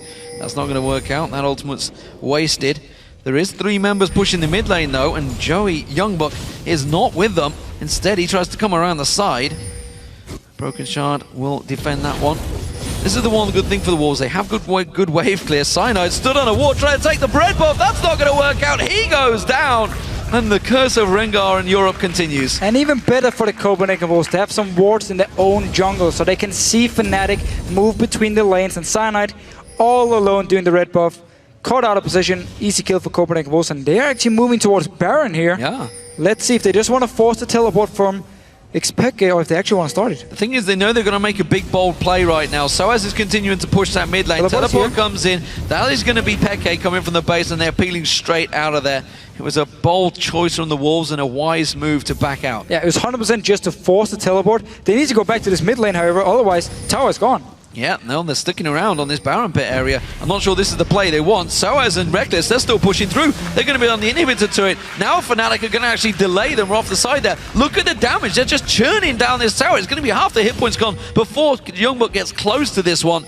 And Fnatic, once again, tactical prowess. They always manage to make the right move.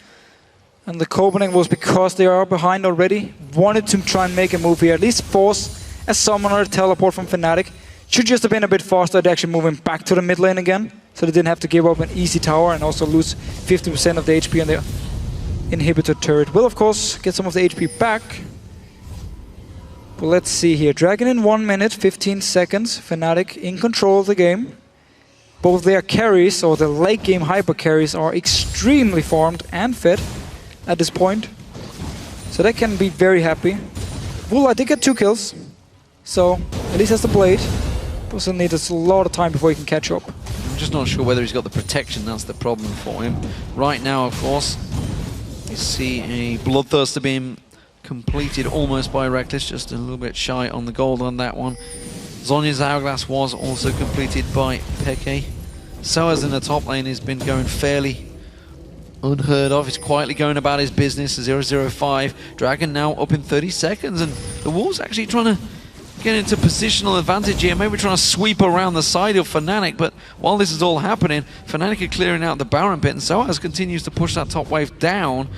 Fnatic are actually in position around the Baron. Wolves were a little concerned, I think. I don't think Fnatic had any thoughts of going for Baron themselves, but this could be a bit of a trade. Look at Wolves, they're pushing up the mid. They want a base race here. Let's see. Oh, Fnatic is already at the tower. This is a risky move, but they're going for it. They're going to tank through this turret here. You can see straight away, base race is on. Fnatic pushing in towards the inhib. Wolves have to back away from this one. They're trying to take it out. Instead, they're going to lose the inhib turret before they get close enough. They've got to make themselves count. They're not even going to get the inner turret. The Fnatic continues to push on through. The inhibitor will go down, and the Wolves completely made a mistake there. And that was a complete letdown here. This is all hyped up about the base race, and it's actually Copenhagen who's pushing up, recalling. And let's see, they do have Woolite to try and spot if someone is waiting here, but inhibitors are gone now. The base is open, and you already have issues dealing with the split push from Fnatic. It's gonna get even worse. Oh, messy time. Woolite caught out, pounced on there. Peke has to hit the Zhonya's early on, though. He tries to get away. Is he going to be taken down? He will. The explosive cast comes in. Reckless took down Unlimited, and that's a mid lane down, though. And Fnatic, they have to back off. So trading 1-for-1 here. Went very deep. Instantly Xpeke had to pop Hourglass, and as soon as he came out, Copenhagen Wolves managed to kill him at least here. So we did see some of the teamfight potential from this lineup the Wolves have. If you get caught by a Rune Prison from Soren, there's a lot of damage to take you down here. And as long as they can protect Woolite, they will be able to fight. Maybe not straight up 5v5 in an open area, because Fnatic are so far ahead, but it's at least what their comp can do. Well, we know Woolite and Co are not afraid to fight. Now they're moving in towards the Dragon. They should secure this one. Fnatic are sticking around. Look at Cyanide. He wants to get involved in this one. He wants the smite, but it's not going to happen. Broken Shard will take that one down. It was actually Woolite that finished it off. And again, Youngblood this time can slam his way out of the pit. Soren tries to sidestep, gets caught with that Pix and Glitterlance. The rest of Fnatic, look at them. They're charging up the mid lane. They're going for Baron, I feel. Well, let's see here. The 2 members just recalled. No teleport on because it's the jungler and the mid laner. So we'll be able to start it at least or clear it. They're pinging it. Pinged it. Didn't start just to see it. Kobe was moving in. The super minions, remember, in that top wave. They're going to lose a Nexus turret. Oh, yes. Wolves have to push for this one, but that Nexus turret may well go down, and Limited tries to come around the side. Good delayed tactic here. Fnatic are simply delaying it. All they want to do is keep them busy. Now you can see Broken Shard, he's already heading back there. He's not the man you should be leaving out of the Baron fight. They're sending Youngbuck back here to actually clear because he has teleport, but Fnatic can just start it again. Force him to teleport out to Nexus turret's going. It's gone. Nexus turret goes down. The super minions and Fnatic delayed exactly what they wanted to do. Cyanide chases on. Stealth is on him. Pounces in there. Tried to get on towards Soren, but he'll be happy with the support nonetheless. Cyanide taken low. Wild Growth should keep him alive. Now teleport. Peke's been singled out. He's off on the side here. Youngbuck comes in. The rest of Unlimited tries to chase on towards him. Broken Shot locks in towards him. Reckless caught out. Has to leap away. Just about gets the safety. So has not quite caught out by the Sonic Wave. Unlimited chasing through. Knocks on towards Yellowstar. He's been focused down. He will go down. Soul Shackles will not get procced off there in time. Peke comes around the side. Broken Shard picked off. Peke now jump the waters on Unlimited. He gets bounced on the side. Peke running interference. Tries to jump across. Sonya's Hourglass will be able to playful trickster away. Slides back in. Reckless with the knockback. But Peke goes down. And a 2-for-1 trade this time for the Wolves. The super minions are just about being dealt with in the base of the Wolves by the minions. So good trade here by Copenhagen Wolves to send back Youngbuck to deal with all the super minions. Only lost 1 tower. And then Fnatic were actually looking to fight here, but then a very good TP back from Youngbuck. They got a few kills here. Got some gold, and now, let's see, Fnatic once again moving towards this dragon. Oh, Baron, sorry. And another inner turret goes down. Final one of the game for Fnatic as they continue to play the map rather than the champion fights. Fnatic have themselves positional advantage. Pink Ward was placed by the Wolves, but that's going to get cleaned out, no problem. And the Baron started. Delso is not there. It's only 3 members from Fnatic. This will take it down very fast. Youngbuck's going to be the first one to come in here. Let's see what he can do. They're going to come around the side. Joey has his explosive cask available, goes for it. Soaz takes a big chunk of damage early on there. Explosive cask forces him so low. They have to back out. Jump the waters comes out. One in trouble. Just gets popped from 0. Reckless now, he's focused. Youngbuck's going to get caught out. And again, Reckless has to pounce away. And another risky Baron play is stopped by the Wolves. And again, they trade 1-for-1 now. Copenhagen will start the Baron themselves. Source is very low. He does have teleport, however. He will join in again. Reckless is life-stealing off the red buff right now off the side. He's going to be looking to go in towards this one. Baron so low, but the Wolves are tanking this one through. Super minions are taking down the inhibitor. Meanwhile, in the top there, Wolves is coming around the side. Yellowstar, Soul Shackle's available, goes back in. Another 5-man Soul Shackle comes down from Yellowstar. Catches on towards them. Soren is the only man around the side. Broken Shot, pounced away. Reckless leaps back in, gets the reset, goes back in. Soren in trouble. He goes down. It's an 8 for Fnatic and the Baron this time around. The minions are doing the job for them in the base. As the inhibitor drops, Fnatic get everything from that fight. So Copenhagen Wolves have actually managed to go even in the last team fights, and yet they felt like they have to go straight for Baron. Even though there was a teleport on Source, it was a very risky move. Completely backfired for them. And they've been doing a good job in these fights. They constantly trade 1-for-1, 2-for-2, and yet they felt like they had to go for Baron here. Well, that's Fnatic moving in towards the base now. Warlight, you can see one shot from Reckless. He fancies tanking this one up. He's got a gigantic shield from that Bloodthirster. Managed to tank it the entire way through. Now, of course, along with the shield that he gets from Soaz, the Nexus to it's getting blocked off, and Limited will finally be able to prevent that one. Peke got out. He's going to go down. Oh, playful trickster. The tower's not on him yet. No! Broken Shot comes in and takes him down. That was a Baron buff, remember, on Peke. The Wolves in desperation mode. They're going to try and chase down Reckless, but you can't catch a Tristana. He can just pounce away from this one. No way he's going to get close enough on this. The damage from Warlight may be enough as he flashes through into the pit. Unlimited will not follow through. And Wolves need to go back to defending their base. Not for want of making action, that's for sure, the Wolves, but sometimes it's just not the right call. It is just this very aggressive Copenhagen Wolves playstyle. They always look to make a big play, and it often backfires. Again, the Baron here, they went 1-for-1, they forced Swords back, they stopped it, could have gone back to their own base, farmed up a little bit more, reset the whole game, but went straight for Baron. Got punished again, died, lost the last Nexus turret, lost the Baron as well. But I really have to give them credit for playing some entertaining games, because constant team fighting here, over and over. Both teams as well. Fnatic's been looking for the fights. Let's see, they're pushing down this mid lane now. Copenhagen Wolves are recalling from this bottom side. we might actually get a straight up 5 versus 5 team fight, which has gone pretty even in the last few games, or last few times. Remember, this game is pretty big in the standings for both teams. Fnatic, of course, chasing down first place. They currently have second. They want to make sure that is secured. The Wolves, meanwhile, they're only on 7 wins, 18 losses. This will put them to 19 losses if they were to lose this. Gambit are on 6 wins, 9 losses. They're only 1 game behind, and they are even in the head-to-head. It is a big week for a lot of teams involved in this one. Fnatic themselves, well, they're going to have to go pretty big to chase down Alliance. They have to win all 4 of those matches. So securing second place is absolutely their main aim right now. It does look pretty good. Still about 10,000 gold lead. They have the inhibitor down. The Nexus is open. First they want to take a Dragon to now. Slowing down a little bit. We've seen a lot of action in the last 10-15 minutes. A lot of back and forth with Dragons and Towers and Baron. Now Fnatic just take it easy, take the Dragon here. They can go back to what they did earlier and just split push. There's no teleport, however, on Fizz just yet. As soon as it's up, though, they can split up into lanes, follow down the super minions in one lane, and therefore force Copenhagen Wolves to send someone back to defend both super minions and a champion, and then also use the teleport to set up plays. They are pushing down all the lanes now, forcing Copenhagen Wolves into defend multiple lanes at once, and therefore open up for Reckless to hit the tower. Cynide's waiting to see if anyone's going to face check and try and get some last-minute ward coverage. Doesn't look like Copenhagen Wolves are going to do that. Instead, bottom wave is going to get cleared out. Peke will go down and wipe that one out. Remember, he's already shoved the wave in towards that inhibitor turret. Super minions still pushing in the top wave as well. Youngbuck did put pressure on that one, so as is going to go off and deal with that wave, which will actually pretty much push itself in.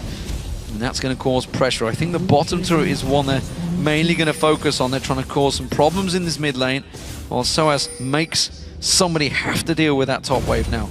Peke, good urgent strike, dodges out of the damage from Youngbuck. Again, Unlimited, defending his good body to the tower every single time he has the chance. Up with the shield, blocks all the attacks from Reckless. Expect though, finally down his bottom lane, looking to push onto the tower. Just get in with your Lich Bane, hit it once, move away, do it the next time, slowly get it down here. It's very hard for Fnatic to actually break into the base of Copenhagen Wolves, even though they have super minions spawning, because you don't really want to dive as well onto something like a Rise. If he locks you down there, you can't really kill him under the tower. He's going to destroy you. So inhibitors spawn in this top wave. That should be the next focus for Fnatic. You can still see they're split pushing off the side there. They have warded and cleared vision from the Wolves. As everybody from Fnatic moves around there, we do still see Peke. He's keeping Youngbuck busy down the bottom wave. Let's see if they fancy this fight, though. As you mentioned, it's been actually fairly even in trades, honestly, the last few fights, despite the big advantage that Fnatic have over them. Cyanide going Here in. we go, Cyanide. It's Woolite he wants to fight. It's Woolite he's going to go for, has to run straight out. It's like bouncing, run away, run away. Peke in trouble, caught out. Yellowstar stunned up as well. He's going to get taken low. Broken shot going way too deep on that one. Safeguard straight back out to safety. Unlimited caught out. Chum the wall is kind of popped, but still not enough damage done. The Wolves may be chasing this one. Yeah, again, these team fights are so even. Cyanide, he tried to engage in, realized the rest of his team couldn't follow him. He got too far in the base of Copenhagen Wolves and backed away. Wolves have to deal with Peke. He's trying to push back into the side there. They realized it. They were chasing out on the rest of Fnatic. It's bought him time. He's going to get some quick Lich Bane hits on towards it. Playful Tricksters away and buys the rest of his team time to back off and regenerate that hit points. They still very tight fights. The Wolves, they're not afraid to brawl. Definitely not. It's what their comp is really good at. It's what we talk about, how Copenhagen Wolves, they want to just team fight. Fnatic, they want to split push, they want to pick people off. And it's hard to do it once you're all the way down to the base. Sure, you have the lead, you apply the pressure, but actually getting in and just single out a target in the base of the enemy team is so hard to do, which is why Fnatic have some issues at the moment. They can just take it easy now for 50 seconds, wait for the Baron, get some good wards, and then bait Copenhagen Wolves to move towards the Baron, or just take it and go back to do the same thing, but this time they have the Baron buff to help them, and then they should be able to get a tower or get the top inhibitor, and once again push every single lane. So now they're just waiting for Baron to spawn. We're going to get some wards. I wonder if Copenhagen Wolves actually wants to fight, or if they're just going to stay back in base and say, we don't care about your Baron buff, we have shown we can hold you off already. I'm not sure.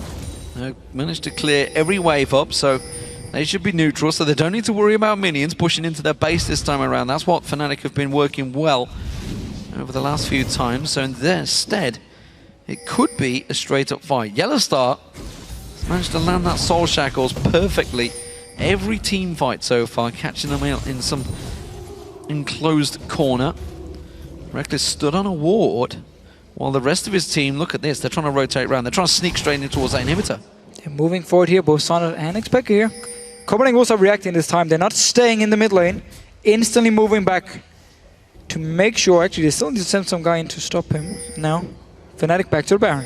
Yeah, the ward actually spotted them stepping away. Peke, someone thought about it. Pop his ult. He did try and pop his ult, yeah. He tried to go for it there, and that's not going to be available by the time he gets in towards his pit. Instead, Fnatic now forced away from the Baron once again. Soren can't get close enough. That ultimate's on a pretty quick cooldown, though. Peke taking some damage from Youngbuck, who himself throw down the barrels. Youngbuck separated, actually. He's in trouble. He's going to have to belly slam away. Or will he just go straight for the fight? Flashes across the side there. Instead, that's going to be unlimited. He takes all of the damage. Warlight is on the back line. He does not want to be there. Backs away from this one. The Wolves this time taking a lot of punishment. In quick retrieval. Quick. Oh, Sonya's Hourglass comes out. I don't think they're going to buy him enough time. Youngbuck goes down as Peke leaps on over. Chop the wall. It's not going to land on Warlight. But Reckless chased on through. It's a straight up brawl. Has he got enough? Yes. Tower hit comes through. Reckless goes down as well. It's a trade between the AD carries and the Copenhagen Wolves. Despite 3 members remaining, they may be able to hold on this inhibitor turret. The lack of their AD carry could be enough to force Fnatic back. Let's see here. Teleport used by Expect. He wants to join in. They want to get this inhibitor here so they can go back to Baron. Traded 2 for 1 just before. Moving straight forward. 30-second death time is still on Youngbuck. We can see everything being thrown at this one. They want the inhibitor turret going down. Soren not able to get in there. This is going to be the inhib down. Now they're going to pop the ultimate. They're going to go in. Wild growth used on Cyanide. Going to bounce them around there. A quick jump the water. Slice on through. Unlimited going to get caught out. Gets stunned up by Cyanide. He goes down. Fnatic are pushing on through. They can take the game. The Nexus turrets are all gone. Broken Shard, the last man remaining. Youngbuck's not up for 10 more seconds. And Fnatic will take victory. A well-fought victory, that's for sure. The Wolves push them all away. But nonetheless, it's the first one for the Super Week. And the Copenhagen Wolves really tried to do whatever they could. They were very far behind, lost all the towers. It was all about the base. And they just kept defending it. 10, 15 minutes, walked up to Baron here. But once again, we have to look at some of the decisions from the Copenhagen Wolves. They have so many good plays, so many aggressive plays. But often, they have this one over-aggressive one where they give a massive advantage over to the other team. Now, one thing's for sure, the Copenhagen Wolves gave them a good run for their money there. But Fnatic take them down. That's a 4-0 clean sweep that the Fnatic have over the Wolves this season. Superb stuff for them. Fnatic, of course, continue to stay in second place. And now 17 wins, 8 losses. Meanwhile, the Wolves are now on 7-19. Just 1 game behind them, Gambit now. They are closing in on that 7th place. It's a risky, risky business for both Gambit and Wolves down that bottom of the table. But it does mean this Super Week is very exciting because we have all these small fights in the standing here. Up in the top, Fnatic against Alliance. The middle, well, of course, you can also say Subaru and Millennium are chasing Fnatic, but at the middle, we have the 4 teams, SK, Millennium, Subaru and Rocket. And then the bottom as well. Even a fight now between Gambit and Copenhagen Wolves. So every single game really matters. Because they're all playing for seedings or the option to choose an opponent. A risky, risky game though for Fnatic there. And not exactly a clean one for both the 2 top teams. You know, looking at Alliance versus Rocket, they were behind for the majority of it. Fnatic were certainly not in control of that game. I think it's safe to say Wolves definitely caused them a few problems. Yeah, so they had a very good start, got a lot of kills onto both Reckless and Expector here. We saw the split pushing with the Fizz. It worked really well until they got down to the base of Copenhagen Wolves. And then Fnatic kept trying to bait up Baron. The Wolves came up, stopped them from doing it over and over, bought some time.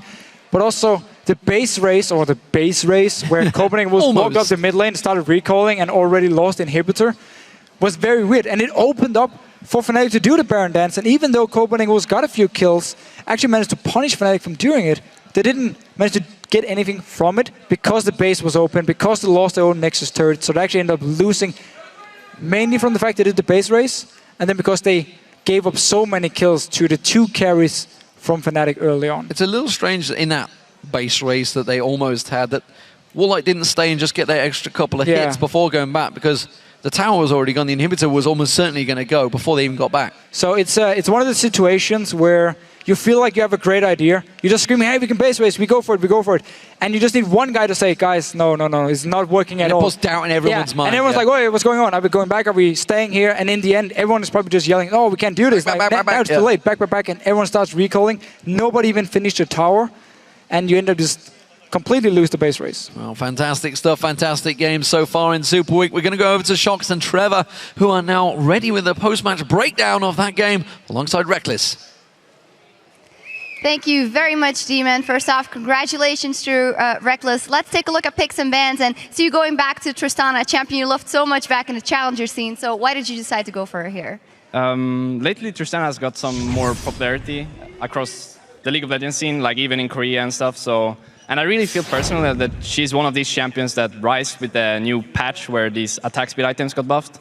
So lately I've been practicing her a lot, and I really like her against these split-up teams because they have this composition where they had like Gragas Braum and they could just split us up all the time. And having someone with no escape is really risky. So we kind of saw it coming and went for the Tristana early on.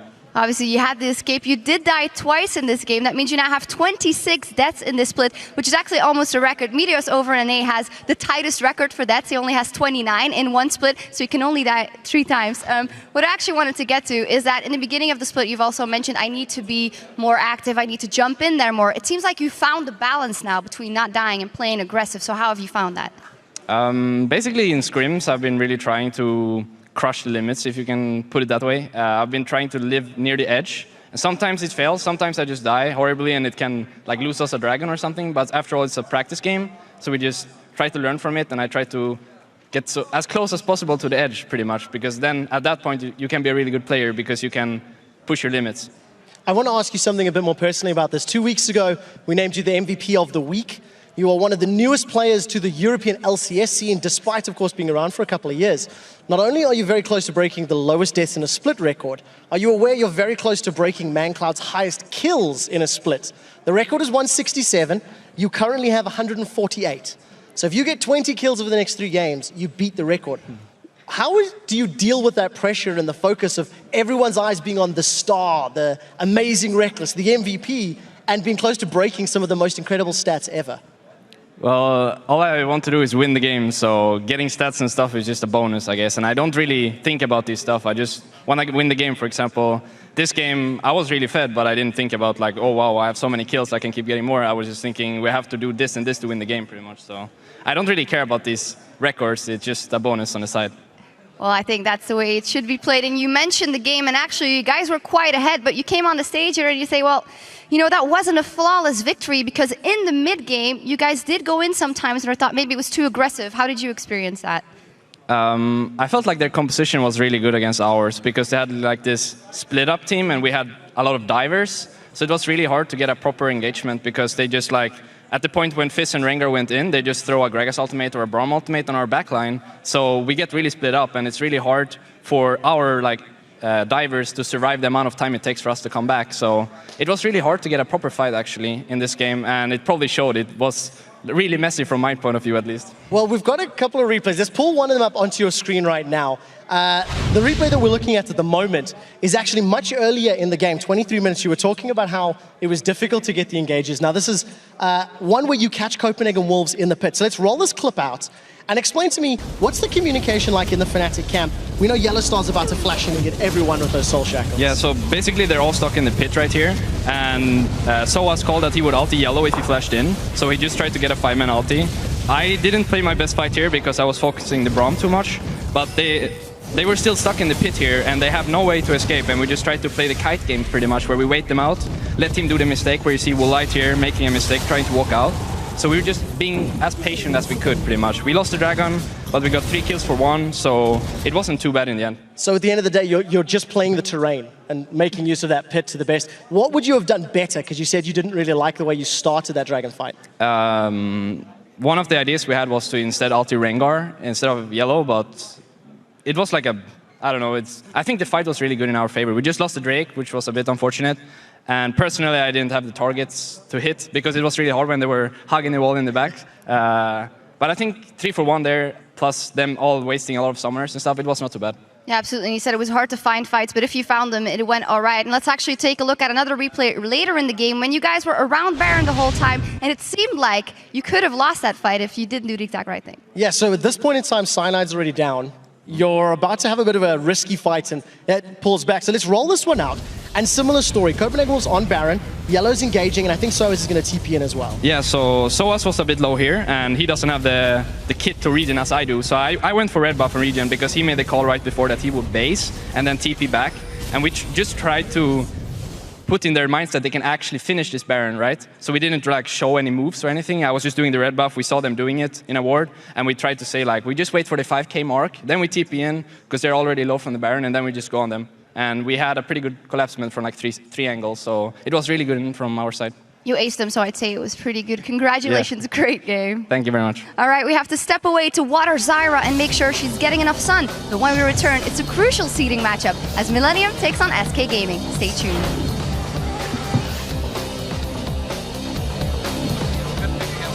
I don't want to sit and let them stomp us. We're going to go aggressive, we're going to go hard, we're going to hit him where it hurts, and they won't see it coming.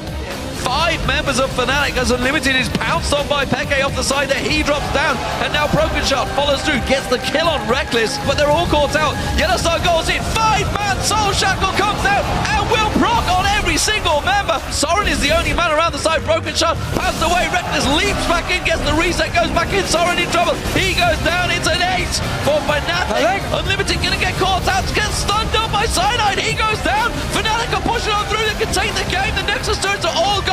Broken Shot, the last man remaining.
Welcome back to the European LCS. I'm Joe Miller along with Trevor Quickshot Henry as we head into the second half of the day. And before we get into our next match, let's take a quick look at where the teams stand after the first 3 games of Super Week. Alliance and Fnatic have pushed even further away from the rest of the pack, solidifying their position as the top 2 teams in the region. Yeah, the middle of the table does remain unchanged as the Superhot Crew, Millennium and SK Gaming will be playing in our next matches. And even with Rockat's loss earlier, they are still guaranteed a playoff spot after the Copenhagen Wolves are 0-2 on the first day of Super Week. They're only 1 game behind SK, however, so we'll see if they can catch them. And now we're going to head into Game 4 when Millennium take on SK Gaming. Millennium currently hold the edge in this series 2-1 over SK, and right now both sides need a win to improve their playoff position. And whilst we've seen a drop in form from SK as of late, Millennium seem to be getting better and more consistent. Yeah, they really are. Millennium, in my mind, are definitely growing as a team. 2 weeks ago, we saw them split push and control side lanes. Last week, we saw them push Fnatic pretty hard, but their lacking objective control, especially in those dragons, meant that Fnatic had map control and the ability to close the game out. Now, from a playstyle and strategy point aside, the standout player from Millennium is definitely Creatine in recent weeks. He transitioned to Corki with fantastic flair. He's got 41 kills, 29 assists, and only 5 deaths. He's played 5 games in total, but he played 4 games back-to-back as Corki alone.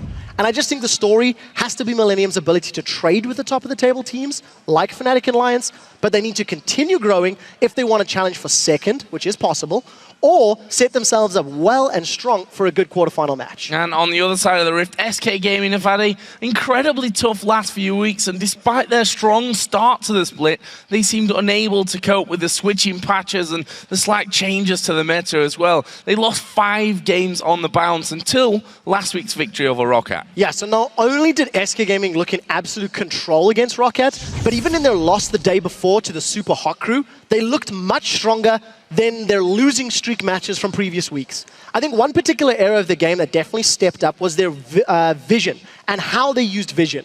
So just to contrast how they were using vision in their loss and in their win against Roccat, it boils down to defensive and aggressive warding. So against the Super Hot Crew, SK were warding to stay alive and defensively and reactively. But against Roccat, they placed wards more wards in a shorter game. They used them aggressively, and they shut down Jankos, who we've seen carry earlier today. One player that took advantage of the increased vision was just Freddy. He's looking extremely comfortable on Nidalee. He's gone 5-1-0 in that particular game. He's spamming it in solo queue, and I would expect to see him either picking it or having it banned away here today. Well, before we get into this matchup, let's hear from both teams and how they've learned from their performances this split. Right now, Millennium are looking pretty good. They could possibly compete at the world stage. From being a bottom team to going up to the top 3 is amazing that we improved so much. The communication in game is just way better. We are a bit more calm. We have a bit more strategy behind everything we do, and just the understanding of the game is at the same page in our team right now. I guess we've gone from being more arrogant to being humble because we're losing against every team. So we start to respect the other teams more. Kevin's really good. He's got a lot of game sense. He's really good at moving around the map and getting kills. We know how to play against them. Last time we had a little bit problems because they actually lane swap, which we didn't expect. But we'll play how we feel like we have to play. So we will play probably standard in our way. So we'll just try to snowball when we get the lead and just finish out SK as soon as possible. Interesting to hear from Kevin there, where he says we know how they play. Last time they messed it up by playing a little bit different to how we thought we knew they would play. They're going to play their standard game this time, which as of late has been getting better, but still we have to say there's still a bit of a doubt in Millennium's side. And on the same token, there's even some doubt on SK's side. They were specifically saying Millennium are a team that could go to Worlds. Not we'll prevent them going to Worlds, not we'll kick them out of going to Worlds. So that mindset, especially on SK's camp, last week, Freddy sounded shell-shocked. Like, you know, we're not playing well, so we need to see if they've stepped it up. Well, we're going to find out here soon, so let's move on to the starting lineups. On the blue side today, it's Millennium, with Kevin in the top lane, Cottonex in the jungle, Kerp in the mid lane, the AD carries Creatine, and support is J-Ree. And on the red side, it's SK Gaming, with Steady Freddy in the top lane, Svenskeren in the jungle, Jez is playing mid, with Candy Panda the AD carry, and Enrated in the support role. Now let's get an update from LOLesports.com, with 63% of your votes. Millennium leads SK Gaming. Recent performances. I mean, SK have looked much shakier. We're about to get into picks and bans, and I think for this particular matchup, I definitely think the Rengar may show through once more. Cottonex has been playing it, especially in solo queue as well. The Gragas trend of first picking in all 3 games today, and I do still feel that Nidalee is a contentious pick. Freddy has played very, very well with Nidalee in games they've lost and in games they've won. So we need to see if he's going to prioritize that maybe over the Gragas if it goes away. A lot of questions to be answered soon. Well, let's stop the speculation and get some facts as we head into champion select here. And the first ban's out the gate. Orianna taken away from Jesus, an all-round strong pick that he's played well before. There is the Nidalee ban as well that we were just talking about, taken away from Freddy. On the other side, Zilean, which is a champion, which of course we've seen run in the middle lane as of late. We've also seen J-Ree back in the spring split, even run it as support. Yasuo also taken away. So something I want to highlight, in terms of assassin mids, Fizz is still up and available, was up and available, and Kerp is a champion, a player that loves to run assassin champions. So, okay, Millennium, the team that has banned Kassadin on blue side more than any other team in North America or Europe, has first picked Kassadin. The theory, the myth, the story was Kerp didn't know how to play it. We're going to see how he handles it. We're going to see how well he plays it because, as you said, blue bans consistently. In fact, they did it just last week in their first match of the week against the Copenhagen Wolves. Banned it on the blue side. Today, they first pick it as it was left open. For SK, maybe they've taken a gamble and said, let the Kassadin go. If they pick it, we can counter it. Either way, they've picked Aatrox here and Gragas. Okay, so 2 things. Number 1, we may also even see a top lane Kassadin. It has been done in the past. It has been built tanky, you know, with the Frozen Fist, for example, and moving forward. On the side of Aatrox and Gragas, that could still be a top lane Aatrox and mid lane Gragas. It's not completely unheard of in Europe, at least. And we've seen a lot of players getting lots of ability power in the very late game and still having the ability to insta-give somebody to lower HP. On the same token, it could be jungle Aatrox, it could be jungle Gragas. There are some question marks, and we need to see how the rest of picks and bans go to decide where those roles are locked in. Elise would obviously signal that's going to be your jungle champion. So, slight change here on the Millennium side. Creaton, we mentioned earlier, 4 games back-to-back with the Corki. Will be running Tristana here. They also get Lee Sin, which is a big one for me on Cottonex. He's made big plays for them this season on that champion. Yeah, and the thing is, Cottonex is just very mechanically sound. Last week, he actually secured that Baron with the LCS big play. You know, jumping out, knocking, I think it was Broken Shot away before dashing back into the pit and smiting. So Cottonex has got the mechanical skill. You've got a mobile champion in Lee Sin. You've got a mobile champion in Kassadin. We just seen in the previous game, Woolite picked a Kog'Maw into a Fizz and a Rengar, and while he wasn't punished quite as hard as maybe Fnatic were hoping, you've got a similar situation here. There's not a whole lot of peel and protection for this Kog'Maw yet. A Thresh might resolve that problem, but for the time being, Tristana with Rocket Jump, Leona with Solar Flare, Lee Sin, Kassadin, those are multiple champions that can find their way onto a squishy Kog'Maw if they so desire. And I tell you what, Millennium, we've talked about it many a time, that they love these teams. #1 pick comps and comps where they can just dive all in onto teams. And this is one of them if I've ever seen one. Leona to jump in there. You've got Maokai locked in. Kassadin's going to be diving in alongside Lee Sin. For me, this composition just screams strength for Millennium. We obviously need to see how well Kerp can actually play Kassadin since they have been banning it away. There is a massive problem on the side of Millennium's squad, though, is their lack of safe wave clear. They are very reliant on Creaton using his long-range auto-attacks, maybe the saplings as well from what I assume is going to be a top-lane Maokai. But if they are ever put into a siege position, Kog'Maw with Bioarcane Barrage and Gragas zoning people out with those barrels might make Millennium's life very difficult. But on the same token, if they're playing aggressive enough, they can simply counter a siege by throwing themselves all in. Every single one of Millennium's members has some movement ability to either engage or disengage. And with SK Gaming sort of rounding out their comp and having a fair amount of everything, that's going to be support Gragas instead after seeing that one early locked in. So on the side of SK, you've got an assassin mid, you've got magic damage, you've got mixed damage from Kog'Maw, physical damage from Aatrox. If they put themselves into a split push position, Aatrox and Ahri can do a lot of work, and we talked about disengage and protection. If Enrated misses an explosive cask, SK will lose a team fight.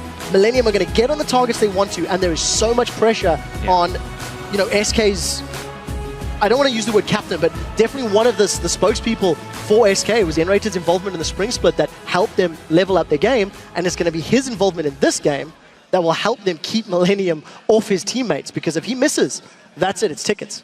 Well, I wonder if this pick, the support Gragas, actually plays into what Millennium was saying earlier, that they know what SK are going to do. We'll find out. But guys, we want to know who you think has the advantage with these particular lineups. Tweet hashtag MILWin or hashtag SKWin to @LOL Esports as usual. And we'll see later who you think came out ahead. Of course, Millennium were the favorites from the LOLesports.com vote. For me, this composition fits them, but it's somewhat the same as ever for Millennium. If they don't get rolling with it, they're going to struggle. I would also say SK's comp is also quite reminiscent of Millennium-style comps. If they land a Cocoon, if they land a Charm, the right explosive cask, and you can start picking off members of Millennium fairly efficiently. So if SK have another strong laning phase, like they did against Roccat last week, they have the tools to stay ahead. And we need to see if they can actually handle themselves now on the Rift. Well, we're going to find out as we get into game here. It's Millennium versus SK Gaming. Halfway into the day, or just a little bit more since we've got 5 games, and that's an odd number. But Millennium here coming off the bat. Yeah, good recovery indeed. Kassadin, I want to point that one out again. We've already talked enough, I think, about how Kerp and the rest of the team have been banning that. Picked here for the first time for him. He's running teleport here as well in the mid lane. So teleport Kassadin is nothing new, especially in mid. And European players have been doing this a long time. I mean, Peke really helped Fnatic get to the semi-finals at Worlds last year with very similar play. My only question about this game is how SK are going to handle these team fights as the game progresses. They have significantly less hard engage. They are reliant on skill shots, and we've seen how competent J-Ree is at his Leona engages. On the same token, Millennium are fairly predictable. You can expect them to go aggressive. You can expect them to go all in. So if SK are psychologically reading Millennium correctly, and then Rated, lands the barrels, or Jez's lands some good charms, or Svenskeren with the cocoons, they can end and engage before it's began by blowing up one of the fairly squishy champions in Cotnex, Kerp, or Creatine. Very interesting game coming our way. Kevin running that top lane Maokai, which has been the focus of a lot of bans here as well today. If mine serves correct, I believe possibly all... 2 bans? 2 bans, okay. Copenhagen Wolves Fnatic, it went unbanned and unpicked. And this time round was locked up, fairly early on. So Millennium with an invade.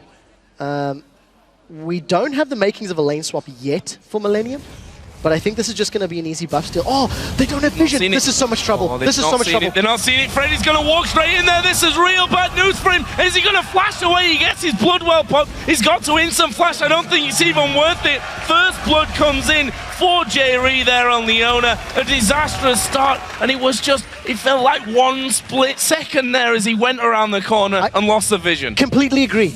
Absolutely ridiculously close. Freddy stepped out of the bush feeling safe at the exact moment that Millennium stepped into vision. So just unfortunate timing for SK Gaming, and you know what? All credit to Millennium. They had a slightly delayed invade. They were challenging for red.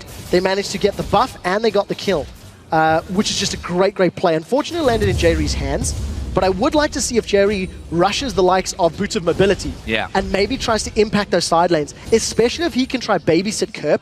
Kerp is going to have a difficult time in the 1v1 against Jez's if Jez's is playing aggressively with those auto attacks and looking to zone him away, because of course, Kerp is on that melee champion.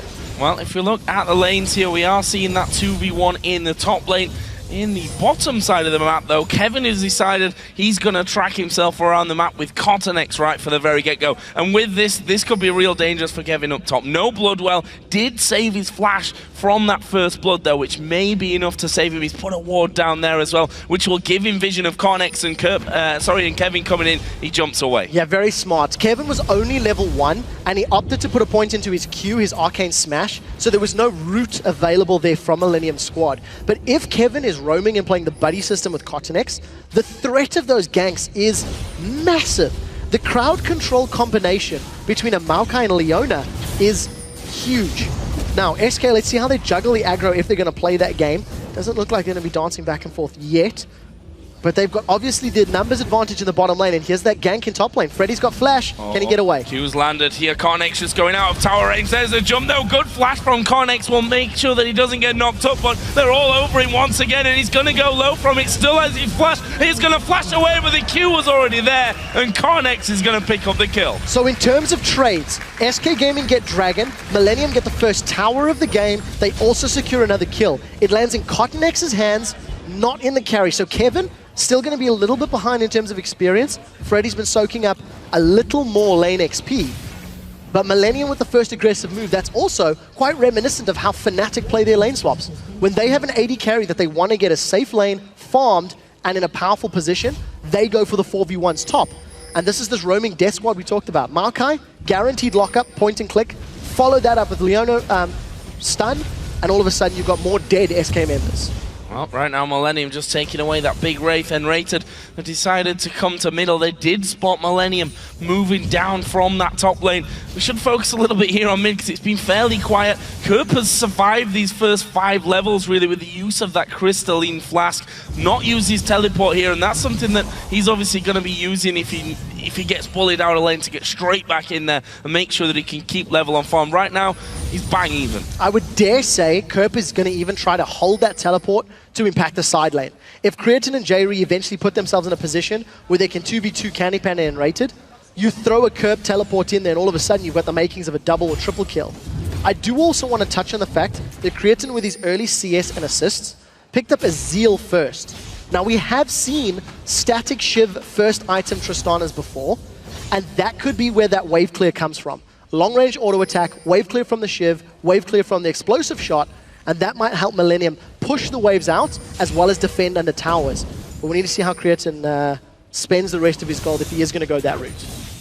Well, until now, they have set up this 2 versus 2 now on the bottom side. Candy Panda actually coming out ahead in the CS simply because that bottom lane's had no kind of competition. There is the TP into mid lane from Kerp. He's going to come back in there with the Catalyst. So working up towards his Rod of Ages first. We'll get an extra bit of sustain as he levels himself up. And now Svenskun, is this going to be about deep vision and then maybe moving to mid? The ward is certainly there. And that bottom lane pushed up, but there's a pink ward in the Tribush which will spot him if he decides to go there. Yeah, we'll see how Sven continues to play the vision game this match.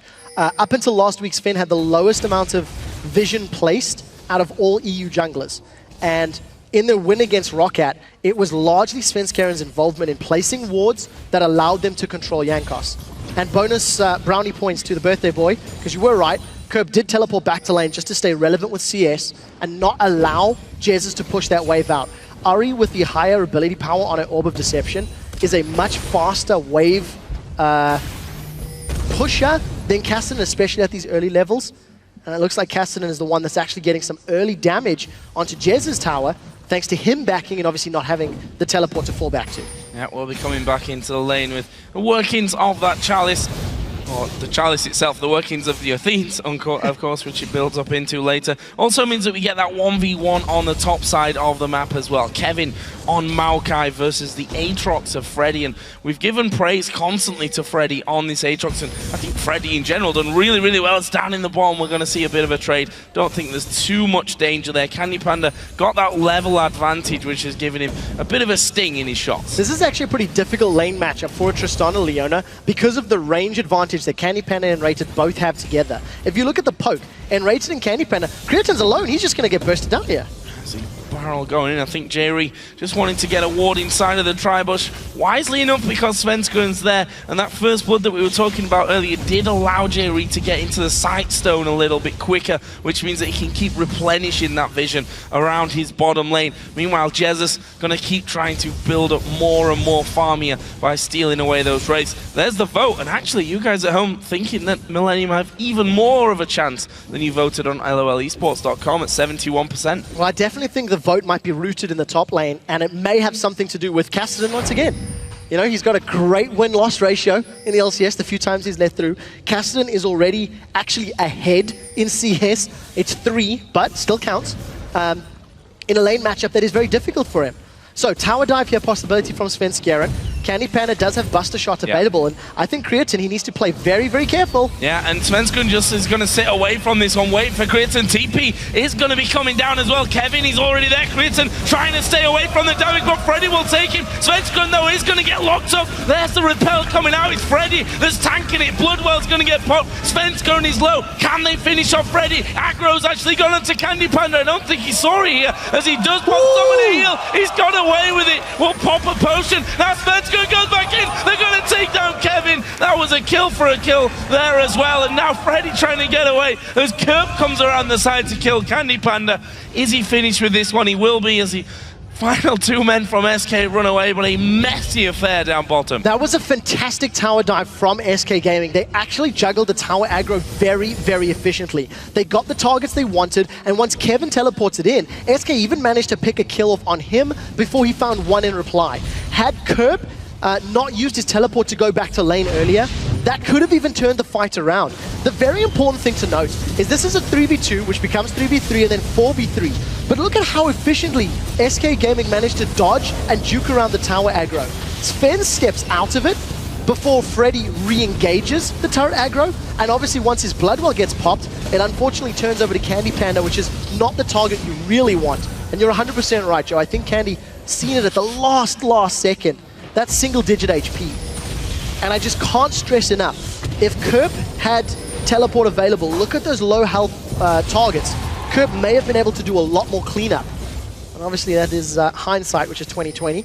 And Millennium still ahead on kills, even on gold, and ahead in towers. Let's have a look where those kills went as well. Kevin got one just before he went down to leave him 1-1-3. There's a one there on Cottonex. Kerp, of course, managed to pick one up, and there's one on the support. So everyone except Creatine getting in on the action for SK, one with the top, one with the jungle, and one with the AD carry. Dragon, of course, is live. That was taken first of all by SK Gaming because of the push up by Millennium in the top lane. That's going to be a 3 versus 2. Have they got the damage here? They're actually underneath the tower. Kick comes in. Have they got? They're going to go for Candy Panda, but Creatine going pretty low. Elise going to come in as well. Svenskun chomps down. Where's the cocoon? He lands. Can he finish him up? Oh, the shield. J-Re locks him up in the back there as well. And now Kerp come down. Jesus is going to follow in as well. And Kerp going low. Will he have the damage to finish him up? Another shield, not enough to save Kerp. And again, it's messy down in the bottom, and it's only a 1-for-1. But it's SK that come out ahead. Not only do they trade 1-for-1 in kills, but they got Kerp's teleport at the same time, and they should be able to secure this dragon.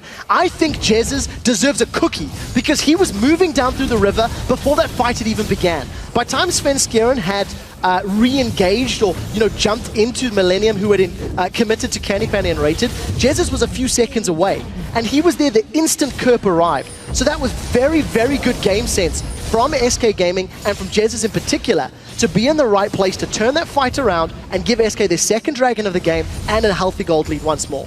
Well, 12 minutes in, what a crazy one this is. Top lane, of course, couldn't get involved in it this time because the teleports were down from last time.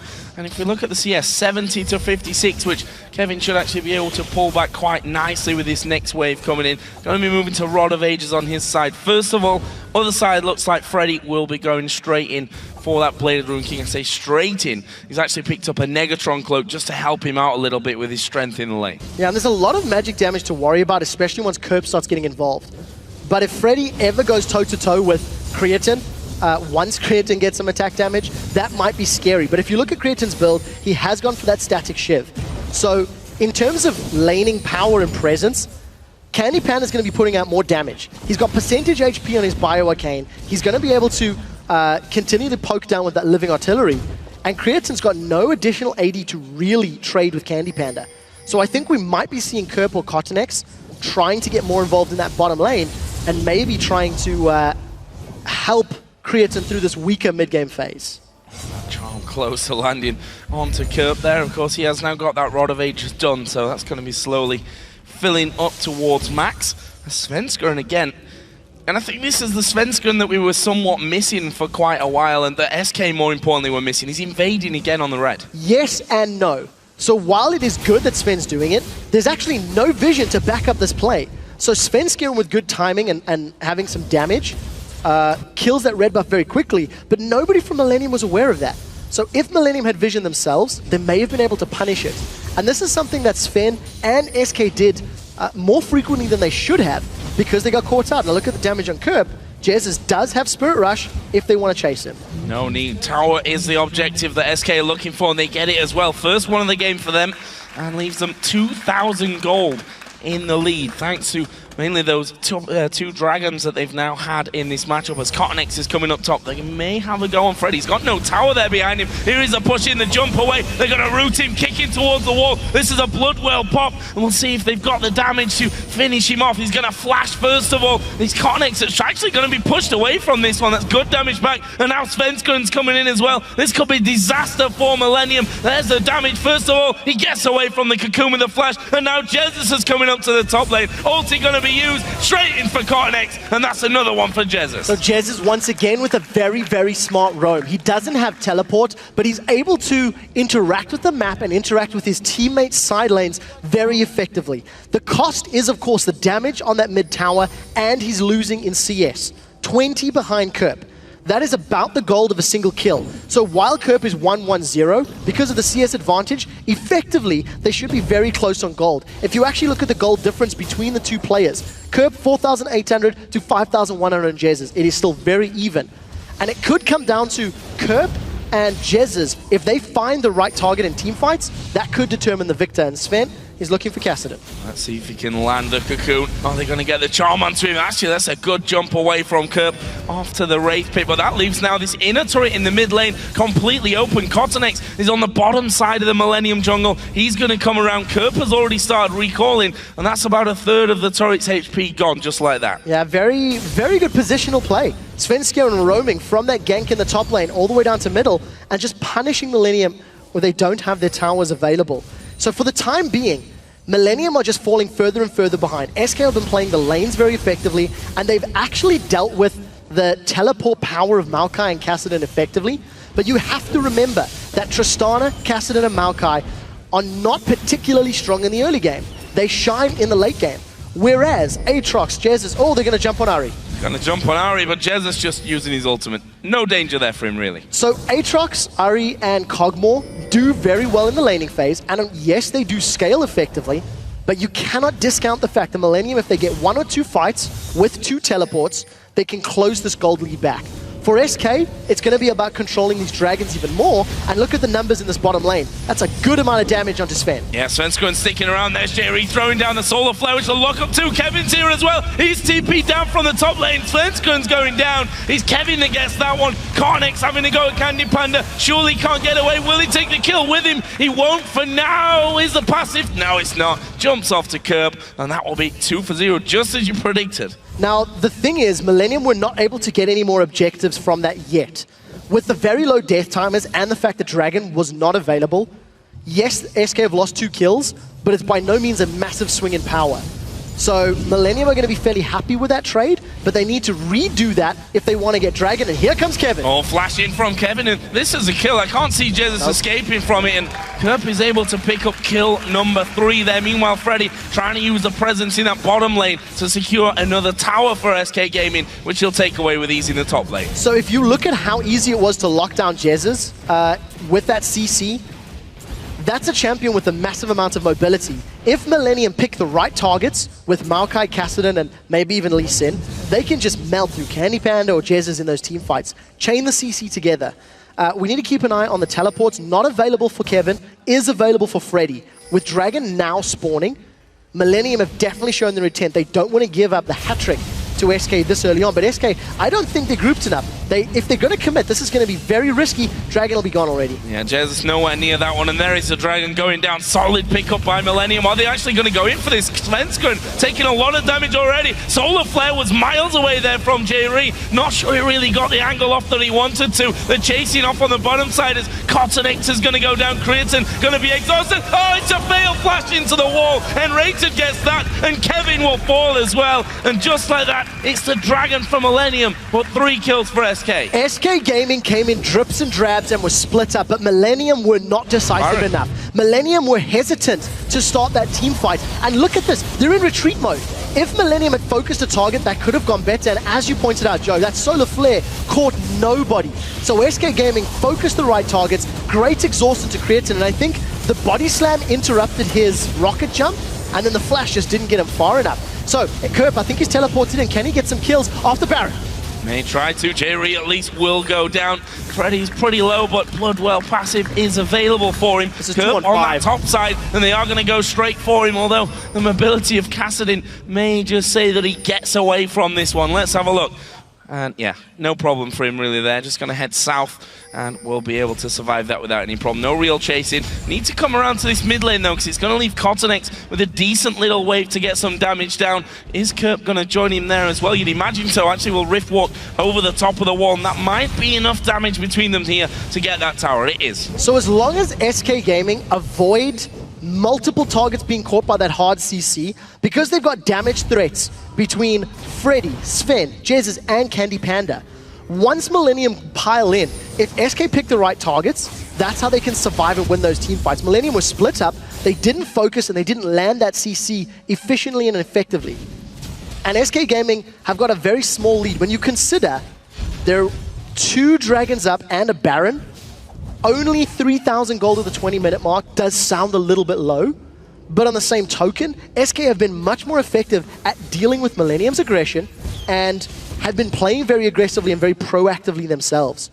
So we need to see how they handle themselves. I would think that if SK wanted to continue to get control, push the side lanes, most likely with Freddy or Jesus, who have some escapes and have some ability to get away, and then once Millennium focus on one person, they can push down objectives like towers or pushing the lanes. So some interesting statistics. I mean, this is a 9-8 game at 20 minutes. If you look at their average CS at the 20-minute mark in both wins and losses, they are a considerable amount behind, in some cases 20 to 30 to 40 CS, so showing how much of a high kill game this one is. A lot of map movement going in. That's the tower, and they managed to knock Jerry back in as well. He's going to get taken down before he can even throw his ultimate in there, and that's a great move from SK Gaming. Meanwhile, Freddy's on the bottom lane, split pushing like we gave him credit for earlier. They've caught out Cottonex here as well. Here come the rest of the team though. Kevin's right on the backside. Millennium not very healthy, but it looks like SK gonna try to back away from this one. They've got that Baron buff on, of course. Freddy should have the turret in the bottom lane as well. Freddy is still pushing, so there's 2 things to note. First of all, Enrated did the play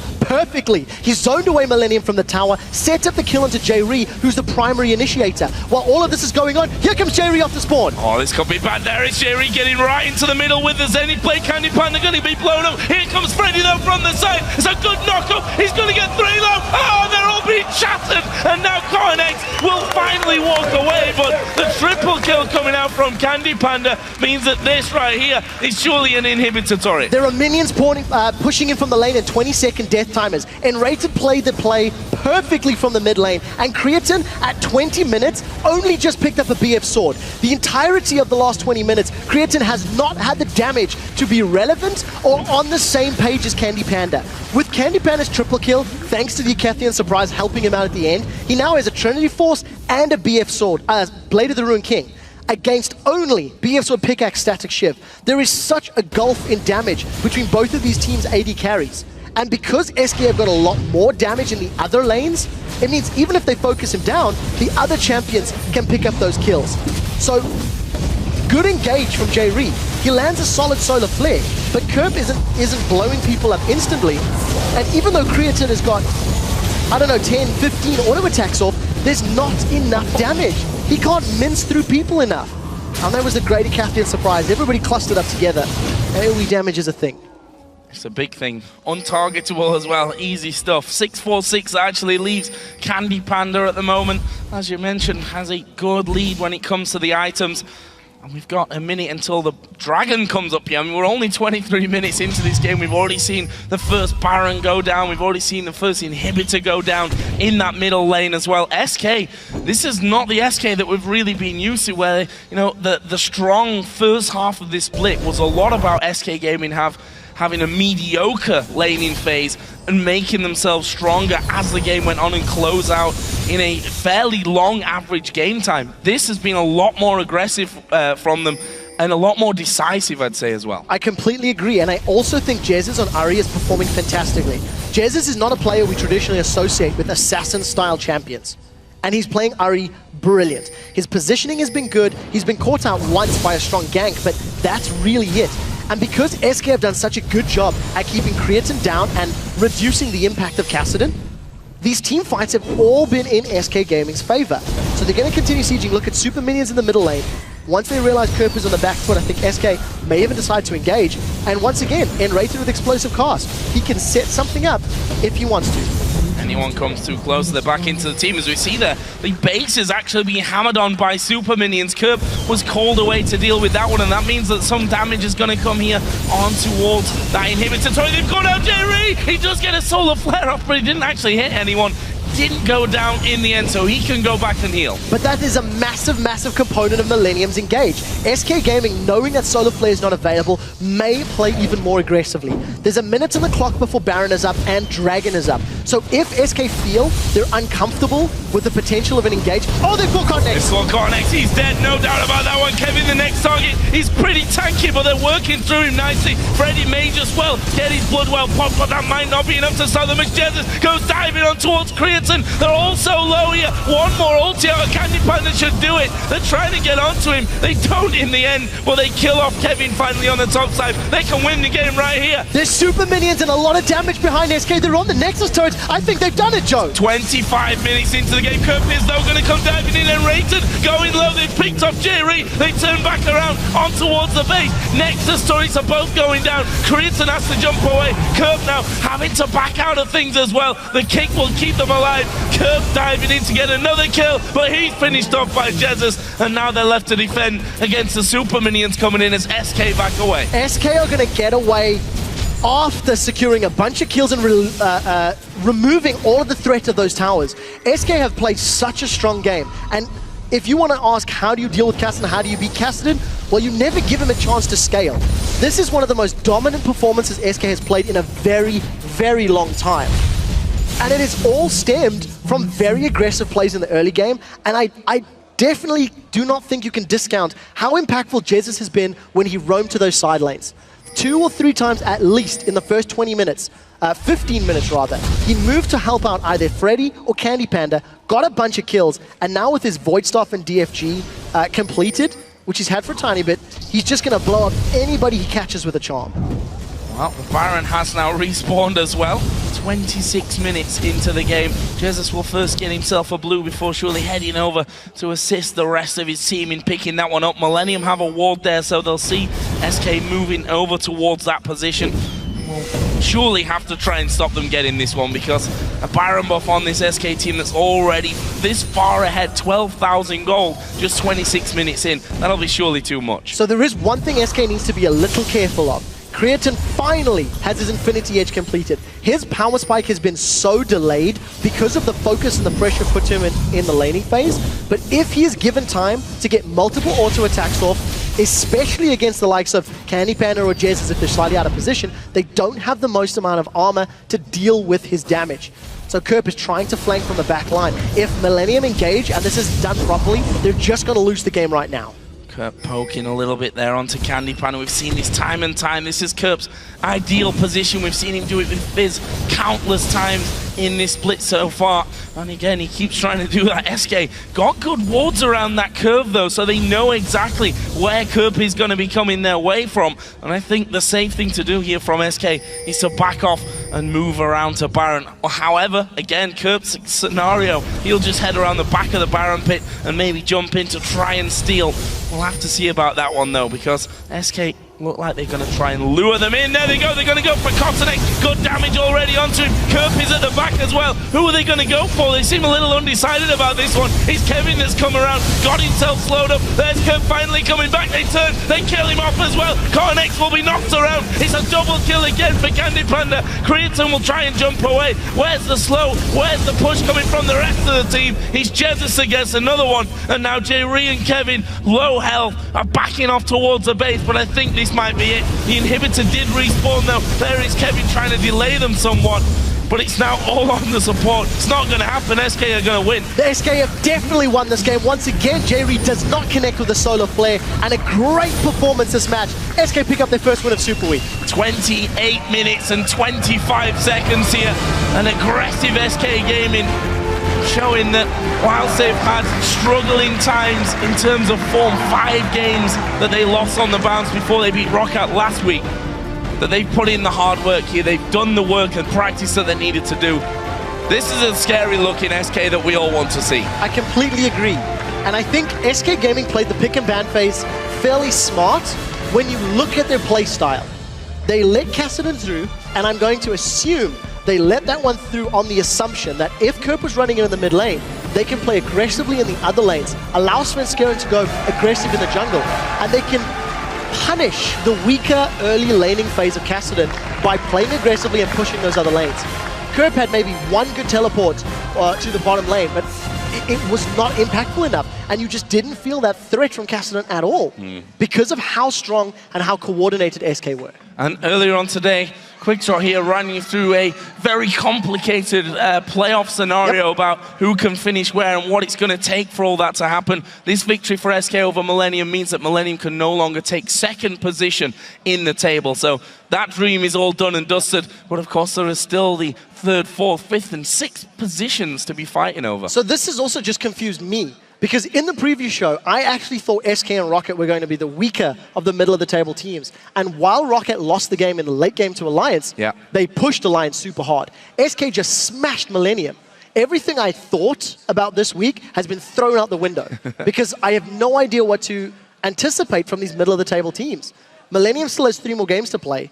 And after the beating they just took from SK, they have to go back to the drawing board and reevaluate how things went wrong. Because I do think the scaling champions that were locked in were punished very effectively, despite the fact that they were the ones that started aggressively early. So, Cassidy, let's talk about him, because being banned by Millennium, not just red side, but blue side consistently as well throughout this split, are they going to risk picking him if he's up again? Or leaving him open even for another team to take? So I think so, because I don't think it was the Cassidy pick that cost Millennium. I do think it was SK's aggressive playstyle. I think SK deserved the praise for shutting Millennium down, as opposed to Kerp messing up. Especially because he out-CS'd an Ahri, despite it being 3, but in a melee versus range. So you've got to give props to Kerp for at least mechanically playing the champion well. Did very well indeed. And fantastic win for SK Gaming. We're going to rejoin Shox for a look at what went right in that last match for SK's Jesus.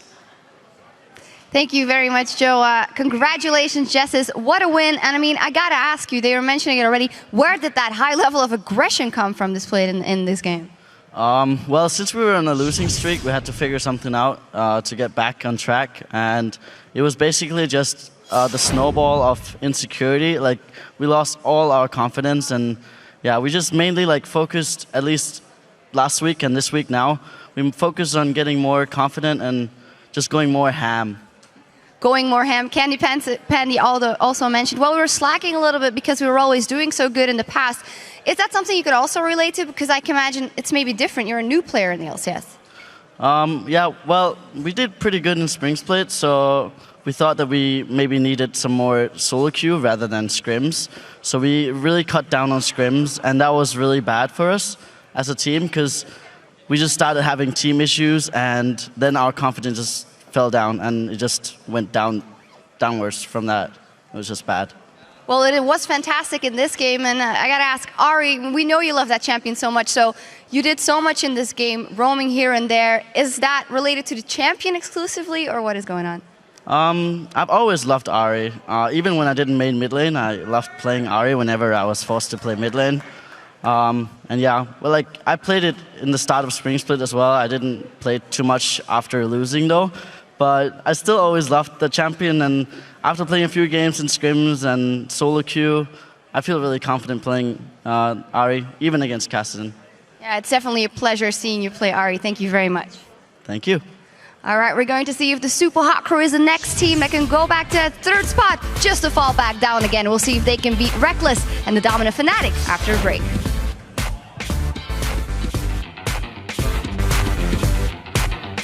But actually it was pretty dry as far as I saw it. Yeah, maybe a little bit. I can't do it. Oh my god. I feel sorry for the next guy, or is it? That's unlucky. Kritzen trying to stay away from the damage, but Freddy will take it. Svenskund, though, is going to get locked up. There's the repel coming out. It's Freddy that's tanking it. Kritzen going to be exhausted. Oh, it's a fail flash into the wall. And Rated gets that, and Kevin will fall as well. Here comes Freddy, though, from the side. It's a good knock-up. He's going to get 3 left. Oh, they're all being shattered. It's Kevin that's come around, got himself slowed up. There's Kev finally coming back. They turn, they kill him off as well. Cornex will be knocked around. It's a double kill again for Candy Panda.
Welcome back, everyone. It's D-Man and the Fisher who have joined me this time. So let's take a look at that last game where SK Gaming was victorious. Now, guys, let's take a look at Pixelman's Millennium versus SK Gaming. We had some mind games going on with the Gragas, and then a Kassadin let through. Yeah, so Millennium side, very, very late game focus here. Every single champion that had scaled really well into late game.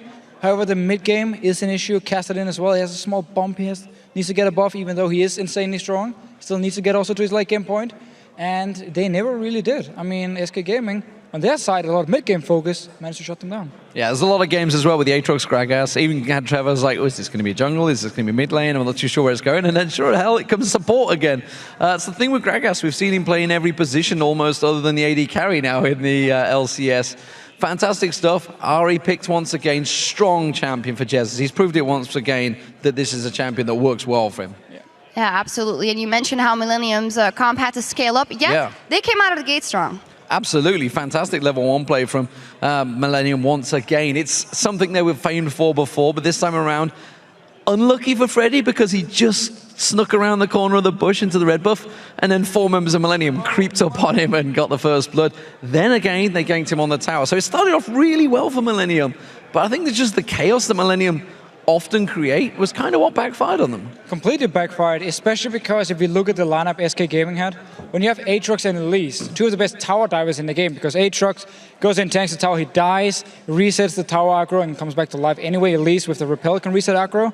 So what SK Gaming did, because Candy Panda and Enrede were winning the lane, they were pushing it down to the tower, they just had Svenskeren and Freddy coming down, tower dive once again onto Millennium, get a few kills, and actually get out alive to make sure they got a few kills going. And also made Kreaton fell very far behind. He never really got going in the game. Yeah, it was a perfectly executed tower dive there. As you said, SK coming up strong. Let's actually take a look at a replay that actually more shows how Millennium was uncoordinated than how SK was coordinated, in my opinion. Yeah, so first we have to look at a few things. Candy Panda at this point has completed a Trinity Force. So he's actually already hitting a point where he becomes fairly strong. On the other side, Kreaton, because he's behind, only has a static shift. Pickaxe doesn't really do anything here. You don't want to teamfight early, you just want to farm as Tristana at this point. Yet, it's Millennium, they start the Dragon, we can just roll the clip here. SK Gaming collapse onto them, even though Jesus isn't here from the start. Just notice how Millennium actually plays the team fight. There's zero coordination, like half the team wants to run, Codnex goes in by himself in the back, nobody's following. You have a Castellan, he doesn't jump with him, you have a Maoka, he doesn't jump either. And then just notice here on Kreaton, he actually gets his jump interrupted because Enrede smacks his fat body into him, and therefore he has to flash into the wall and ends up dying as well. But just a very uncoordinated team fight by Millennium, and clearly SK Gaming, as soon as the fight started, they knew we were stronger, they picked up the kills they want with the mid game they had here. And from there on, it was just a one-way ticket. Yeah, right before he went on camera, actually, with Jesses, he said, we're back. And, you know, how much does it mean that they didn't get off to the best start and yet responded with extreme aggressivity to put the game back in their favor? What does that mean for a team like SKD, man? Well, I mean, it's a big thing for them. First off, they're absolutely scored in 5th place. Rocket were obviously chasing behind them, but they lost to Alliance. Now they've got a big gap between them. Now they're chasing for that 3rd place and potentially even a crazy 4-way tie situation. But SK are, as he said, looking good. They're back. You know, suddenly Jesus has found another bunch of champions that work well for him, so that gives him some options in the picks and bans, and that's something Austin SK was troubled with. Let's not read too much into it, though. Freddy did get Aatrox. It's his favorite champion, and he proved it. He had those 2 deaths at the start, but that was it. Yeah, and okay, sure, 1 game here. However, they did win last week as well, and actually looked better compared to what we have seen from SK Gaming the last few weeks. So things are definitely looking better for them. And the very important thing, especially if you look at confidence, going into quarterfinals, is the fact you now beat the teams you might face in the quarterfinal. Because Millennium, there's a very high chance it's going to be SK Gaming Millennium. They just beat them right here. Fair and square. Bad start by SK, yet they came back and won the game here. So bigger confidence boost going towards quarterfinals. Yeah. One thing's for sure, tomorrow is a big day for all of these teams. Absolutely. Very interesting at the midst of that table. And now let's head back over to Joe and Quickshot for Game 5. Thank you very much, guys. Let's head into our final game of the day as Fnatic take on the Super Hot Crew. Super Hot Crew are looking to take 2nd place and get a crucial 1st round bye in the playoffs, but they'll have to win every single game this week and have some help from Fnatic to get there. Right now, we really want to challenge that 2nd place, so we need Fnatic to lose, and then we have to beat pretty much everyone, I think, or 2 out of 3 games. So we can go for 2nd, or we're going to try hard and get 3rd. But right now, we're looking for Fnatic's spot, so yeah, we're going for the 2nd place. Well, if there was ever a place to prove that you want that spot, now is it? Yes, especially with Millennium, SK, and Roccat no longer being in contention for 2nd. It all hinges on this match for the crew. Well, this match is another potential shot for the Super Hot Crew to make that top 2. And Fnatic, of course, wants to defend that spot. A win right here would lock up the 2nd place for Fnatic, so keep that one in mind.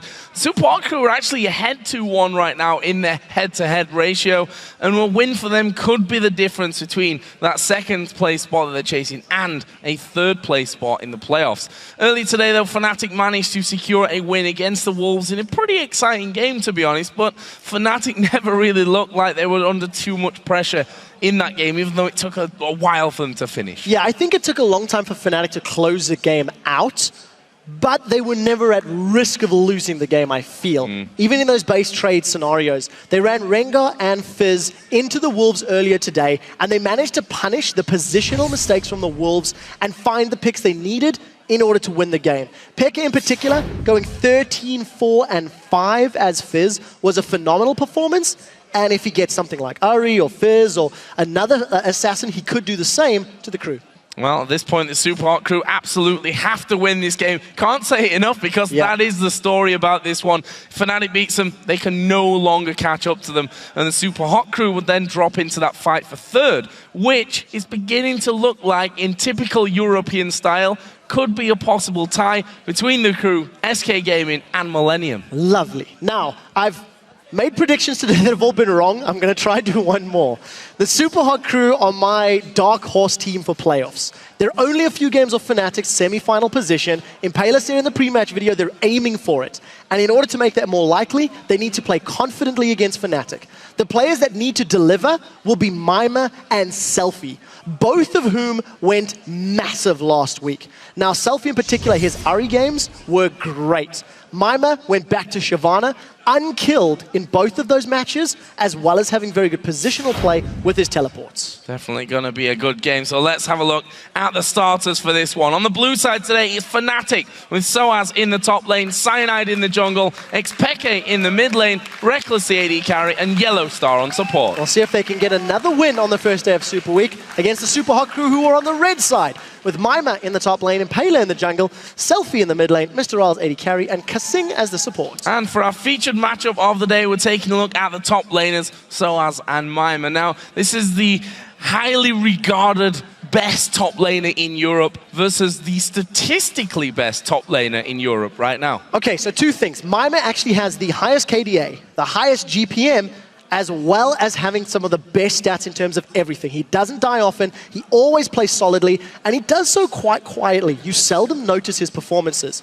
On the other side of the coin, Soaz is a bit more flamboyant. He plays a large number of champions. He mixes things up a lot more. Think of Ziggs top lane. Think of the Lee Sin top lane. Lulu earlier today. This is a different style between AP top laner and tank top laner. And we need to see which style will be more impactful. If Super Hot crew can force Fnatic into fights, Mima may be more effective if he's on the likes of Shyvana or Dr. Mundo. Well, before we get into Champion Select, let's see which team you guys pick to win. According to LOLesports.com, 83% of you think that Fnatic are going to come out on top.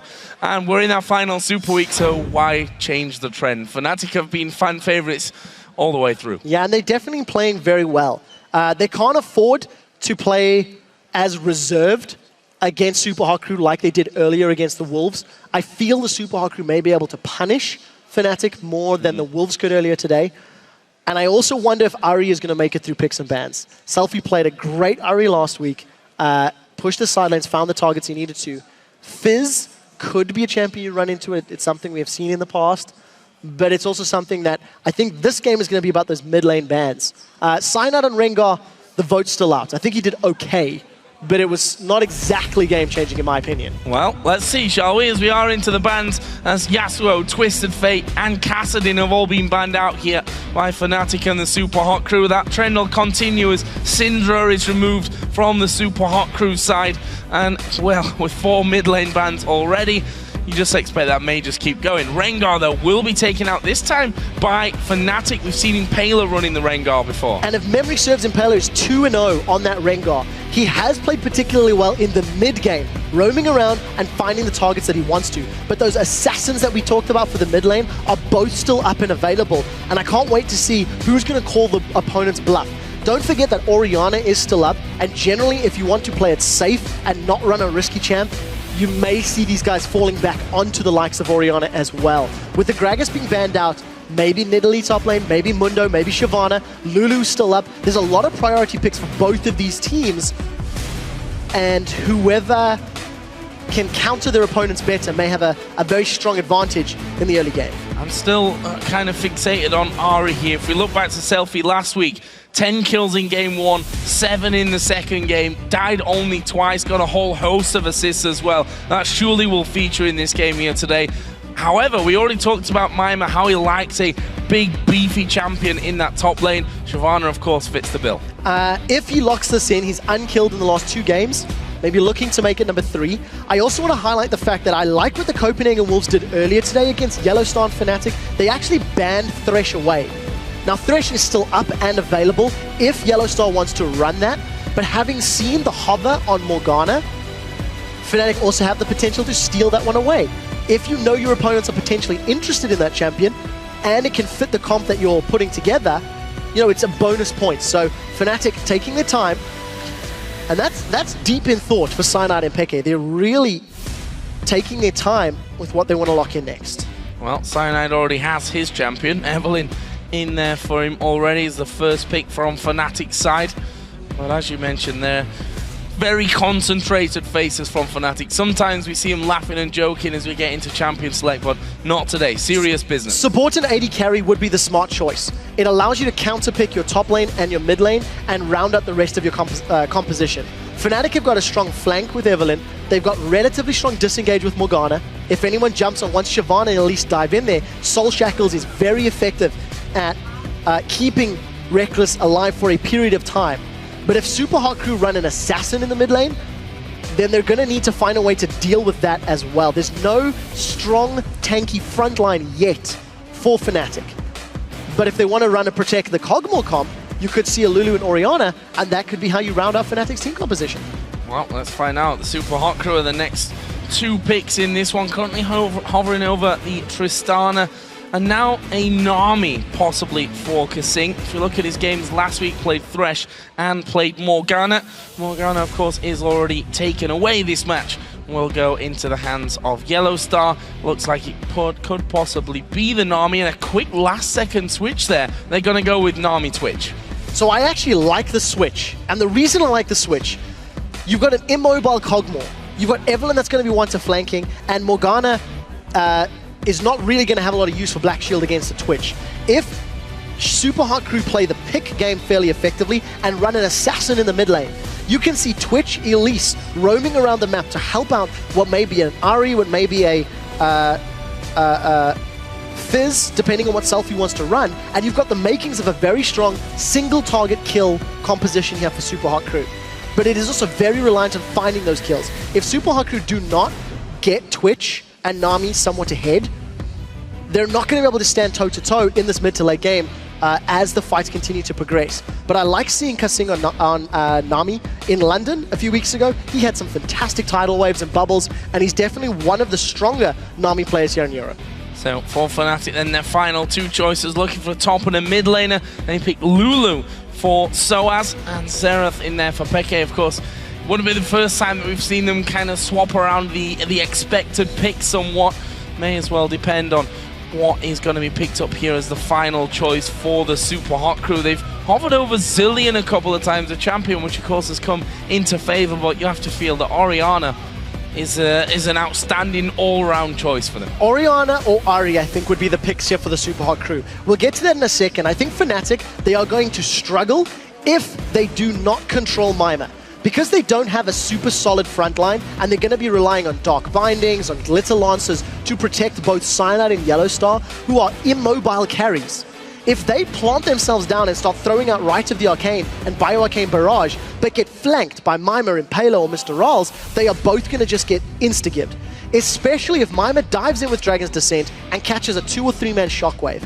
So for Fnatic, it's very important, the positioning and the poke damage, to keep Super Hot Crew at arm's length. The moment Super Hot Crew break through that protection that Fnatic have in terms of the CC, their team comp is going to be much better at straight up 5v5s. So it also makes me think Fnatic may try to dance around the map and avoid team fights, much like they did against the Wolves. They focused towers, they focused on roaming and rotating, as opposed to straight up kills. So it's going to be very important for Super Hot Crew, I feel, to get Mima into a position where he can dive that back line. Well, fantastic game surely coming our way in this one. Peke running the Xerath in the mid lane. A Lulu again for Soaz in the top lane. And while we're on the topic of the top lane, we want to know which top laner you guys think will come out ahead in this match. Tweet hashtag FNC Soaz or hashtag SHC Mima to @LOL Esports. And we'll see what you guys think have the edge in just a moment. And they're both on their signature champions. Soaz is playing Lulu and Mima is playing Shyvana. In terms of the summer split, it has been their go-to champions. It's their most played. It's arguably their most successful. And I definitely think there's actually more pressure on Mima to get ahead so he can help his teamfight comp stay relevant. Because if he's not up there diving into the back line, I feel like the long range and the damage that Fnatic has should potentially be able to keep everybody back. But again, it's going to be an interesting game. There's a difference in comps. Well, guys, don't forget the overriding story in this game. The Super Hot crew have to win if they're to challenge Fnatic for that second position. Fnatic win this one, they are guaranteed that top 2 finish. And, of course, that comes with it then the bye into the semi-finals. We're going to find out here who comes out ahead as Fnatic take on the Super Hot crew in our final LCS game of the day. There's another underlying story we need to keep our eyes on, Joe. I like stories. Go ahead. Rekkles and Mr. Rolls are two of, if not, the 2 best AD carries in the European LCS. And when Striker Lucian came out, Rekkles was particularly frustrated that Mr. Rolls got to wear it first in the LCS. Now, the reason I set that up and talk about some of the histories, Rekkles is going for a couple of records. Lowest kills in a split as well as most, lowest deaths in a split as well as most kills. With Mr. Rolls playing Twitch, he could potentially look to punish Rekkles, which would be a great strat to not only beating Fnatic, but also busting his dreams of setting new LCS records. Most kills and least deaths. That's the 2, I think, biggest records side by side that you'd want to be pulling out, especially as an AD carry. And look at Fnatic, not worried here, going for their signature move of getting these very deep wards out into the lanes early on so that you can see exactly where the Super Hot crew are going to be sending their team. And in Fnatic style, if they go for the lane swap, expect a 3.5 to 4.5 minute tower dive. Cyanide and Evelyn, well, Cyanide and many junglers, has set that up multiple times, especially when Rekkles has got that hyper carry. It worked in the previous matchup where Millennia managed to punish Freddy and get themselves a kill, but it didn't translate to any more control. So we'll see how these lanes set themselves up. It does look like Soaz has instantly thrown himself towards that bottom lane, but it's a mirror in terms of vision. Both teams will have the information to work with, and you can see Mr. Rolls and Kasing have actually started recalling, so they've decided to go for the lane swap as well. Yep, going to be heading away there. Went straight towards the top side of the map. They see that Yellowstar and Rekkles are heading up top, so they're just going to go off and go down bottom. Meanwhile, both top laners have helped their junglers on their red buff starts here, and they will be crossing over at pretty equal times as well. So that leaves Rekkles again. We've seen it so many times here in 2 versus 1 scenarios up top, and we also have to say that a lot of teams, I mean, they've seen that happening time and time again and fallen prey to having that one single man up top, not giving him the backup, and Fnatic just piling on in for the first kills. Yeah, this time around, because Mima's gone for that buddy system, it may reduce the risk of that. We need to see how quickly Mima returns to that top lane, because Cyanide is now moving up to his red buff. There is actually a ward, so Super Hot crew are going to see Cyanide moving around if he pulls the buff into the jungle. Actually, I'm lying to you entirely because Evelyn is, of course, stealthed, so they won't be aware of that just yet. But the question is now, what does Cyanide do? There's no target to tower dive in the top lane. Mima and Impaler are still doing the buddy system, and we just need to see CS. Mr. Rolls falling slightly behind, but he does have a wave and a half in front of him to work with. Yeah, we'll see how much Soaz can do on that bottom side. This mid lane though, Xerath for Peke, big range champion. We've seen him, well, we've seen in this game a lot of bans focused onto that mid lane as well. And look at this, as if by magic, Cyanide is coming to the top side of the map. Actually, they'll have seen that ward going down because of the minion wave that was right on top of it. Was actually just pinged, and the duo is, or not, sorry, not the duo, it's the support and the top laner that are coming in top. Yeah, so Mima has pulled into lane, and I think he's trying to play bait because Impaler and Kasing are very, very close. So the question is, how effectively can Mima pull them? He's been jumped on. He's been jumped on. They might have to get in here a little bit quicker, although Reckless has taken a turret hit as well. We see Cyanide flashing away very early there from Impaler, and that is the counter to the move that we've been talking about in these first 3 minutes. We knew Fnatic was going to tower dive. Super Hot Crew knew that Fnatic was looking for the tower dive, and not only did they fend off the tower, protect the wave, and keep Mimir alive, but they got Cyanide's flash as well. That was very, very smart play. In terms of the lane swap, Mr. Rolls was always going to be fairly comfortable against Soaz in the low levels, so Kasing did not need to babysit Mr. Rolls. And just very smart play from Super Hot Crew. That's just a predictable Fnatic. And we need to see if Super Hot Crew can punish that flash. In the Fnatic versus Alliance game, where there was not a lot of action, it was the flash timers that made the game slow down so much. And the reason I highlight that is when Super Hot Crew played against Alliance, they set the record for the longest period of time before First Blood was secured. It was around 27 or 28 minutes. Let's see if these teams are going to go for that style of strategic play, Joe. I remember that game well. For the fondest memory of that new record set for the longest time until we saw the First Blood. Don't think we're going to see it here today. It's certainly not that long, at least as Impaler and Soaz just going to butt heads there, but the Cocoon was sidestepped, so no real problem there for Soaz. We also see that Mr. Rals is now headed up top as the duo from Fnatic try and outposition them and head down bottom. Again into that 2 versus 1 scenario. I'm interested now to see whether Fnatic try again and fall back into this pattern and say, okay, they've foiled us once, but can they keep foiling us when it comes to that plan? I think it's possible. You know, I think it was Fnatic that initiated this secondary swap, and we'll get to that in a second. Soaz is about to get caught by Cocoon and Kasing. Oh, face checking in there. There's not going to be too much damage, though. We'll see if he can actually get away, and, well, he'll just simply walk on out from that selfie. And Cyanide actually coming in there. Cyanide from the backside. Yellow Star will be there. It's all about whether the binding can land it. Flash away from it. Kasing with a great flash as well over. And yes, he's burnt summoner spells. No kills, though. Fnatic using those summoner spells down in the low HP to go for Dragon. Very, very smart. Fnatic, because of the lane swap, have now opened up the objective. There's no one from Super Hot Crew that can challenge. It does look like Mr. Rolls is trying to push out that top wave, but I doubt he's got the damage to take the tower down. So Fnatic, with the first big objective of the game, going to accelerate to 1,300 gold lead. There is also one other record that we need to track over the week. Yellow Star is 54 assists away from hitting 1,000 regular season assists. And when you consider he was an 80 carry for 1.5 splits last year and transitioned to support towards the end of the year, you have to give a lot of credit to Yellow Star for having some great stats. I believe he was 3rd out of 4, or in 3rd out of all LCS players across both regions. Done fantastic with that, that's for sure. And continually impressed us, I think, after that switch from AD carry into the support role. We were unsure, I think the world was unsure how Yellow Star was going to cope with that role, but I think we can safely say taking it like a boss. There is the vote that you guys have put in between Soaz and Mimir. 71% favoring Soaz as Lulu over Mimir's Shyvana.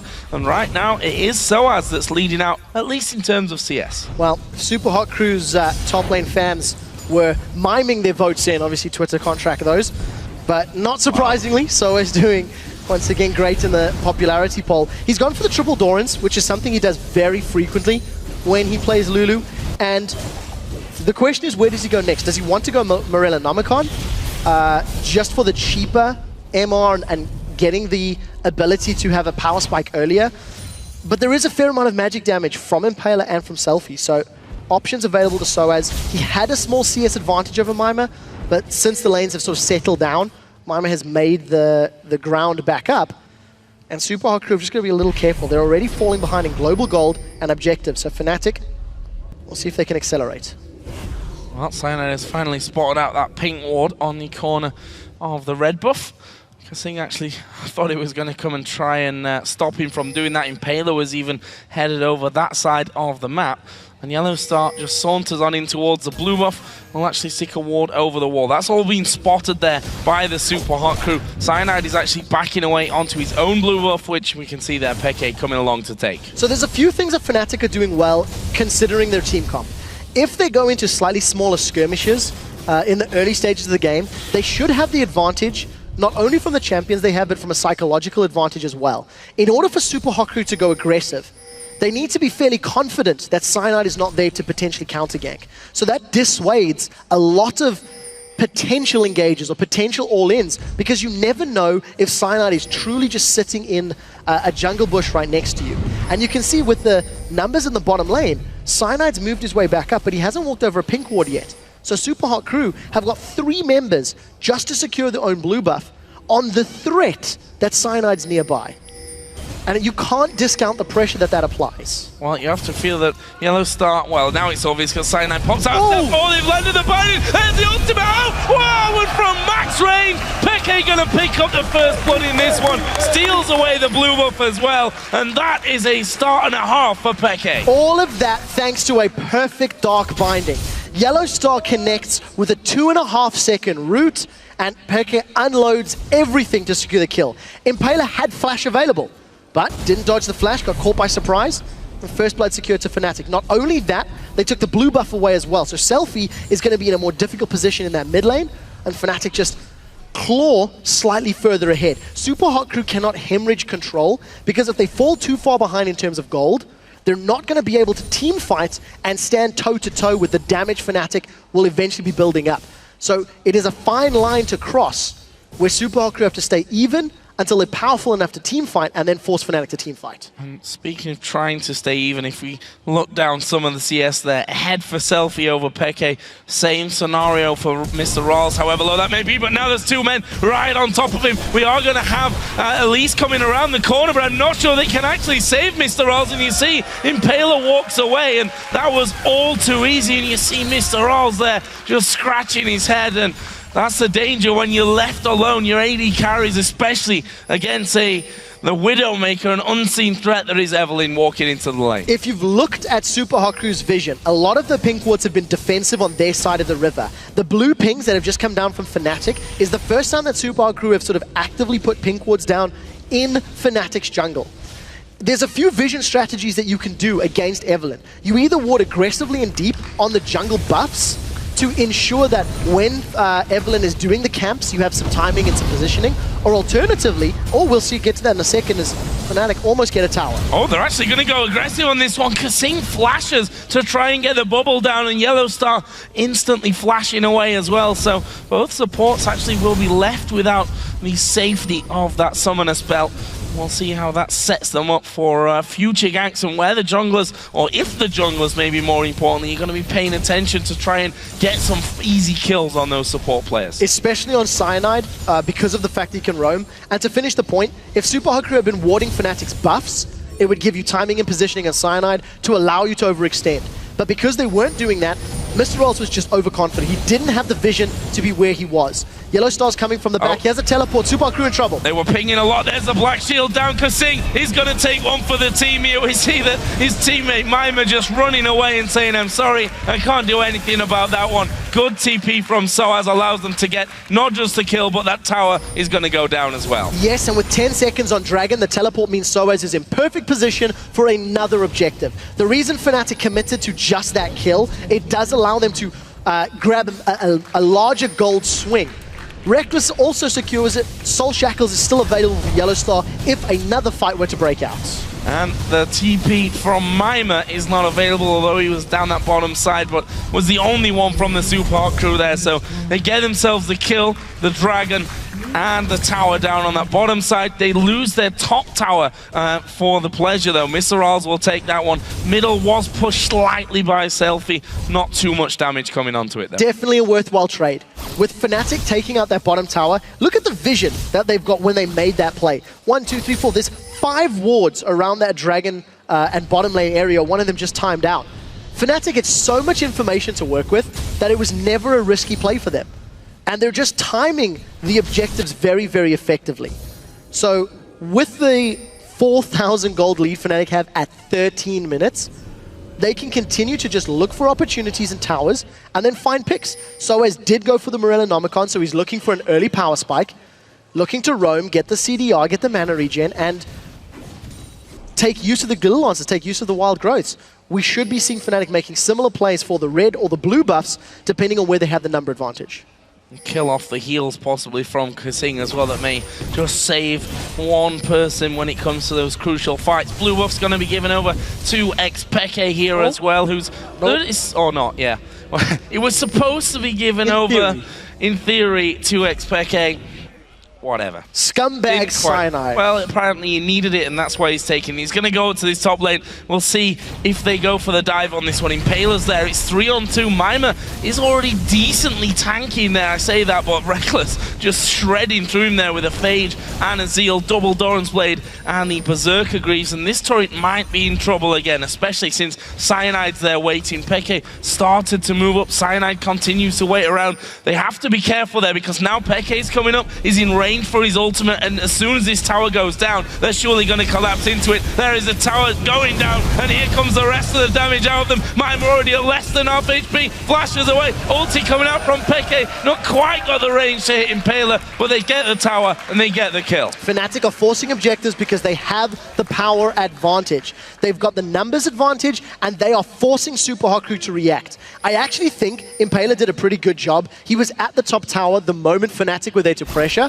but he didn't anticipate all of the support that Fnatic had. That was effectively a 4-on-2 situation because Peke with Xerath from range was directly impacting that fight. So Super Hot Crew continued to fall further behind.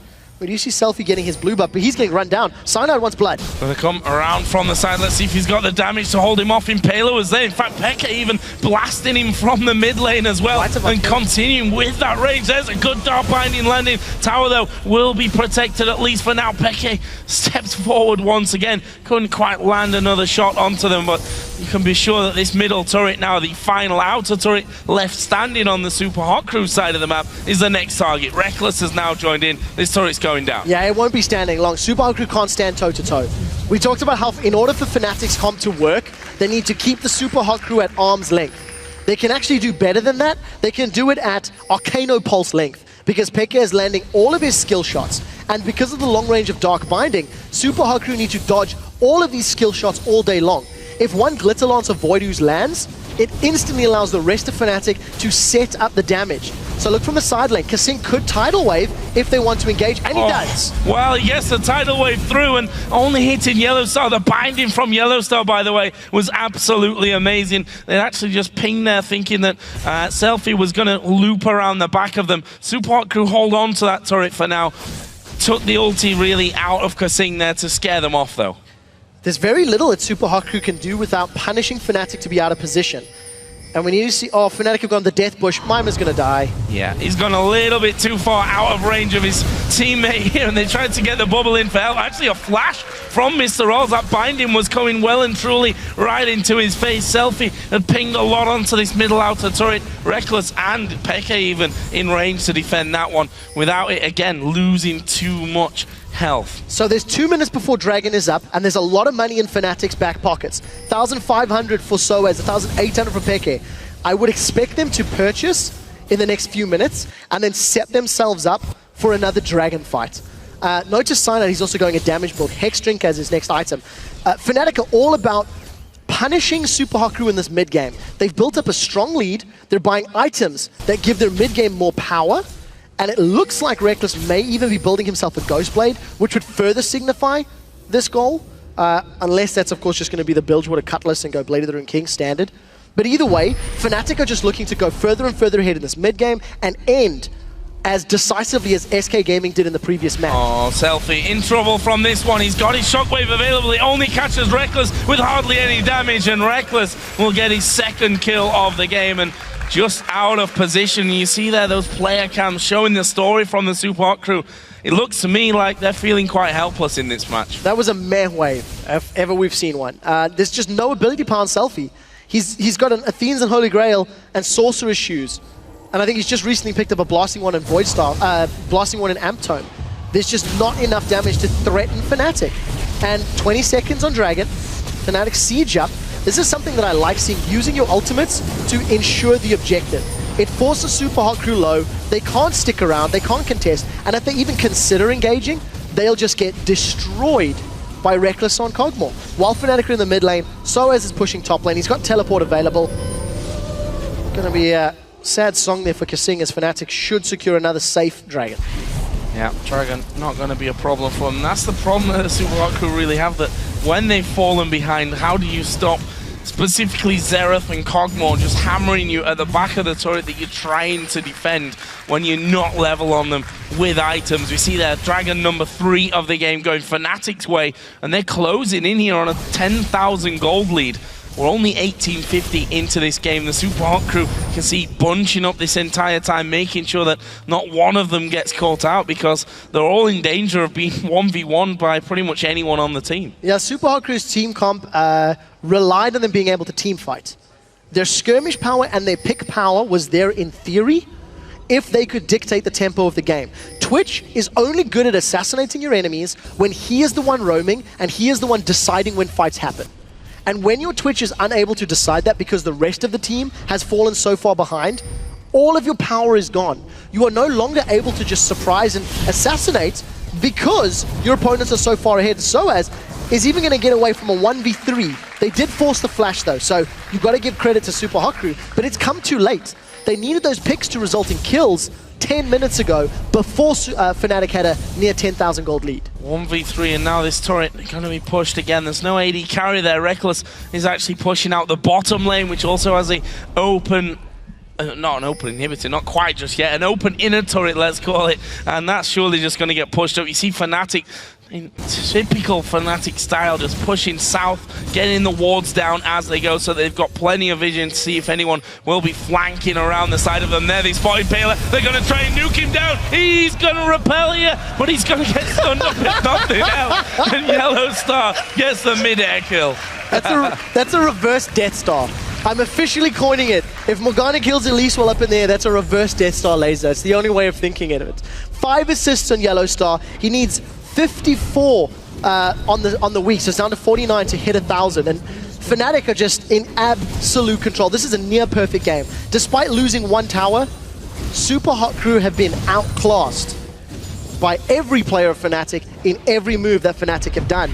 And this is going to be a shell-shocking move for the crew. They've only just started to recall as well from around the Baron pit here with 2 men that were out there clearing that. Fnatic were pushing up towards the inhibitor turret, deciding against it for now. And, well, they've still got 2 inner turrets to go before they maybe start trying to break the base of the Super Hot crew. If you look there down some of the gold totals, I'm going to pick on the mid lane at first. It's 1,500 gold, 2,000, over 2,000 even, between the 2 AD carries, and just those 2 lanes alone, devastating. And then you factor in the 3,000 gold, okay, 2,300 gold. Math was never my real strong point. It's a lot of gold that Fnatic there is. They're going to try and get Soaz here again. He got away from a 3 versus 1 earlier. I think he fancies his chances of maybe killing one, especially now as Reckless starts to move up there. They can't deal with him. No, they can't. And the best way to quantify the difference between Pekka and Selfie is Pekka has just got a large rod difference. 1,600 gold. Reckless sitting there with 2,000 difference. BF sword and a long sword. Additional. Right, long range, right to the arcane. Is someone dead? No. Well, it might as well be. Impaler's going to have to back away to base. Oh! Reckless sniped him off.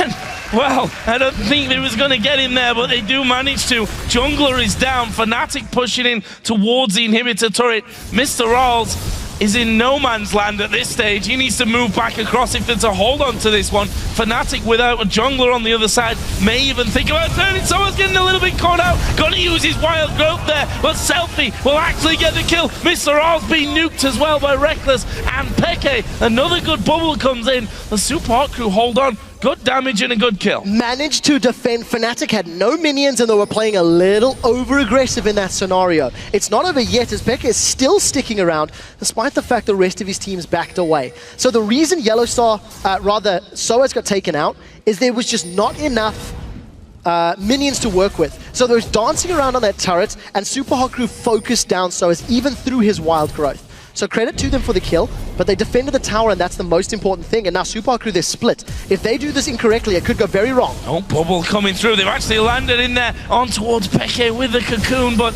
there is the repel straight away from Impaler. Blasted. Here comes the ultimate once again. Gonna go towards Impaler and then pick him off. Killing spree. Kasing also very low. It's Reckless hammering away at him. And that may just be that inner turret. The Super Hot crew coming too far out into the jungle. They're going to lose their 6th tower of the game. Yeah, Peke just goes pew pew, I kill you. They grab another tower. A minute for Dragon. Going to continue stealing the jungle buffs away. And this is just a beautiful performance from Fnatic. From the opening minutes of the game, despite being read like a book in the first 4 minutes and having a failed tower dive in the top lane, that was truthfully the only positive play that Super Crew have truly done this match. From there on out, Cyanide has roamed, he's invaded the jungle, they've had dragon control, and the Super Crew have just been melted. Look at Peke, he's picked himself up a Haunting, guys. Further adding to the fact Fnatic are looking to just continue punishing the strength that they've got, this advantage they've built up.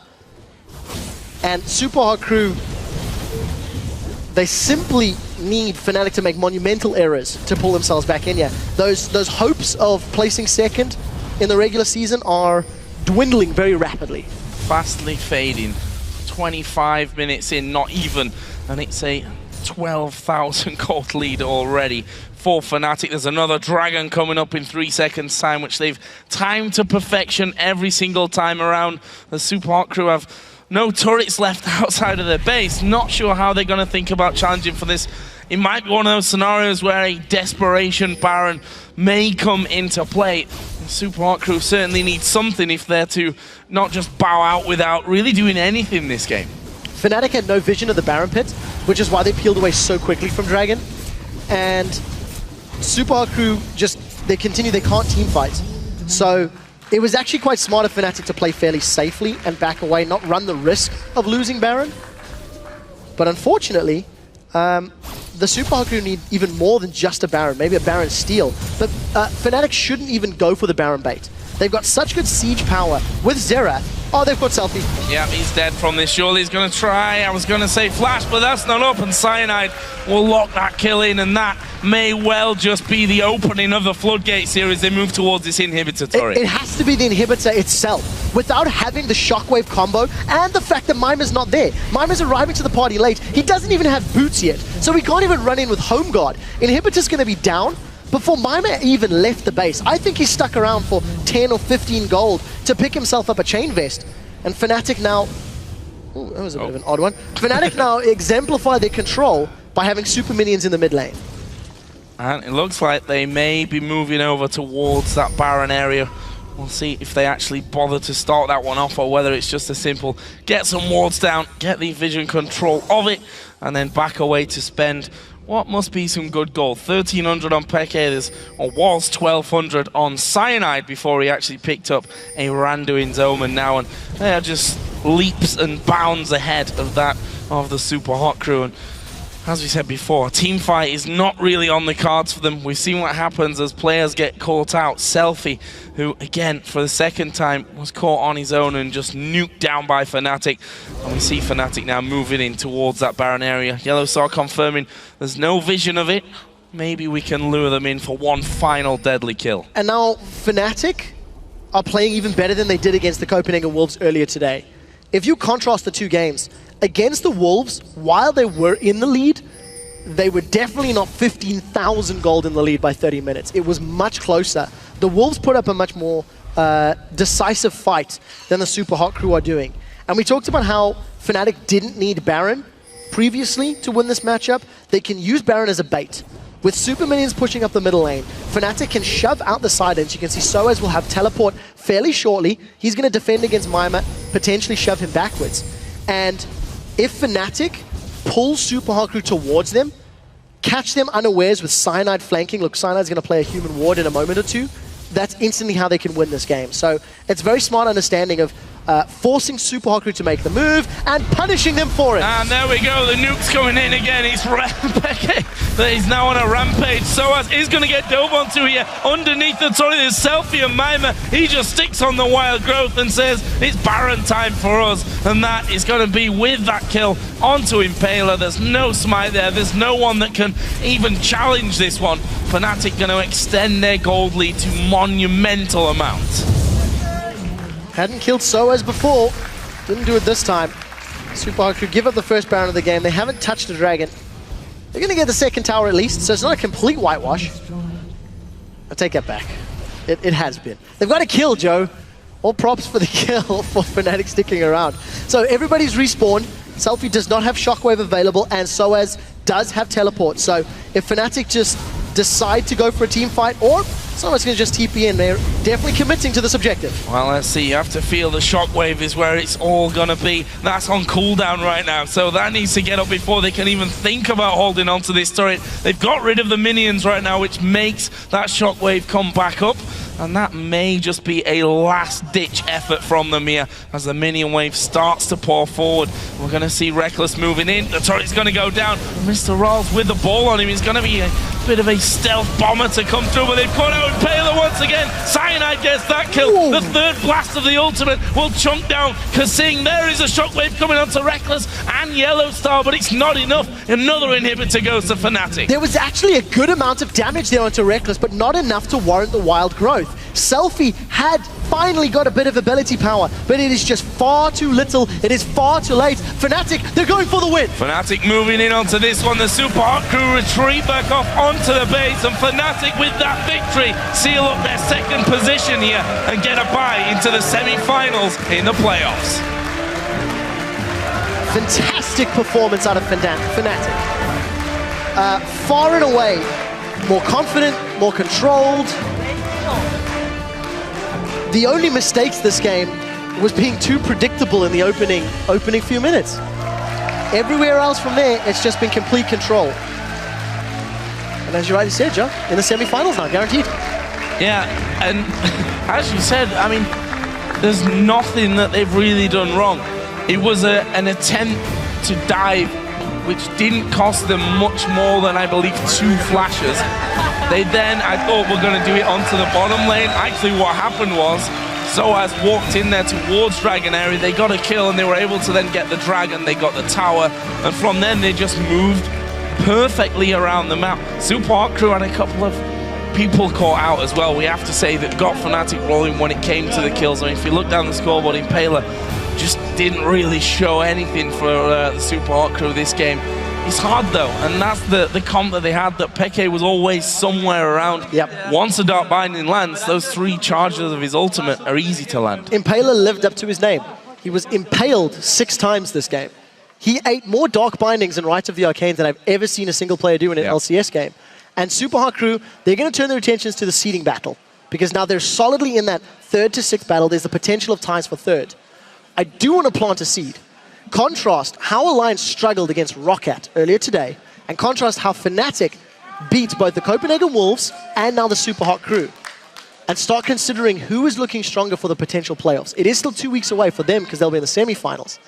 But you need to start looking at that and seeing who is looking more in shape, who comes out of Super Week looking more threatening, and what's that going to do for picks and bans prep going forward. And that's the interesting thing. If you not only get by a little stage further, or a huge stage further, let's be honest, into the semi-finals, you also get to sit back and relax and watch all the other quarterfinals going down and say, okay, this is how they're playing now. We can pretty much guarantee that something similar to that is going to come our way. Whoever they end up facing, they can do more research. They've got more time to practice then for those 2 opponents, and it is a huge thing to get these 2 buys. Yeah, I completely agree. You guarantee your spot in the next year LCS. You're 1 step away from a spot of the 2014 World Championships. So it's a big deal, and considering I think Fnatic and Alliance are most likely the strong favorites, they definitely need to continue this level of performance. I was just a great game from Fnatic.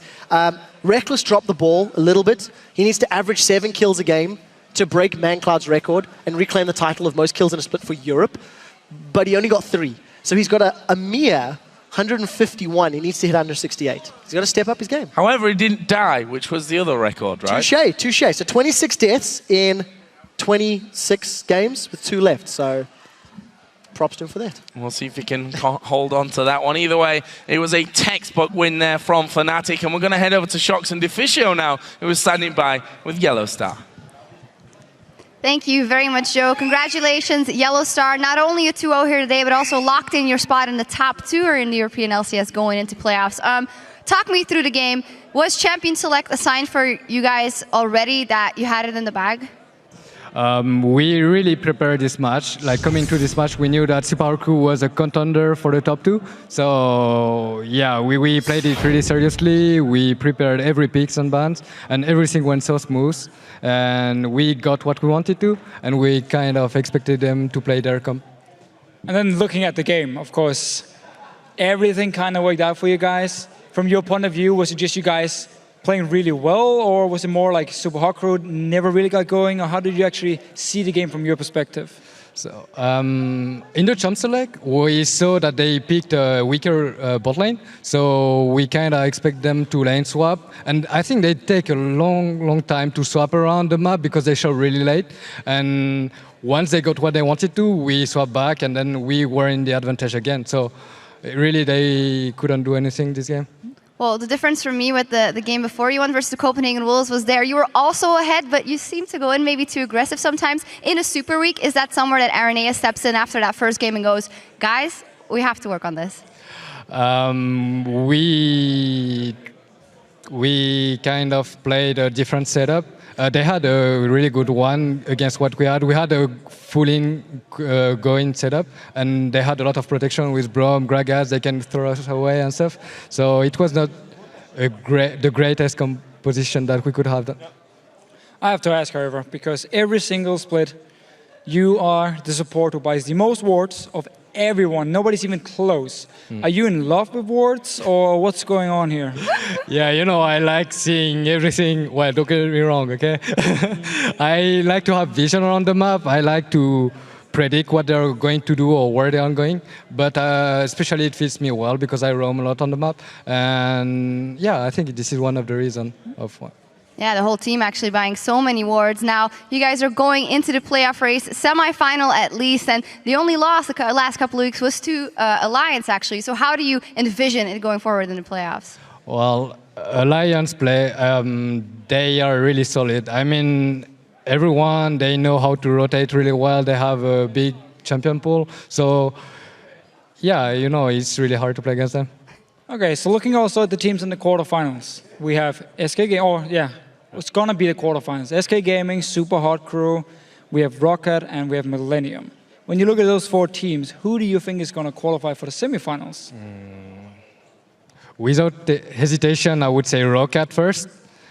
And then it's gonna be a tough competition between the three other teams. So why do you say Rocket?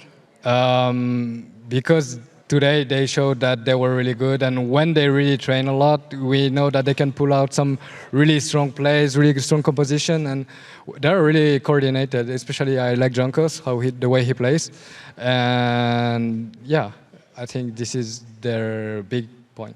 All right, well, you guys are headed to the semifinal, most certainly. Congratulations. All right, now let's head back over to Joe and Quickshot for an update on the standings. Thank you very much, Shocks. And after that first day of Super Week, here's where the things currently stand in the European LCS. Alliance picked up a shaky win, but a win nonetheless today, while Fnatic, we've just seen, they look dominant today. Both teams have locked in the top two spots, although Fnatic could still pass Alliance and steal that first position. And after their loss to Fnatic, the Super Hot Crew remain in third, while Millennium and SK are only one game behind and tied for fourth. Yes, Rocket was the last European team to lock in their playoff spot. They could challenge for a better seed, but are currently at least 2 games behind the rest of the playoff teams.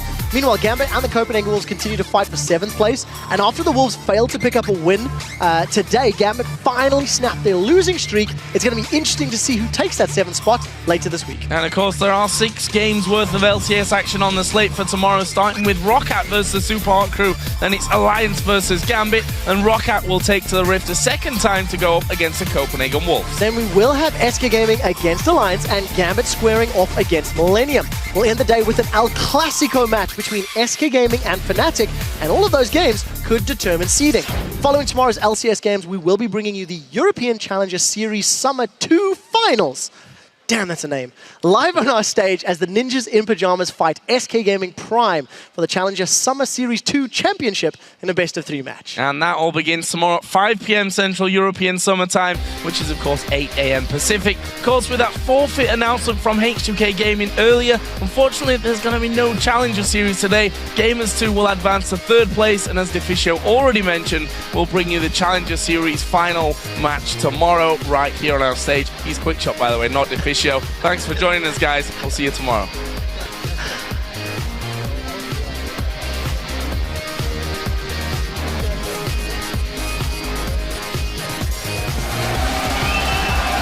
Welcome, ladies European League of Legends Championship Series. All this LCS money can get to my head, because if I let it do that, I'll die to red. Oh! That was smart, Explosive Cap forces him back in towards him. Belly Slam Cap down 6 bomb comes in. Kill. And Nick gets himself the kill.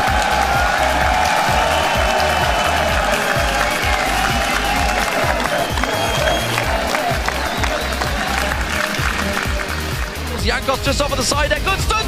Such a good stun. Down there. Good stun. That's in Sonya's hourglass. Dazzle's in trouble now. Using the explosive cast, but he gets picked off. Overpower having to use that Chrono chip. Welcome to the late game. And the Alliance Cap done towards him.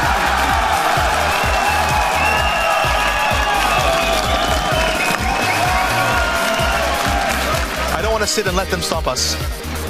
We're going to go aggressive, we're going to go hard, we're going to hit him where it hurts, and they won't see it coming. Soren is the only man around the side. Broken shot, passed away. Reckless leaps back in, gets the reset, goes back in. Soren in trouble. He goes down. It's an 8.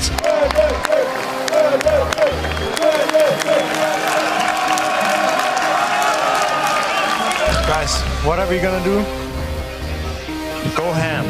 Candy Panda going to be blown up. Here comes Freddy though from the side. It's a good knockup. He's going to get 3 low. Oh, they're all being shafted.